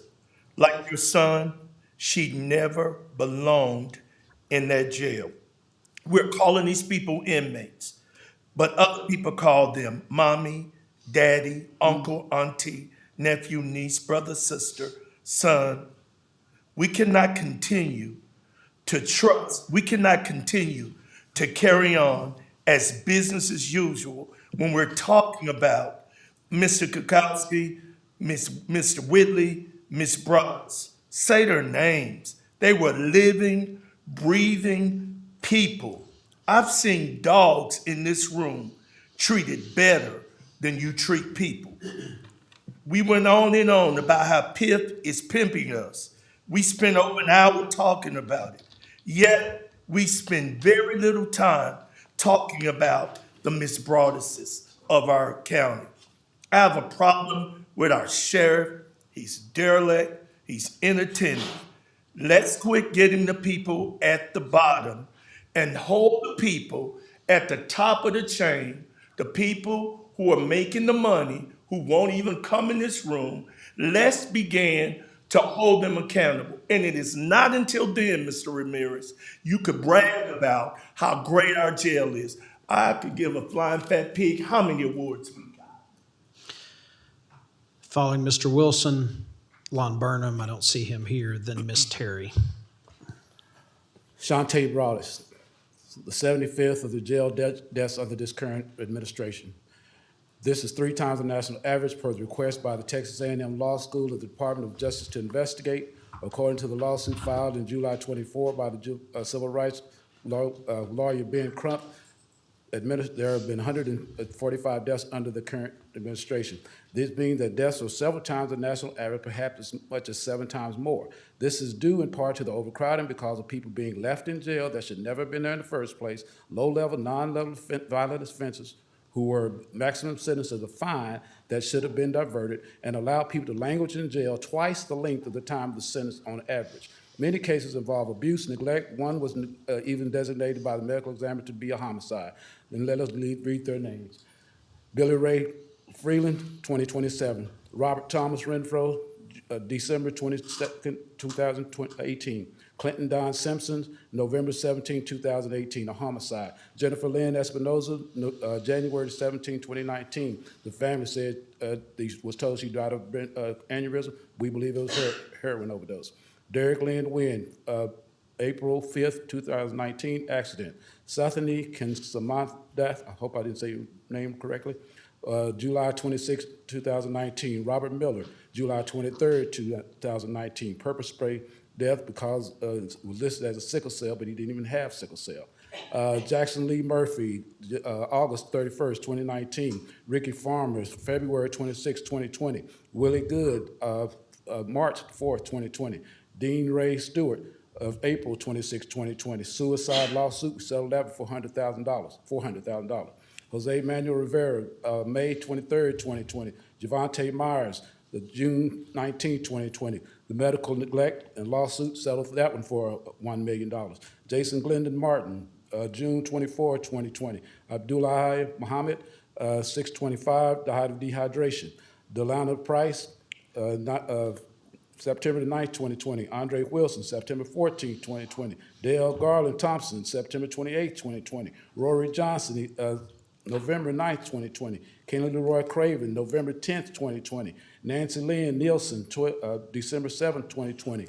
Dextori Lamont Maven Williams, December 9th, 2020. Lee D. Haney, 12/19/2020. Jaron Daniel Champton, December 22nd, 2020. Ross Harold Brewer, December 28th, 2020. Zenora, baby Zenora, was May 27th, 2020. We spent $1.2 million on that one. Cedric Till, January 2nd, January 1st, 2021. Bebo Hernandez Garcia, February 15th, 2021.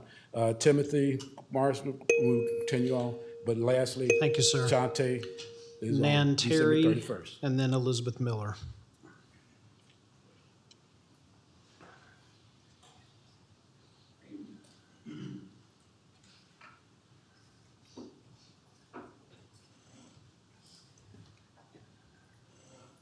As we've heard, Shantae Levette Broadus died on December 21st, 2025 at 4:11 p.m. She was 40 years old. The Tarrant County MU's office states that the autopsy reports are pending. According to the Attorney General's death and custody report, Ms. Broaddus was arrested on August 3rd and entered the Tarrant County Jail at 9:33. She was found unresponsive in her single cell during a medication distribution with a Dr. Hart code being called immediately at approximately 8:41 on the 21st of December.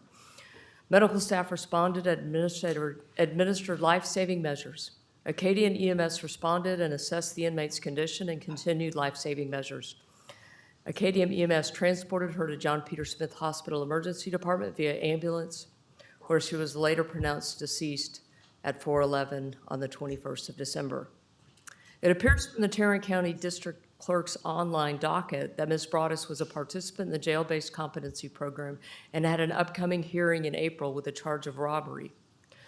The death and custody report, which is completed by the Sheriff's Office, answered this robbery to the question, what were the most serious offenses which the deceased was charged with at the time of her death? But to the question, what were the types of charges or reason for contact, the answer was violent crime against a person. That charge is not listed in the district clerk's online database. But what we do know for sure is that a 40-year-old woman died in the Tarrant County Jail. She had not been found guilty of any crime. The UT Southwest database that compiles average life expectancy shows within Tarrant County, the Fort Worth area, the county level life expectancy for a Black female is 78.7 years. But the zip code life expectancy ranges from 66.7 to 87.2. Regardless, at 40, Ms. Broaddus died way too soon in our county jail, having never been found guilty for a crime for which she was charged.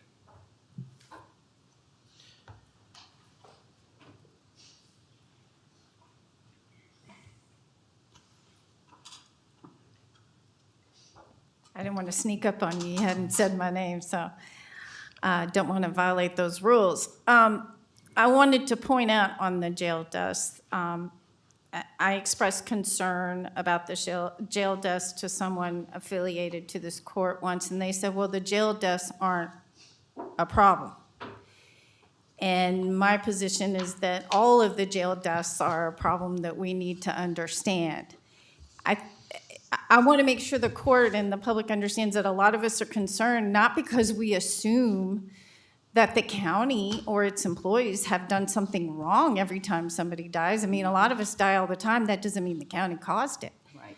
But the minute we take those people into our custody, we're taking responsibility for them.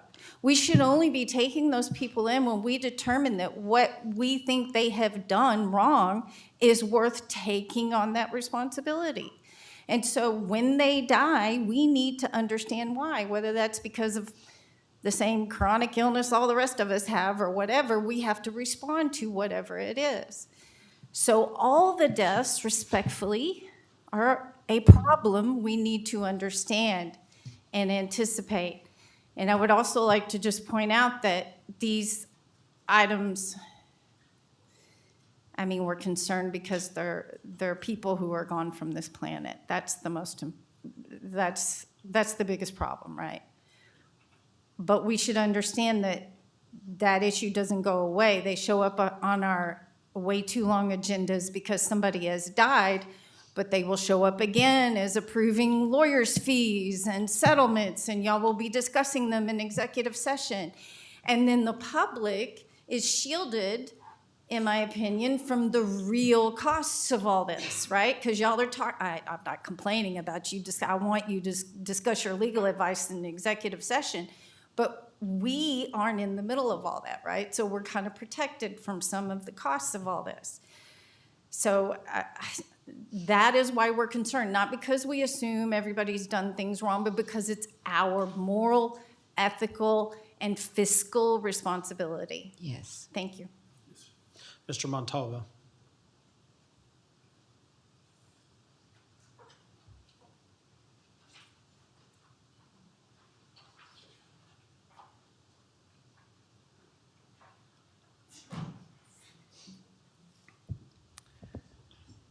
So I want to thank Commissioner Simmons for these briefing agenda items. And thank you for your leadership, for requesting any information that's available for us, the community, to know what is going on with these deaths and murders in the jails. I know as soon as the news broke that Shante had passed, a lot of community started asking, what's the information? What's going on? We're asking county resources, we're asking community resources, and nobody has any information. And there are a lot of people that care about Tarrant County and are deeply concerned and worried with the number of deaths that continue to happen in this jail.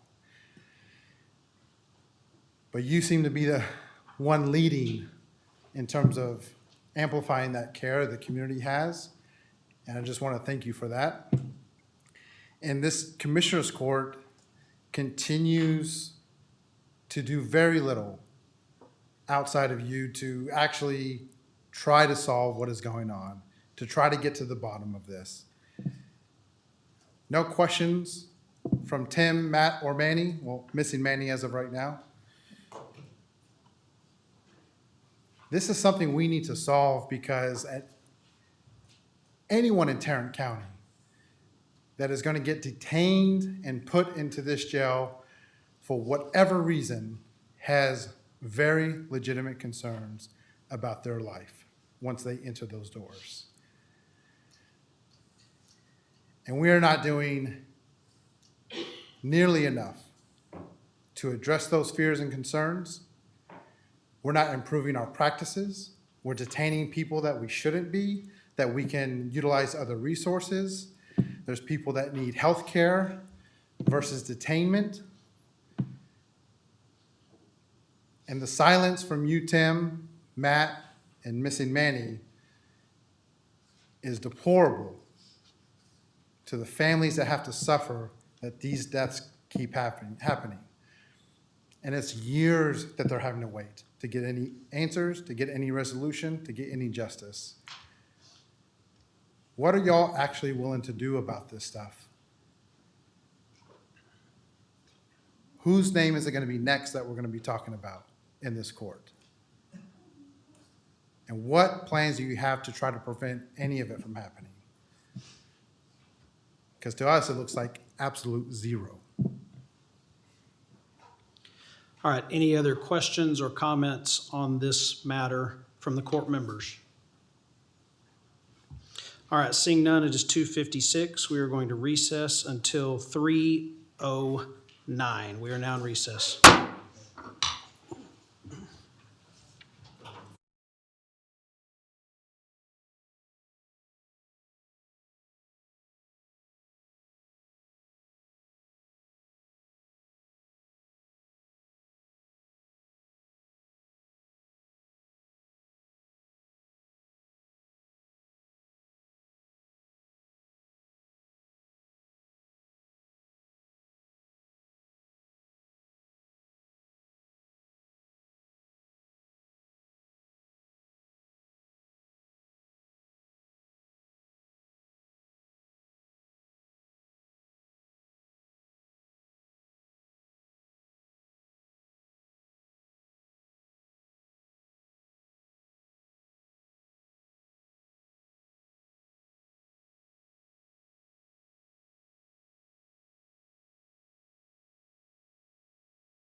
All right, we're back.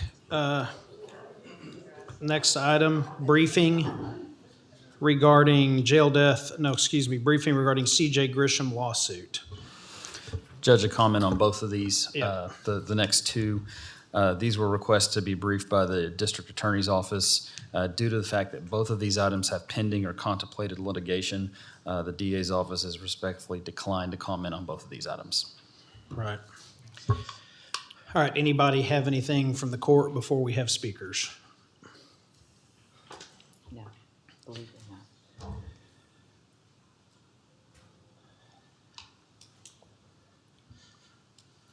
Bishop Kirkland, Lon Burnham, and Elizabeth Miller.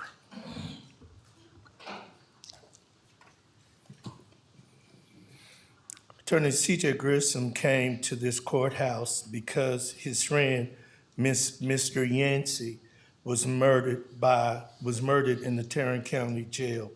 Like him, I was bamboozled and confused to see a privileged white man being handled the way that he was handled in this building. ICE is making it painfully obvious just how disrespectful, rude, abusive, and callous that law enforcement could be without provocation. I am, as a taxpaying citizen, stakeholder in Tarrant County, embarrassed with how we treated Attorney C.J. Grisham in the foyer of this courthouse. No, Mr. Burnham. All right, Ms. Miller.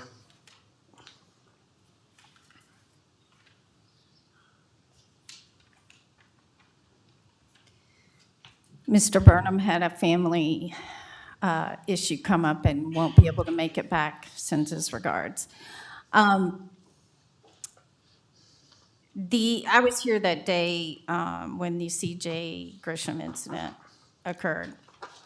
I respectfully ask that this court, please, commissioners, judge, please consider changing your speech policy so that it is consistent with the Constitution.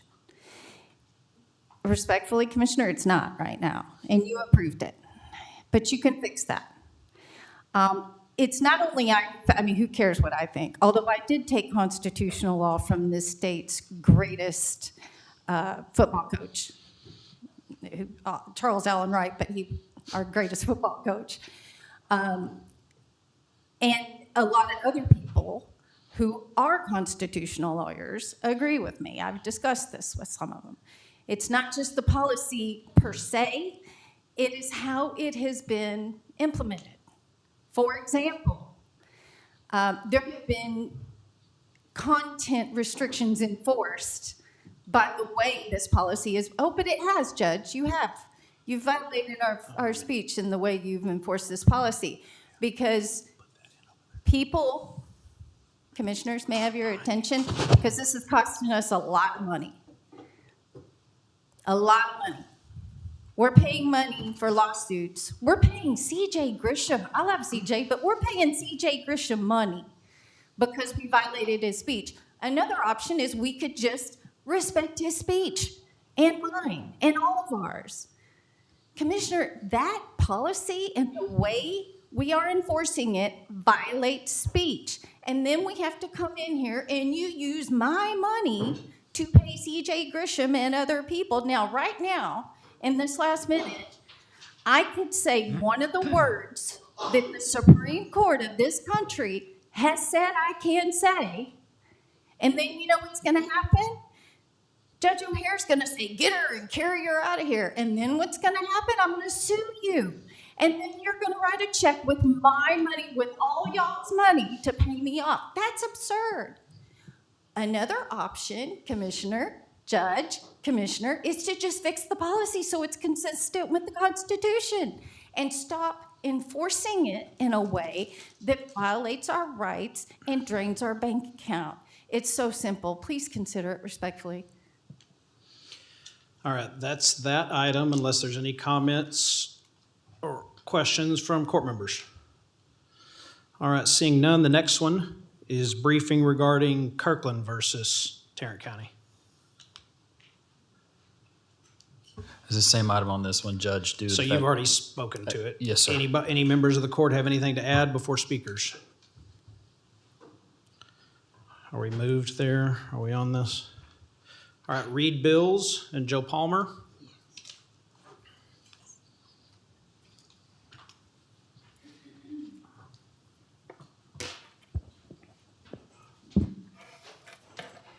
Many of us here today were also here last month when Judge O'Hare illegally ejected our respected friend, Bishop Kirkland, from this room. Understandably, he has sued the court for violation of his civil rights to speak. Our tax money has been spent to defend Tarrant County for this unconstitutional act. The case has stalled on a technicality, but undoubtedly more will be spent to defend the amended challenges. Because our funds are involved in this case, we are stakeholders and thus entitled to hear a briefing on the lawsuit. Thank you for putting this item on the agenda so we can be informed on the status of the expenditure of our tax money. No thanks to the DA who has not provided that information. Mr. Palmer and then Mr. Wilson. Thank you. Bishop Kirkland's remarks at the last meeting, an intent to disrupt the meeting or an appeal to heaven? In what ways are we able to hold elected officials accountable? Speaking at meetings of local government bodies is among them. At the last meeting, Bishop Kirkland was removed during his recognized time to speak for casually commenting, "Lord, we live in America where you cannot clap." There was no profanity and the volume of his voice was low. This matters because of the specific constraints placed on public speakers by the court in the decorum policy. Bishop Kirkland brings to these meetings words, nothing more. For some, the purpose of coming to speak is to communicate concerns, suggestions, etc., to the court members. For others, it may be for venting, as can be seen in the case of the numerous family members of those who have died in custody. It should be deeply concerning to see these words reacted to with physical action, the removal of the individual under threat of violence, arrest, and the related financial and reputational damage associated with it. Since that meeting, I've had conversations about these removals with friends of mine who not only are Republican voters, but who publicly support conservative candidates and are vocally conservative. The damage caused by these removals is the effect on the public considering speaking. Fear and uncertainty are introduced into the thought process when an individual considers what statements they will include in their speech at the meetings, as well as whether to come to meetings at all. The family of Christopher Loyo, the young man who was killed in his home last January, was in attendance at the meeting following his death, but abruptly left after witnessing a physical removal at that meeting.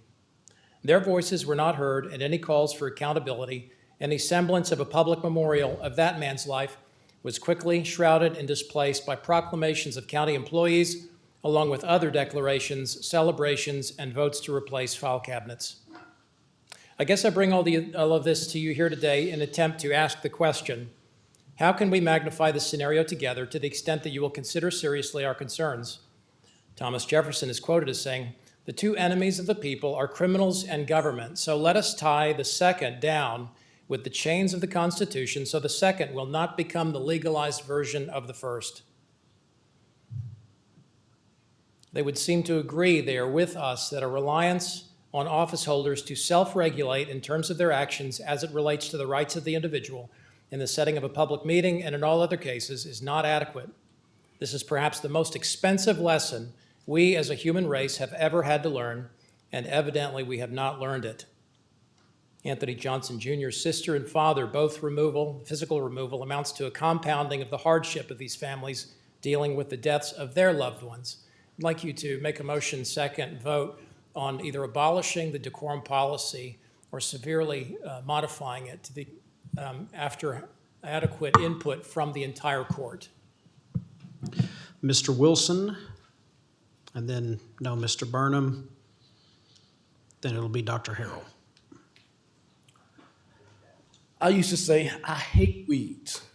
I spent time and treasure trying to get rid of them. There are so many kinds of weeds. I once asked the gardener, what is a weed? He said, really, it's anything you don't want in your yard. What is a weed to one could be substance or even healing for others. God made them the way they are, and they survive no matter what we try to do to them. We have a choice to either spend our time trying to kill them, or we can just let them be. I now allow baby's breath and wild onions that for some reason seem to thrive in my yard.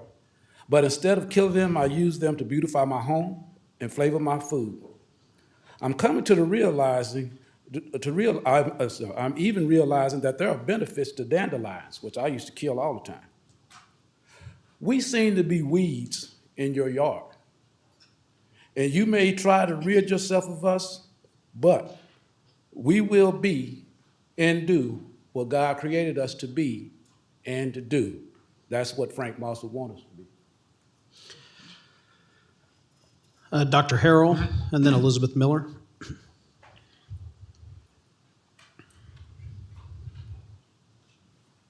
Thanks. I want to speak on behalf of Bishop Mark Kirkland, a citizen, a Marine, a minister, who has shown himself to be a caring, informed, and consistent advocate for the disadvantaged, for justice for all, for kindness and decency. You know him, commissioners. He's here all the time. His comments you're familiar with. He's always measured. So his offhand comment last month about clapping in the courtroom was hardly incendiary. But the response was immediate and punitive. It was not a professional or calm effort to maintain decorum. It was an angry reaction that was uncalled for. That's not the way public comment should be treated. Because when a citizen is cut off and removed over a minor comment that doesn't violate decorum, it sends a chilling message to everyone else in the room. Be careful what you say, or you'll be punished next. That is not healthy civic life, and it's not the standard that Tarrant County should accept. We don't expect you to agree with everything we say. We don't agree with everything you say. But we do expect for you to listen to us and perhaps learn something that you didn't know or understand something from a different point of view. You don't know everything. We don't know everything. Right. But that's why, together, we could better serve Tarrant County, all of the county, and that includes treating Bishop Kirkland with respect. Thanks. Thank you. Ms. Miller, and then Mr. Montalvo.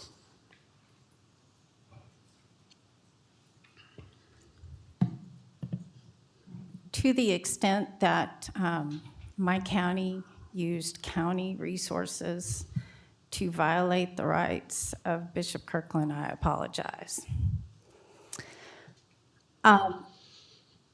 The way the speech works, or our right to speech is supposed to work, if judge in the court feels like we've violated the policy, then the court should, say so and express how the policy has been violated and invite us to leave perhaps, give us a trespass warning perhaps, and again, I mean, Commissioner Kraus knows all of it. Well, maybe we're too old. It's been a while since we went to law school, but the minute Judge O'Hare says, go get them out of here, and then the sheriffs come put hands on us when there's an option to say, you've violated the policy, please leave or you'll be trespassed. But the way this court has gone straight to hands on and then taking people out of here, now the county, and that's us, that's all of us.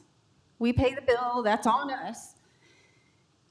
Once we go hands on and they come take us out, then we're into assault and kidnapping. Because you don't get to just put hands on, you know this, you remember this, you don't get to just go hands on and yanking people around for saying words you don't like. That's just not the way it works. And so I'm glad, as much as I don't want to be paying the bill, I'm glad that Bishop is filing this lawsuit. And if any county employee comes and puts hands on me, they should know they will be a named defendant. And I encourage anybody else in this county, I don't want to pay the bill, but I strongly encourage everybody else in this county who has their speech rights violated or is assaulted and kidnapped by the county employees of this county. I encourage them to file a lawsuit. I argue that they have an ethical, moral obligation to do so until we get this speech policy and the enforcement of it fixed. And again, I invite you to just do that, and then we can all be done with it, and I'll shut up about it. Thank you. Mr. Montalvo.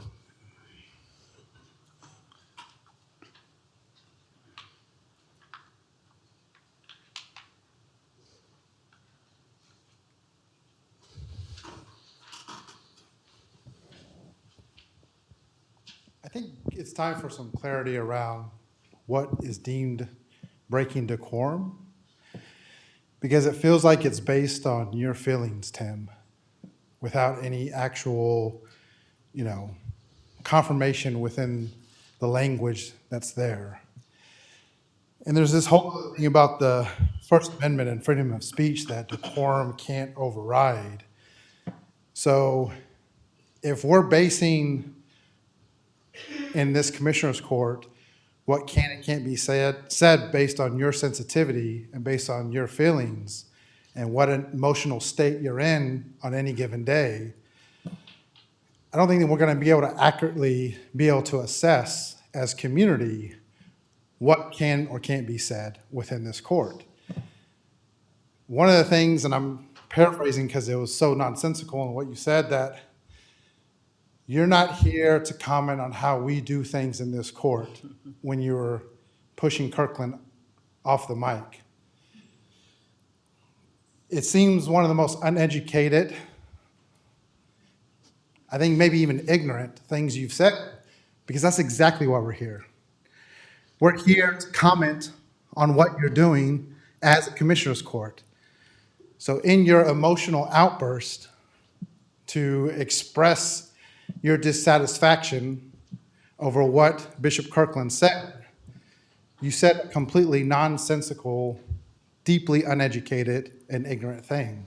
So it goes back to my original question. Are you going to explain to us, do we need a color code system based on the emotional state of you, Tim, from day to day within this commissioner's court? And will you apologize to community members when you violate their First Amendment rights by removing them because your emotional state is not grounded in, a capacity to actually be a judge on this court? You're not able to hear words that make your feelings feel a certain way. So I think we need clarity around that. And thank you, Commissioner Simmons, for this briefing so that we can engage you on this to find out what we're supposed to know. How are we supposed to interpret when we're on agenda item, when we're not on agenda item, when it's acceptable, when it's not acceptable, because you have contradicted yourself over and over again, and we can put together the video to show that this was okay, but this wasn't. And the only thing I can determine is you're a very sensitive individual that needs help. Thank you, sir. All right, that's all the speakers we have on this item. Anything from any court members on this before we move to the next one? All right, seeing none, we are now to operational update related to MHMR services and Tarrant County Juvenile Services. Thank you, Judge. We have Susan Garnett here, Executive Director of MHMR, to give the briefing. Good afternoon. So I thought we would talk a little bit about the services funded by Tarrant County for youth who are in contact with the juvenile justice system. And we're also going to talk about the state-funded services so you have a sense of what we do here in Tarrant County. So this is a review of the services that Tarrant County currently funds for us for juvenile services. So you can see we provide psychiatry and counseling services for youth who are in the detention center. We've done that for over 10 years. We actually think it's more like over 15 years, but nobody could figure out when we started it. We have a juvenile justice liaison. This was really an initiative that started I think 4 directors ago, to really share a staff person so that juvenile services could be confident that they could figure out how to get kids into MHMR services if they thought kids needed that. And it's turned out to be a really effective way for us to work together. In the last year, we have started a program called Multisystemic Therapy, MST. This is an evidence-based practice that our friends at Juvenile Services learned about, and you'll see on the next slide, the state actually is also funding MST services here in Tarrant County for a limited number of kids, but this really enables us to provide additional services so that we more fully meet the needs of youth in Tarrant County. We provide services, what's called JJAEP, Juvenile Justice Alternative Education Programs, for the youth that are involved with juvenile justice and are still in school and so need additional assistance. We provide community navigation and post-adjudication navigation, and that's really assistance for youth who are in the process of the criminal justice process but have not yet been adjudicated, as well as a separate service for kids who have been adjudicated. And this really supports both the youth and the family. Frequently, we are working with the family to help them get linked into the services that they might need for a family member, whether it's a parent, a sibling, or somebody else in their life. We provide mentoring services. That is also in-home services that are available to kids in a very intensive manner.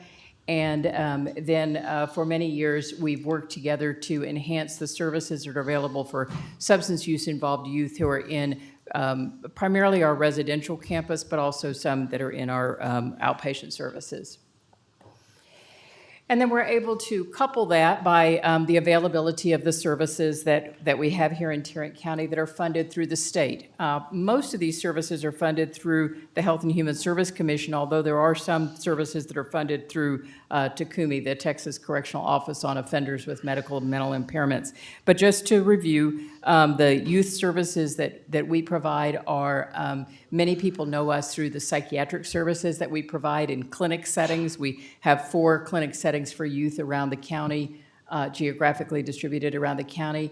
But most of the services that we provide are provided in homes and communities directly with families. So that's where we would do skills training, in-home supports, benefits assistance, therapies, the different kinds of things that youth need.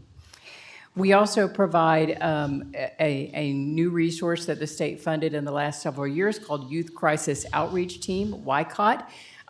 This is a service that exists in 8 communities in Texas, and we're very fortunate that we're one of those 8 communities that was able to receive state funding and make that service work. And that enables us to be available in schools and in homes, and to be directly available to youth who have crisis events happening to them, rather than just going to the hospital or just calling the police. They're able to get services from us.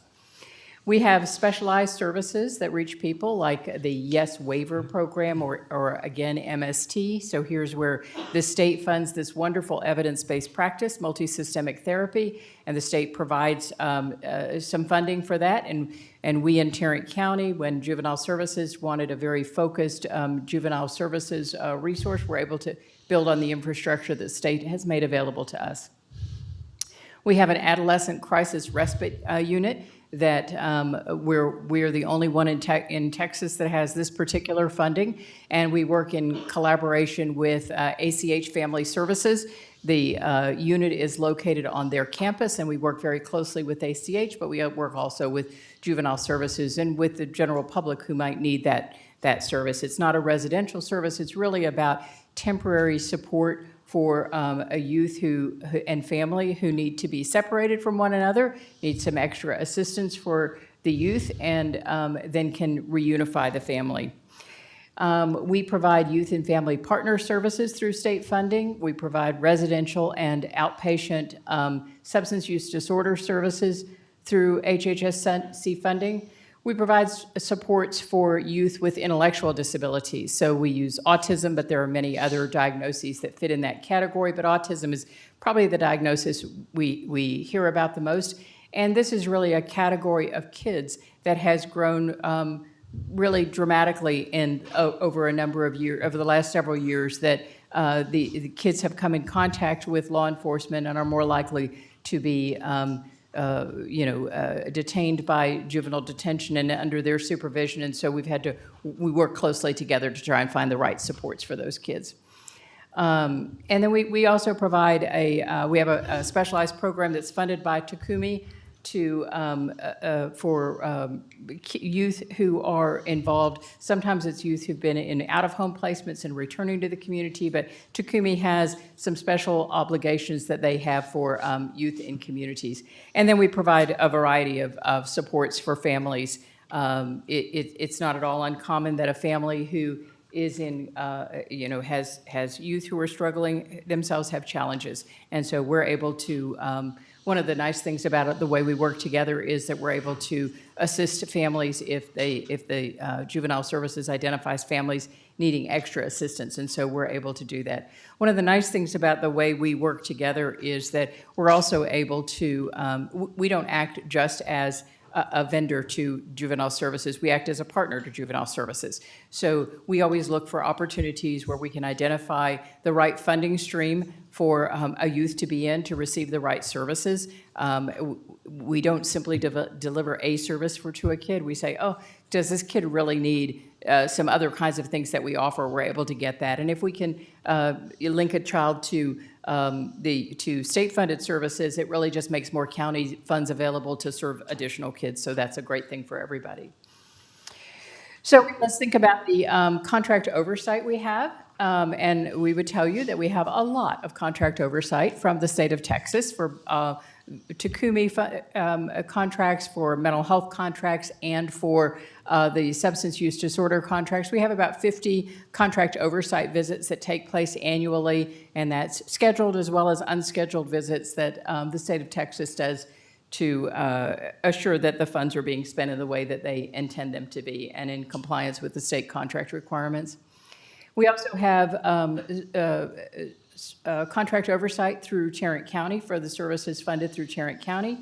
So we think of those in a combination of ways. We have probation officers who meet regularly and are doing case reviews and considering, in conjunction with our staff, to be talking about individual cases and what's going on with kids and what needs to be additional services a kid might need or something that's going on with the youth. There are also monthly meetings that take place between me and top administration and Juvenile Justice's top administration. Again, we just are reviewing, like, how is this contract going? How are we meeting the terms? Are there anything that we're identifying that needs to be addressed? So we have regular meetings. And then we have more than monthly meetings between our on-site managers for MHMR and for Juvenile Justice, again, just to do troubleshooting for the contract, but also troubleshooting for cases and identifying, particularly when there are kids who have more challenging circumstances in their lives, so we may have to work a little harder to put together different pieces for them. And then we do an annual submission of a report collecting service and outcome data to Juvenile Services. So I'll just say that we are deeply appreciative of the partnership we have with Juvenile Services and have had through many through a number of years, from when Carrie Cockrell was at Juvenile Services, Randy Turner, Benny Medlin, and now with Riley Shaw. And so we know that many of the youth that Juvenile Justice serves don't come in contact with MHMR. Certainly many of the youth that MHMR serves don't come in contact with Juvenile Services. We serve over 23,000 youth annually. But we know that there is that overlap where it is incredibly important that we work closely together and we identify where the opportunities are to work together to make a difference in the case of those kids, and that's what we want to do. So I'll stop there and see what questions anybody might have for me, and we're always would always welcome you to look any further at these services and think you'd be really proud. And we're appreciative of the work that Commissioner Ramirez does with the Texas Juvenile Justice Department, and know that it matters a lot in our community. So I'll stop there. All right, thank you, Susan. Any questions for Susan? Yes. Hey, Susan. Hello. When did you start providing juvenile detention services or support services? Is that what it's called? The supports that we provide? Yes. When did you all take over that? Oh, on some of those contracts where we started them in like 2 years ago? Is that when the... A year and a half ago, I think. Maybe like October of '24, maybe. Okay. And some of them, of course, have been in place for many years. Okay, go back to the first couple slides. I'm not smart enough to go back. Oh, yeah, you're like me, I wouldn't. Go back. One more. Yeah, that one. Is that the first one? Yeah. So is this what you've been doing for a bunch of years, or this is what you took over doing So, October 2024? This is a combination. This is all of the services that we do in collaboration with Tarrant County Juvenile Services. So you can see that some of them have been in place over 10 for a years. number of years, and then some of them, like MST and post-adjudication navigation, are very, very new. They're contracts that we're just rolling out now. And then a couple of them for 2 years. Those are a contract that we first started, I think, in October of '24. Okay. So for those bullet 3 through the next to the last one, those newer programs, how many young people have been served?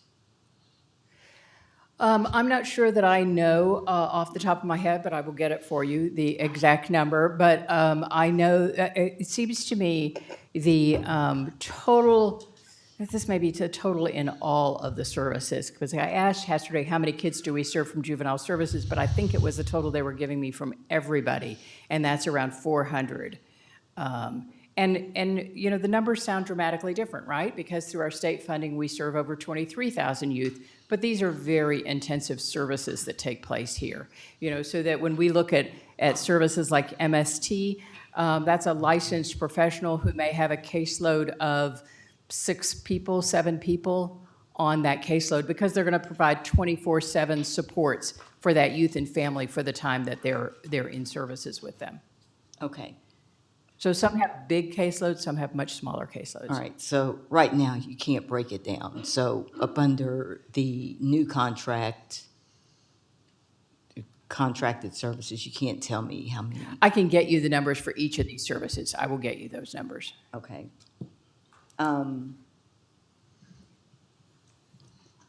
What is the composition of the staff assigned to the MHMR detention alternatives programs? For JJAEP, those are staff who are full-time staff who are based with JJAEP. There's a couple of staff there. So let's see if I know how many staff are involved in these. So we have one psychiatrist who's the psychiatrist who is based at juvenile detention. There's one staff person with juvenile justice liaison. I don't know how many staff are involved with multisystemic therapy, but it would be a handful of staff. JJAEP is only 1 or 2 staff.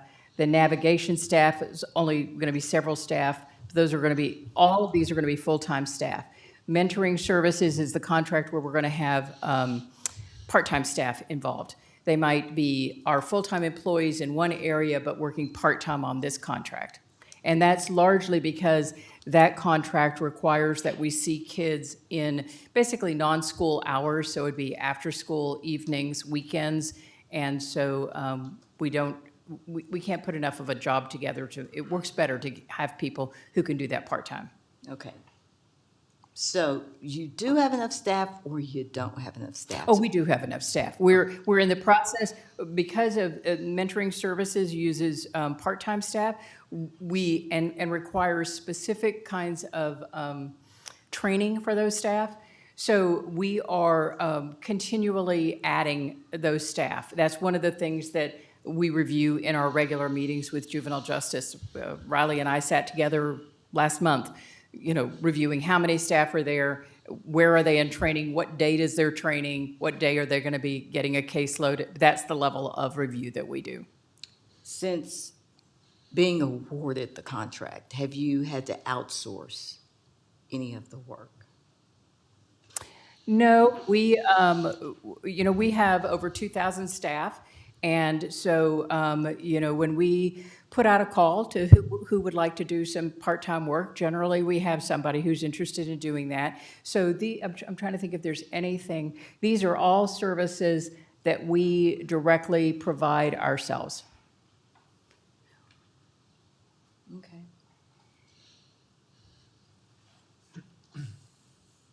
So, Provide through MHMR employees is what I mean. Yeah. Got it. So, you took over what Youth Advocate Program used to perform for juvenile services for 30 years or so. On this slide, you took over all the 1 year, 2 year, 2 year, 1 year, 2 year programs, correct? Correct. On the next slide, those are programs you already performed. Right. So this slide is a slide of services that we provide and deliver for Tarrant County. Okay. The next slide is a slide for services that we deliver for the state of Texas, for Health and Human Service Commission, for Takumi, for Health and Human Service Commission, and it's all Health and Human Services. Okay. I have a whole bunch of questions, so I'll probably get with the young lady. We will be happy. Well, they Did had to she go to leave? other meetings. Okay. Yeah, I bet she did. So yeah, I have a bunch of questions. My entire aim is to determine whether we are providing the same exact services and the same level of services, and if we are helping the same or a higher number of youth as when YAP had this contract. And so I want to see all those numbers. I think the court needs to see all of that data so we can compare, to make sure we're serving these children. It's not anything that this county should be proud of, but we're number one with the number of juveniles in TJJD. So it's embarrassing, it's concerning. So I'm just trying to figure out what's going on, how it's happening, and why we have more children than Dallas County and Harris County in the state. What are we doing here? What are we not doing here to prevent that? Because that's nothing to be proud of. We had a program before this was dumped on MHMR, and it had been successful, I think you might agree, for 30 years. And Tarrant County had the lowest juvenile crime rates in the state of Texas, and now it has the highest. So that is pretty bad. So we all need to figure out what's going on and how to improve, get those numbers back down to where they were and lower. And so I'd like to hear what challenges you've had since this was dropped in your lap in 2024. So I'll get with you, my staff will get with you, and we'll meet, and then we'll probably have you come back and present. I'll give you the questions in advance, because you're not going to have numbers today to all of these 2 pages of questions I have. So I just realized that. Yep, we're happy to talk about it, and I think you're going to feel good, because I think you're going to see one of the advantages that we have is the ability to really expand the opportunity. It's not a matter of the county merely paying us to deliver a certain service. It's really accessing all of the services and ensuring that if there are more things kids need, we get there.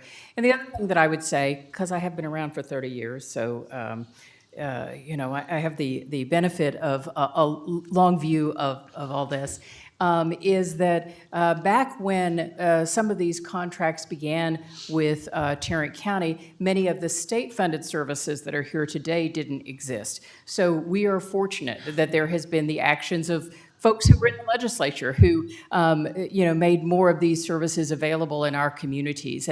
And so I think that it's a good thing and a smart thing for the county to relook periodically at its offerings and say, based on the landscape that we have today, are we getting the things that we want and need for what we have today? So I think contract reviews to me are a really good thing. That's good governance, is to spend some time saying, knowing what we know today, what are we going to tweak and change? And certainly, YAP is a good company. We work with them a lot through the Yes waiver, have worked with them for a number of years, and have been great friends with them and appreciative of the work that they do, along with other providers of services for this population. But you're right. We want to make a difference for kids, because our goal isn't to have kids to stay engaged with these systems forever. Our goal is to give people, to give youth and families the supports that they need to help build resiliency in kids, so that they can be the kind of members of our community that we want them to be. So we're glad to be a part of that. So whenever it's convenient for you, just let us know.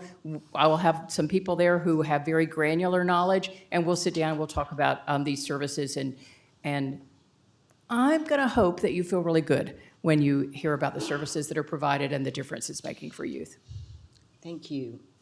Do we have public speakers on this? We do. Okay, so I may come back and ask you some of the questions. I'll be from right the public there. Speakers, thanks. Thank you. All right, do we have any other questions or comments from the court members? Bishop Kirkland, Billy Wilson, and Alexander Montalvo. I would like to commend the MHMR Juvenile Justice entity. I listened to Ms. Susan, and I'm not good with first name, but I'm sorry. I listened to the young man who came from the MHMR Veterans Department or Crisis Center that talked about our veterans with mental crisis issues and how many people that they were servicing. I'm left with the mind-blowing question: what if Anthony Johnson Jr. was serviced and not jailed? He'd still be alive. Anthony needed a yes waiver and not pepper spray in the mouth. Anthony needed a psychiatrist and not a jailer.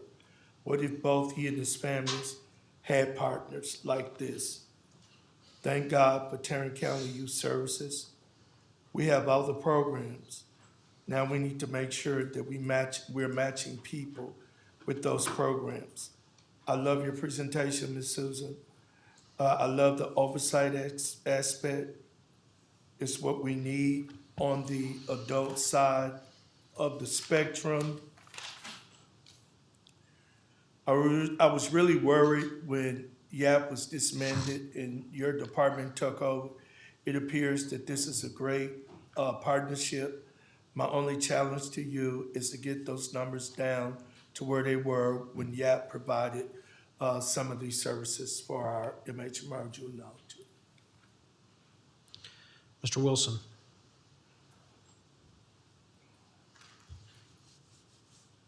When preparing to speak, I wish I knew what the impact of what our programs are doing, but the only information I can get is from this briefing, so thank you for having this briefing. I hope to hear that we have improved the intake process of identifying and diverting IDD. I think I heard that. I hope to hear that what we are doing is producing the outcomes equal to those of YAP. I think I heard that. Before we cut the contract, I hope we hear that I hope to hear we're inviting the community to shape the vision for MHMR. And I noticed you had the two people on the Venn diagram, you had the two circles, but one I think is really missing is the community. Okay? So I hope to hear from the person responsible for the strategic mental health plan. Strategic planning is great, folks. You need to identify what your issues are. You need to identify what your present situation is, and then you need to develop your goals. I would love for someone to be able to take on that job and come and communicate with us so that we can know what is going on. Because all we know is that we're #1 in youth in Texas prisons. That's not acceptable. So we are not just some weeds in your garden. We are citizens, and we want to know what is going on. Please provide us with information. One thing that I also think that you could do is to put out information on a regular basis to the community. Let the newspapers know what you're doing so that we can see, because that's a lot. And now what we're gonna have to do is go back and break it all down and try to investigate and see what's going on. We shouldn't have to be doing all that work. Right. You should be reporting out to the community what your strategic plans are, what your goals are, what your present status is, and what you're gonna do about the things that are wrong. That's what we as a community need, not just for MHMR, for the jail, and for every other issue that we have. Please put together a strategic plan. Let somebody be accountable for coming to the community and explaining to the community what you're doing, what your progress is. And we would be very happy if you could do that for us. Thank you. Thank you.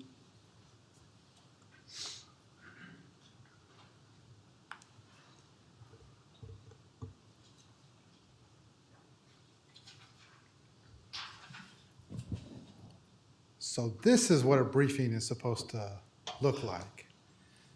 Now, I know we don't have all the information we want, and there's going to be more questions. But I want to give just gratitude to MHMR for coming and presenting, preparing something for us to be able to go through to talk about, so that if there are additional questions we can have. I know the DA's office and the sheriff's office are too cowardly to do anything to try to provide any information to us, the community. But yeah, we have a problem with sending too many juveniles through the system we have right now, but we also know that there's needs. And so I think a part of my questions that I would like to know a little bit more about is just the efficacy of all this work. Right. How many juveniles are going through this process and are able to get the needs met? How many of them are repeating going through the process that we're catching again? How many of them go through juvenile courts again and don't get the services if they've gotten services before? And then how much are we serving compared to the need that is out there? And being able to understand, are we anywhere near the scale and scope of what's needed within our community? And I know Judge Kim likes to just ship them off to wherever, to Collin County and Dallas County, and you three love to just, the Republican human trafficking and movement of people, y'all love doing all that kind of stuff. But this is actually a service for the community that we can start to understand, and to what was said, how community can then engage in this process and the support that's needed within these families and within these communities. And what aspect of community oversight and engagement can we implement? Because if we can model this with MHMR, maybe we can help teach the sheriff's office and the DA's office how community engagement and oversight can happen with what's happening. Instead of just accepting we're going to pay millions every time we murder somebody in the jail, or we're going to hold up cases in court for 2, 3, 4 years, and we're never going to have any information on what's going on. So I appreciate this briefing. It actually felt real, and I believe it's a start of progress. So thank you so much, Commissioner Simmons, and we'll see where we go from here. Thank you. All right, any other questions or comments on this item? All right, seeing none, we'll move to the public comment section, and before we do that, we have to change out the batteries.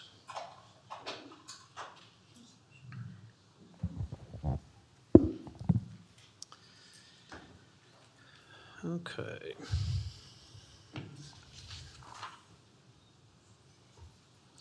All right, Dolores Phillips is first, and then Reed Bills.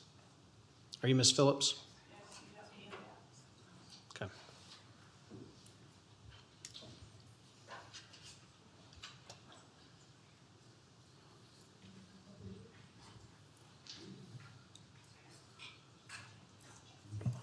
Oh, by the way, I think, Chandler, correct me if I'm wrong.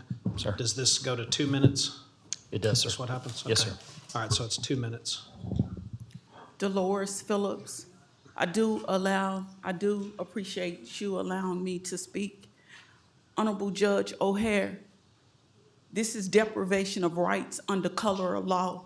It's a multi-county collusion to deprive rights and to derail a state before it was an estate. You have 10 handouts, and it's about an eviction. The first one, it was 3 filed over in Honorable Judge Kernut's court in Arlington. February, March, and April. It's not me.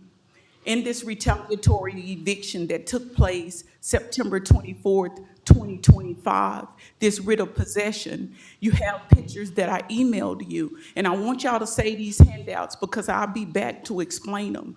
When you have these conversations behind doors and not putting it on the record for the party you're speaking of to respond, it's so unfair. But when you're looking at those case summaries for those docket sheets, we had a hearing in 2025-005723-1, August the 27th, 2025. I had exhibits. I was in the Dale DeHay Law Library. They were clearly marked for the case that I just mentioned. Someone, while I was in line to pay for my prints, took my exhibits. That's obstruction of justice. When they went in my apartment, they took exhibits from case P-19707, which is a probate estate matter. It started from DF-92-11850. Keep it in mind. In those checks, they stole court documents, and it's a derailing of an estate, and it's a racket. Ma'am, your time is up. Thank you, Honorable Judge O'Hare. Right, Reed Bills, and then Chris Wood.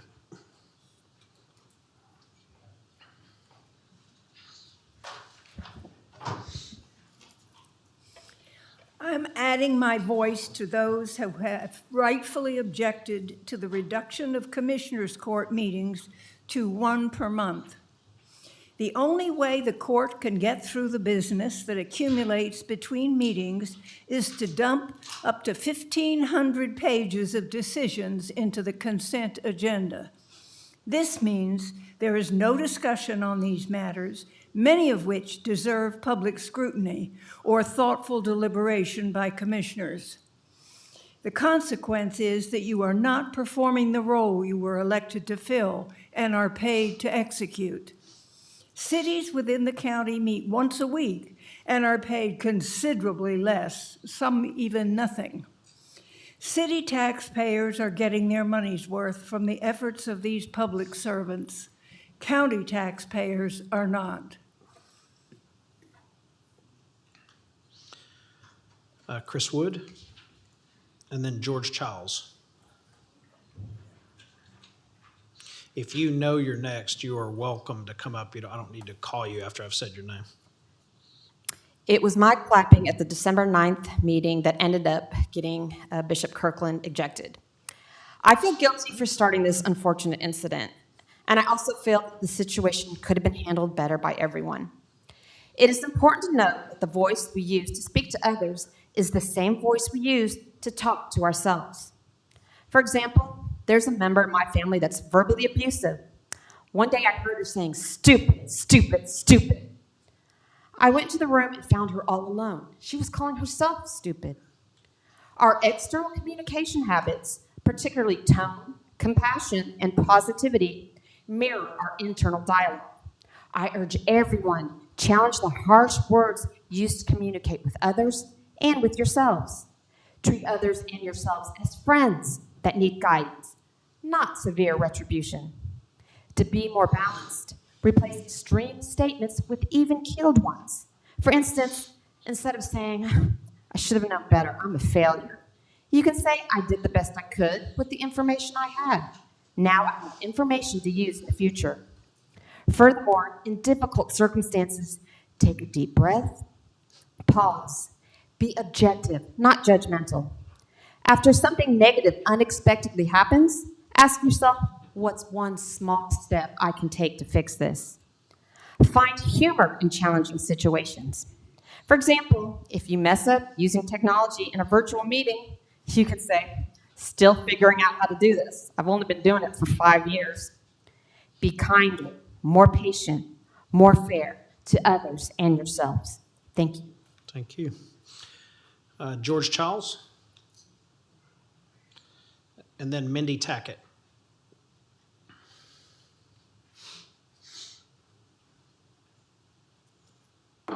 Under failure to comply with the rules of decorum is found a partial quotation of Texas Local Government Code Section 81.023.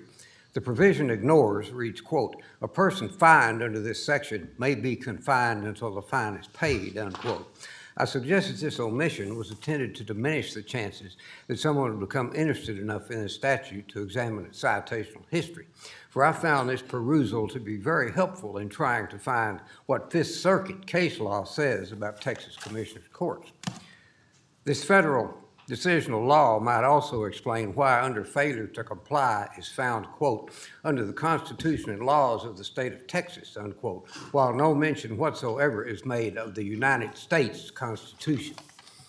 I think it to be extremely telling that under prohibited behavior, the only physical expression allowed is orderly clapping during proclamations, resolutions, and presentations.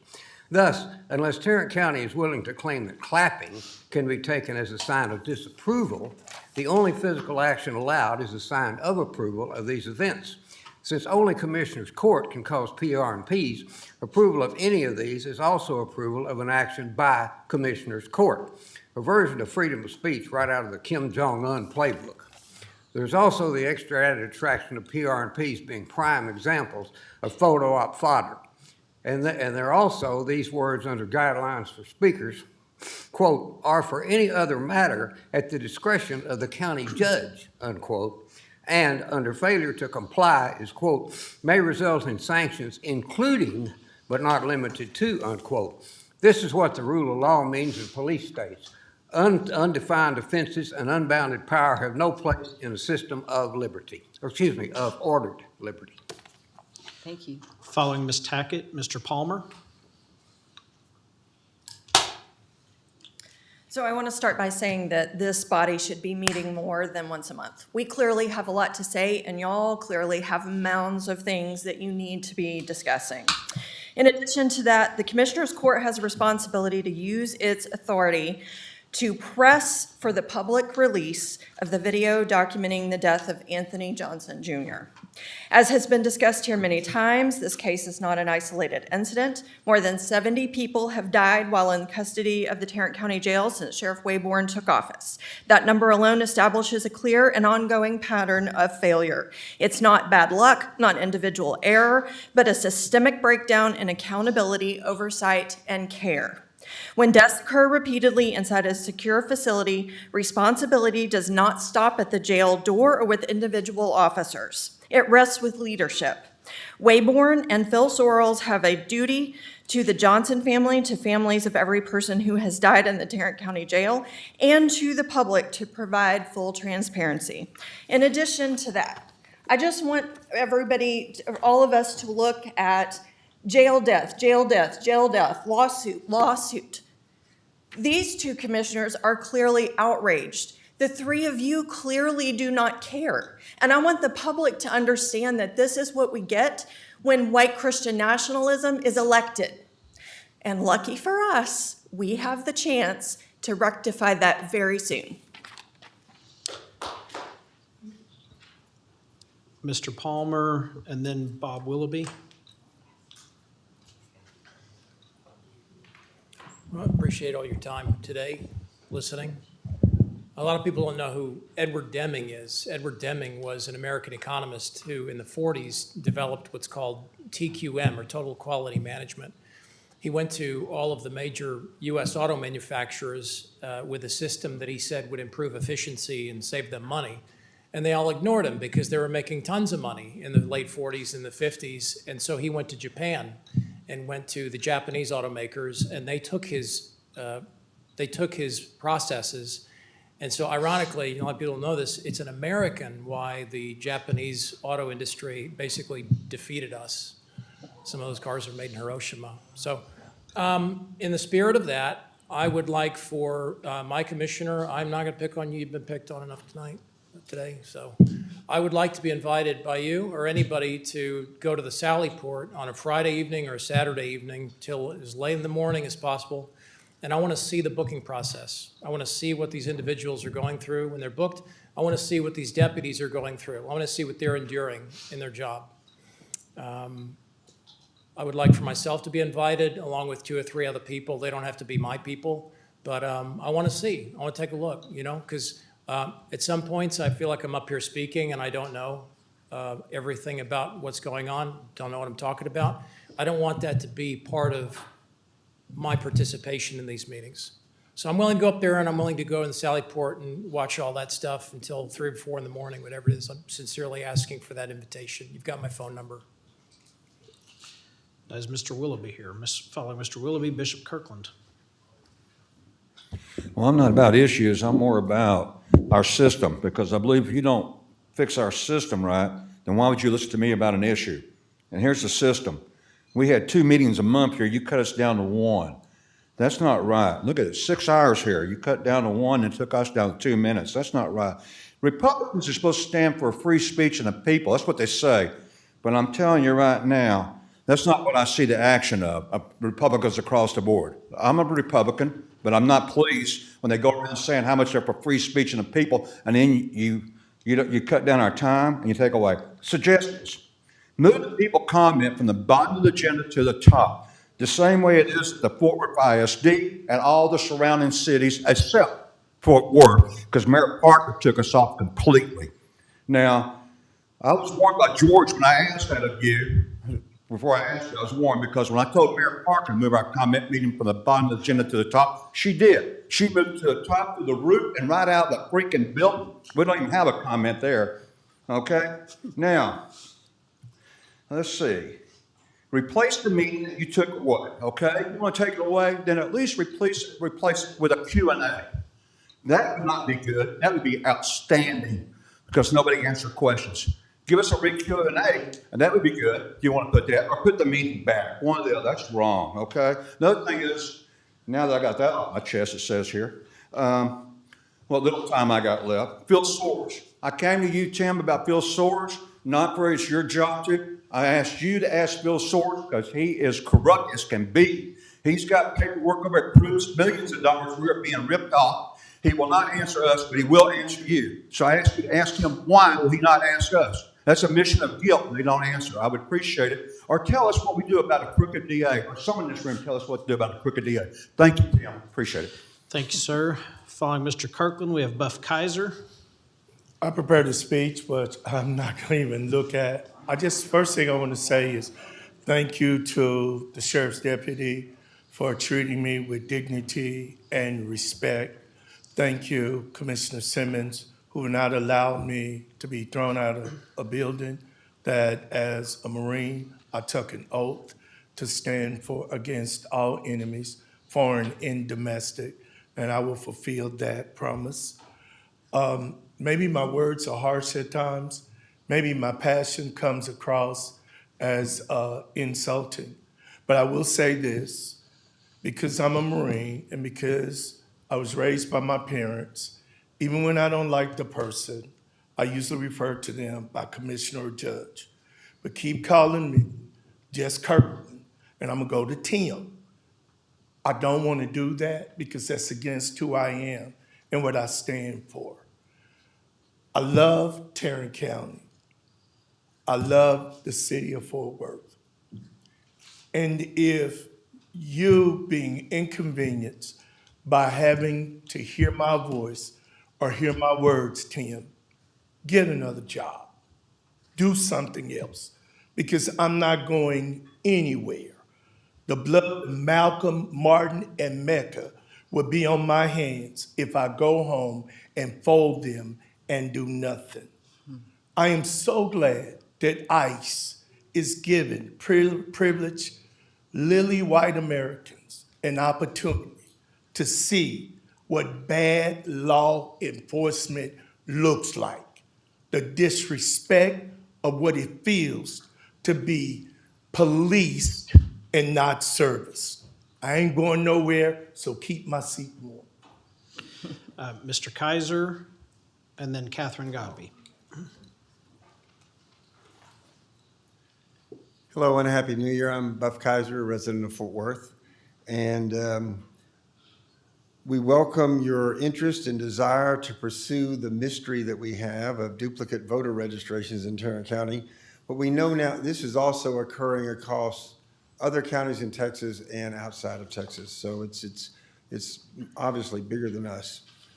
There are 4 recent developments. Number 1, the volume of duplicates being introduced into Tarrant County has risen to where it's now back at the level it was in November of 2024. Number 2, we can see as we're monitoring other counties around us that we are disproportionately being targeted. So that is the case. Number 3, the duplicates are even more brazen.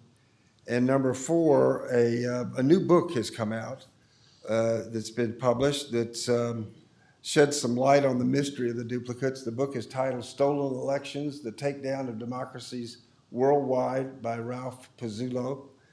And it's published by Simon Schuster. It was published on October 28, 2025.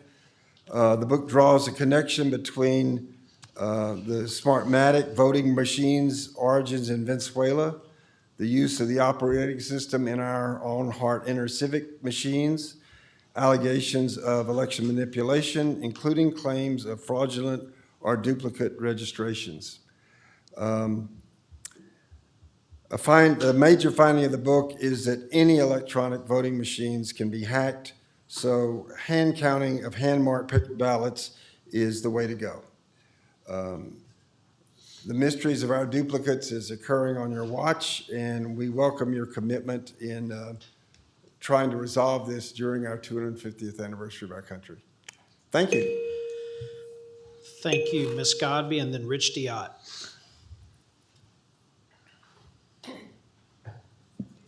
I don't know Bishop Kirkland personally, but I've deeply appreciated his presence here and his words to this court.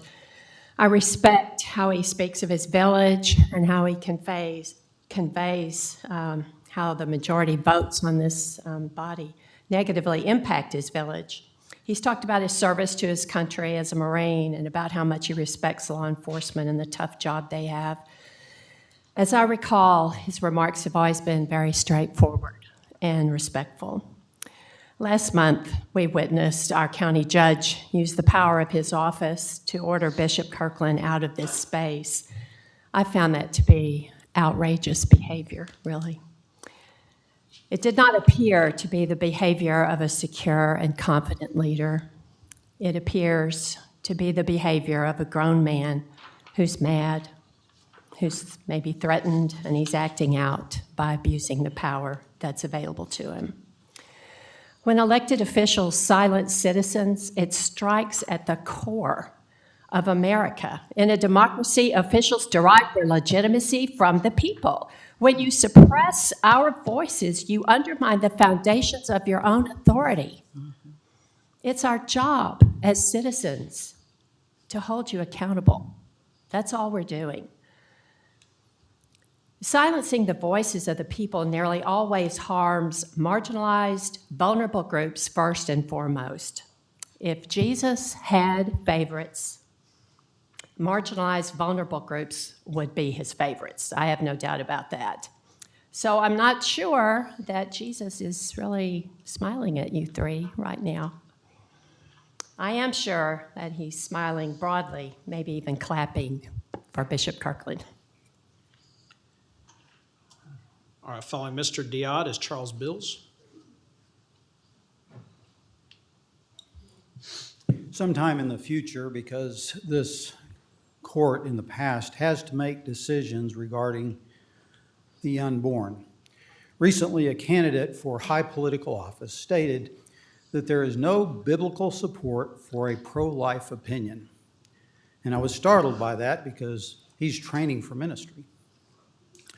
So to help him out a little bit, in not very much time, the Bible teaches that life begins and has value at conception. The Bible teaches that God forms the unborn mentally, emotionally, spiritually, and physically. The Bible teaches that God makes plans for babies while they're in the womb. The Bible teaches that God cares for and protects the unborn in the womb, and He calls on us to do the same thing. The Bible teaches that God teaches wisdom to babies in the womb, and He desires faithfulness from babies in the womb. He knows what that looks like. He gives calling to the unborn. He sets the unborn apart for their calling, which is to give them experiences that lead towards their calling. He knows them before He forms them in the womb, and He ordains every day in the life of those children. Jesus did not skip this part of the human experience. He did not come into the world as a baby. He came into the world as a conceived human being. He lived 9 months of a perfect human life before He was born in the manger. According to the Bible, the unborn can worship, maybe even lead worship from the womb. According to the Bible, the unborn can be filled with the Holy Spirit, and God gives names which are really specific, individualized, personal identifiers of a person. He wrote 3 billion lines of code, and He implanted it in every cell in your bodies. There's plenty of biblical support. I've got a bookmark. I've handed it to Thank you, sir. Chandler Merritt for your consideration. It's got lots of Thank you. Bible verses. Following Mr. Bills is Suzanne Mabe. Well, I came to reiterate that our district attorney has yet to file charges against the man that sprayed pepper spray into A.J. Johnson's mouth and also all the other people that stood around and did nothing. And I know that he considers himself too high and mighty to bother to even deign to come to the commissioner's court, but now today he doesn't even bother to send somebody as a spokesman. Now, Mr. O'Hare, Judge, you are the highest and mightiest person in the government, and your underling has just thumbed his nose at you. I would hope that your outrage equals that of someone clapping or commenting about clapping. Ms. Mabe, and then Jimmy Blackwell. Well, afternoon. This has been a long day. Yes. I have 2 short comments, and the first one is to ask you to think about how you've impacted the people in Tarrant County and their right to address you as a court. And when you cut us down to just 1 meeting a month, it makes it for a long, long, long day. And there's lots of stuff to work on. If you could go back to doing it twice a month, it would give people, more people, an opportunity to engage the court on the many items that affect the people of Tarrant County. And it is our right to address you because you work for us, and it's important that we have an opportunity to oversee your work and let you know how we think you're doing it. The second comment concerns Bishop Kirkland. I watched online as he came up to speak and heard his comments about free speech. Free speech is our constitutional right, and it has been upheld over and over by many different courts. And that right includes the right to criticize elected officials from the president all the way down to the commissioner's court. I think Bishop Kirkland was unjustly removed that day, and I hope he wins his case and the taxpayers of Tarrant County aren't on the tab for any more of these lawsuits about free speech. Thank you. Thank you. Thank you. Is Mr. Blackwell here? All right, then Jacqueline Johnson, and then Carla Palomares.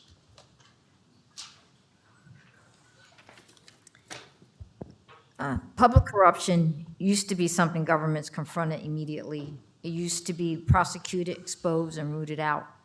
But the corruption and cover-up happening inside that jail is astounding.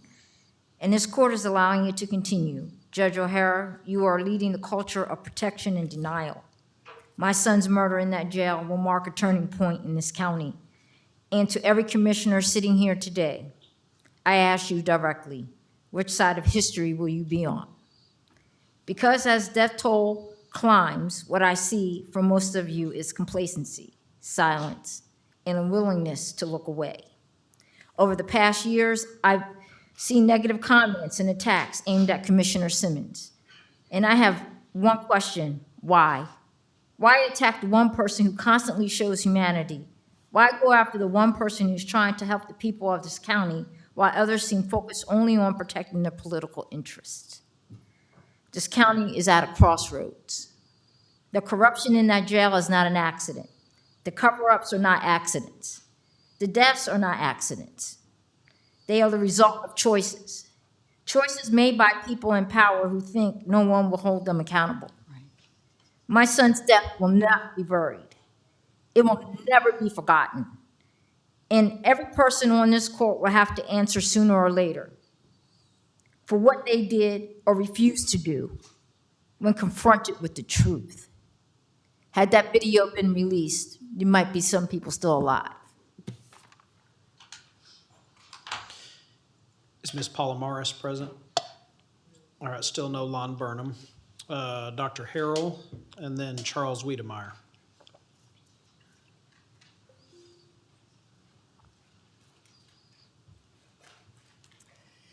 So my notes say, good morning, sigh.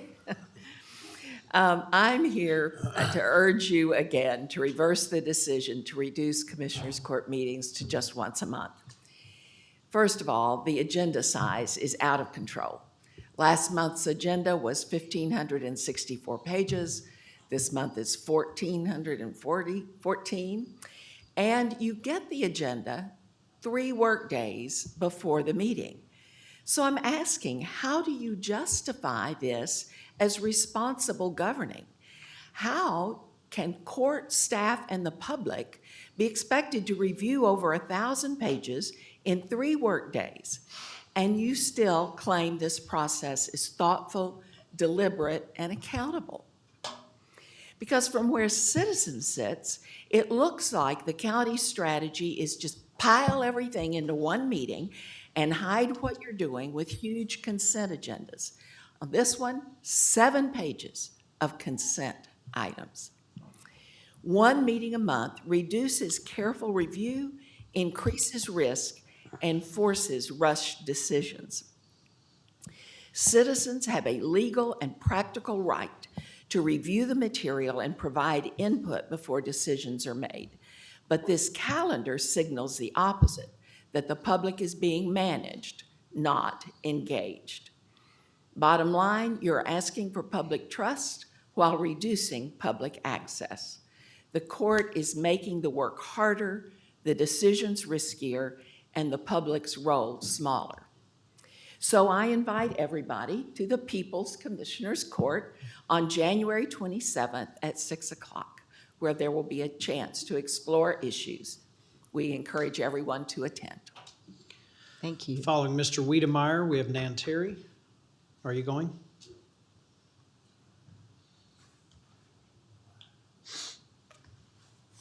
Judge O'Hara and fellow commissioners, good afternoon. I just want to ditto what Buff Kaiser said about election integrity and further state that our citizen volunteers are finding about 5,000 duplicate voter registrations in Tarrant County.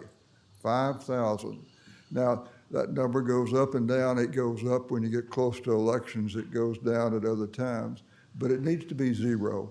And so it's past time for the citizens to be doing the audits on this election thing.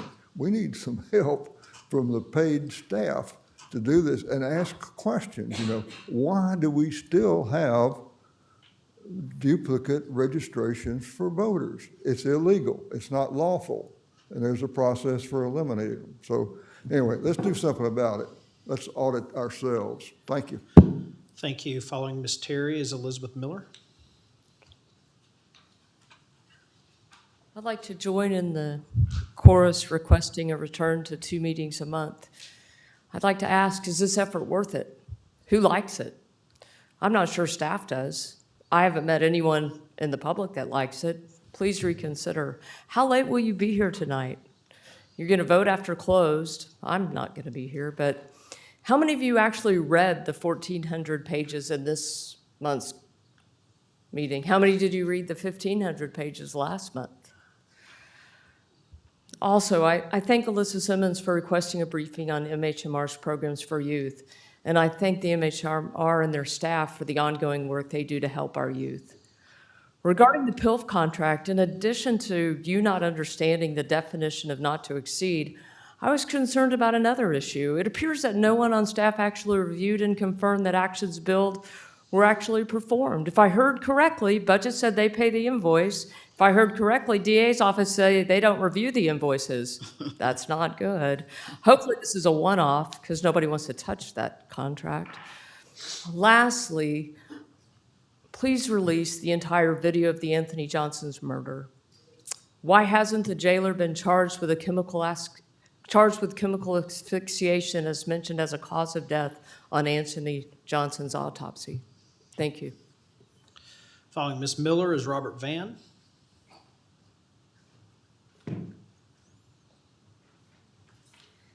Good afternoon. Please take the opportunity to look at the sign up, not just to protect our God-given speech rights, but also to avoid a lawsuit on the matter. Seems like a dumb thing. Please restore the speech policy in a manner that respects our God-given speech rights. Please insist on transparency regarding the jail deaths. Please produce the Anthony Johnson video, but also please, it's a new year. We can all start fresh again. What a great opportunity. Please consider going back to more meetings per month.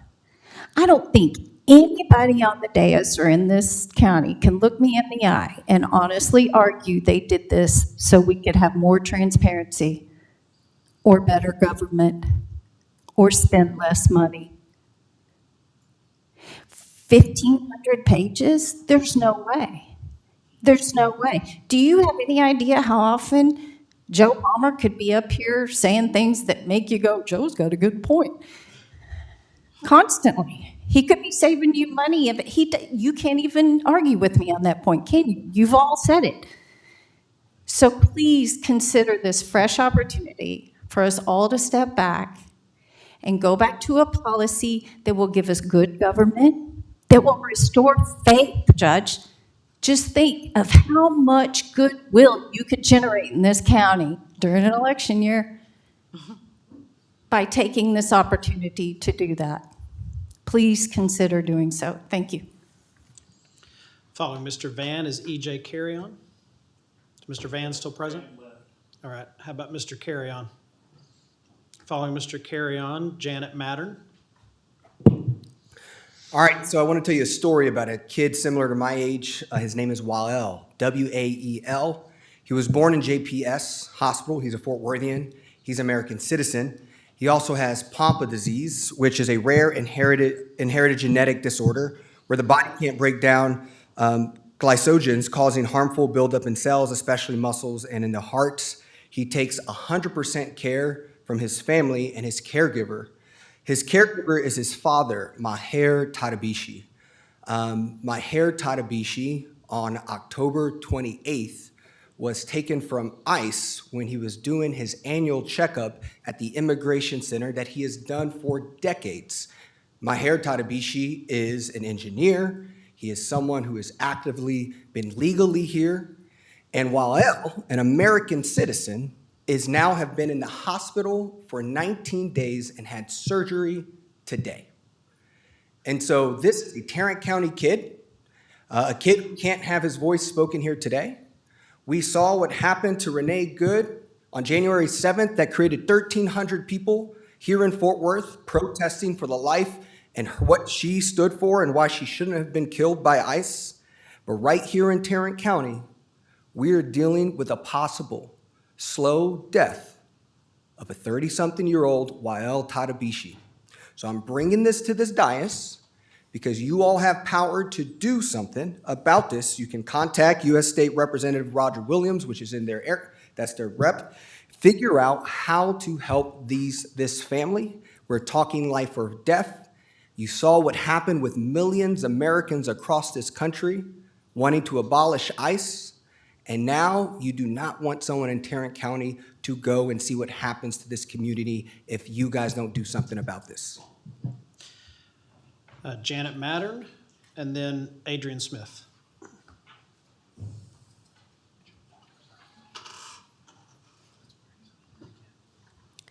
Hello, my name is Janet Mattern. I'm the president of the League of Women Voters of Tarrant County. The League is a nonprofit, nonpartisan organization. Our mission is to empower voters and defend democracy. We oppose the display of a religious monument on the lawn of the Tarrant County Courthouse. Religious symbols of any kind do not belong on government property. This is a violation of the First Amendment.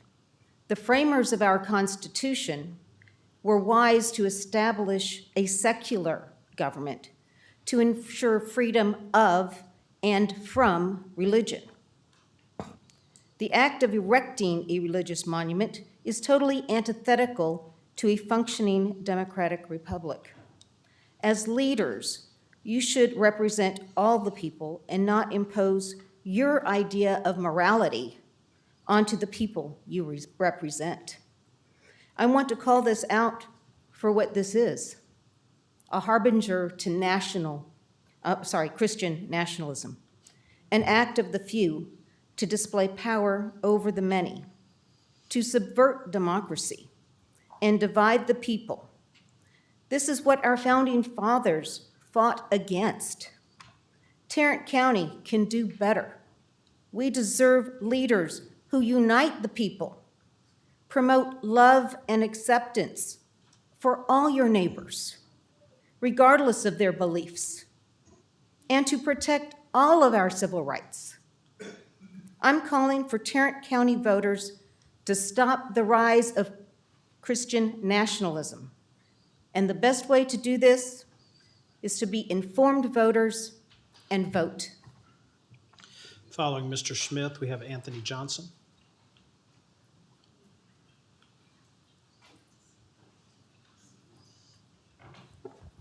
So, as I prepare to depart from this place, I would like to just force us to revisit our childhood for a moment. And what came to mind was Sesame Street. Tell us how to get to Sesame Street. One thing Sesame Street taught us, it taught us a lot, but one thing it always made sure to teach us was about letters. And they had letters, but they also provided us with a term. So the letter for today would be H. The word of the day would be human. And if I was to use the word human in a brief synopsis, it would say, any criminal offense, regardless of the classification, shouldn't prevent anyone of being treated as human. Until individuals begin accepting this truth, the ongoing occurrences of deaths within the Tarrant County jail system will continue. Let's be clear, all deaths that have occurred within the Tarrant County jail system haven't been for the classification of homicide. But in cases where this has been the determining factor, accountability should be priority.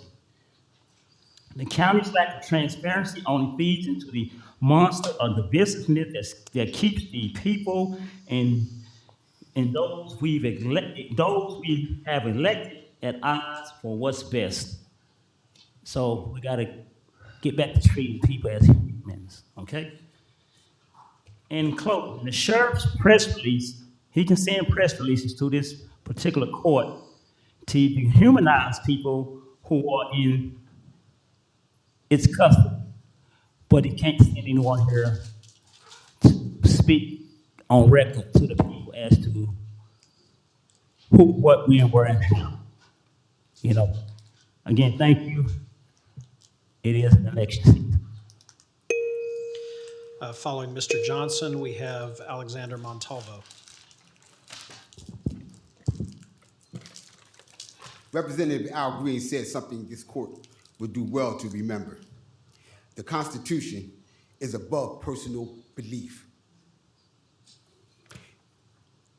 It does not function because words sit on a paper. It's function because of how those in power choose to respond when those words are violated. Your reaction is what gives the Constitution meaning, and I can see what it means to many of you. True morality does not come from obedience. It doesn't come from hierarchy. It's institutional.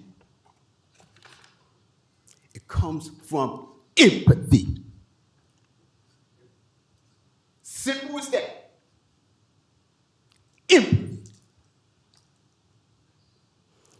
And yet, Tarrant County, you killed my son. AJ died repeatedly begging for his life.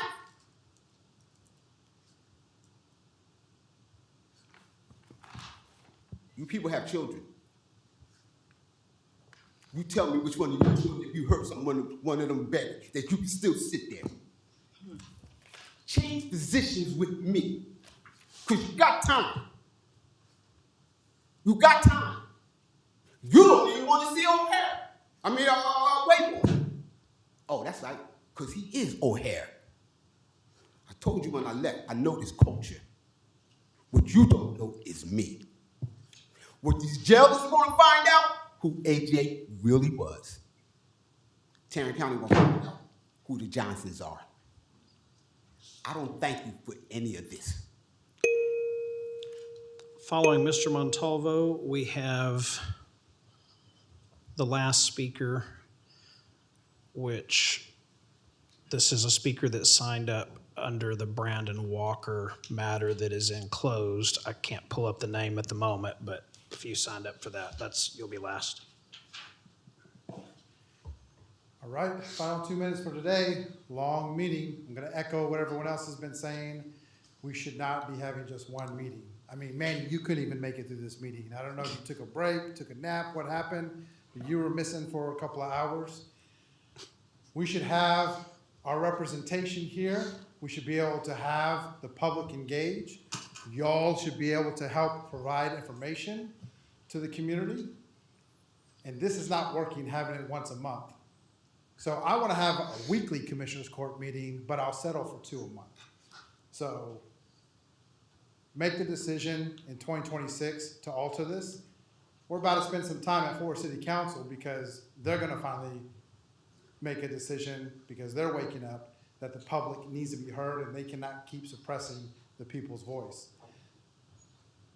So this is going to be a year of change that I'm excited to work with so many other community members in Tarrant County, and the over 50, 60, 70 people who've been watching online. You know, for those who want to see change in Tarrant County, for those that have been here in this room, and for all the folks we're going to be talking to throughout the rest of this week, this year is our opportunity, because this is a mess. There's nothing but murder and mayhem happening from this county court, and all y'all want to do is go celebrate with your political flyers, you know, a tax rate, which doesn't mean anything because you're still paying millions and extra dollars in all these lawsuits because of the incompetence that is here within this county. So you're just gaslighting them just like you gaslight everybody in here. I'm ready for new leadership in this county. Not only on the Commissioners Court, but once we have on the Commissioners Court, I'm ready for new leadership in this staff. Because this staff is not satisfactory half the time in the things I hear from them. So, 2026, hope everyone's ready. All right, can you take us to Brandon Walker versus Tarrant County so I can pull up the speaker? Adrian Smith. Is Mr. Smith still here? Okay, Mr. Smith is not here. We will now go back up or go to announcements and comments. Do we have any announcements or comments from the commissioners? Only thing I'll say, I think our staff does an amazing job, and we've heard time and time again today, folks say thank you to the staff, thank you to the staff for your dedication, for things you do. So contrary to what was just said, I want to say thank you for all of the work that y'all do, getting us ready for every commissioners meeting. You guys are awesome, and I appreciate your work. All right, anybody have anything else? All right, now, the court will recess the open session and proceed to closed session to discuss items exempt under sections 551071, 072, 074, 076, 087, and 0725 of the Texas Government Code. Executive session will begin at exactly 5 p.m. We are now in recess.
see at the moment.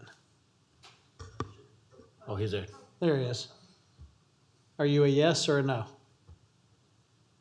I couldn't hear anything. Okay. I text Chandler and say I couldn't hear anything. Motion was made to accept the resignation of Judge Brooke Allen and appoint Brooke Bell to fill her vacancy upon the vacancy being in effect on January 21. Motion and second. All right. Everybody's voted. You want to do that? Okay. All right. It passes 5-0. And today, we will be adjourning our court in memory of Brenda Howard, who has recently passed away. Our best wishes for Ms. Howard's family. We are now officially adjourned.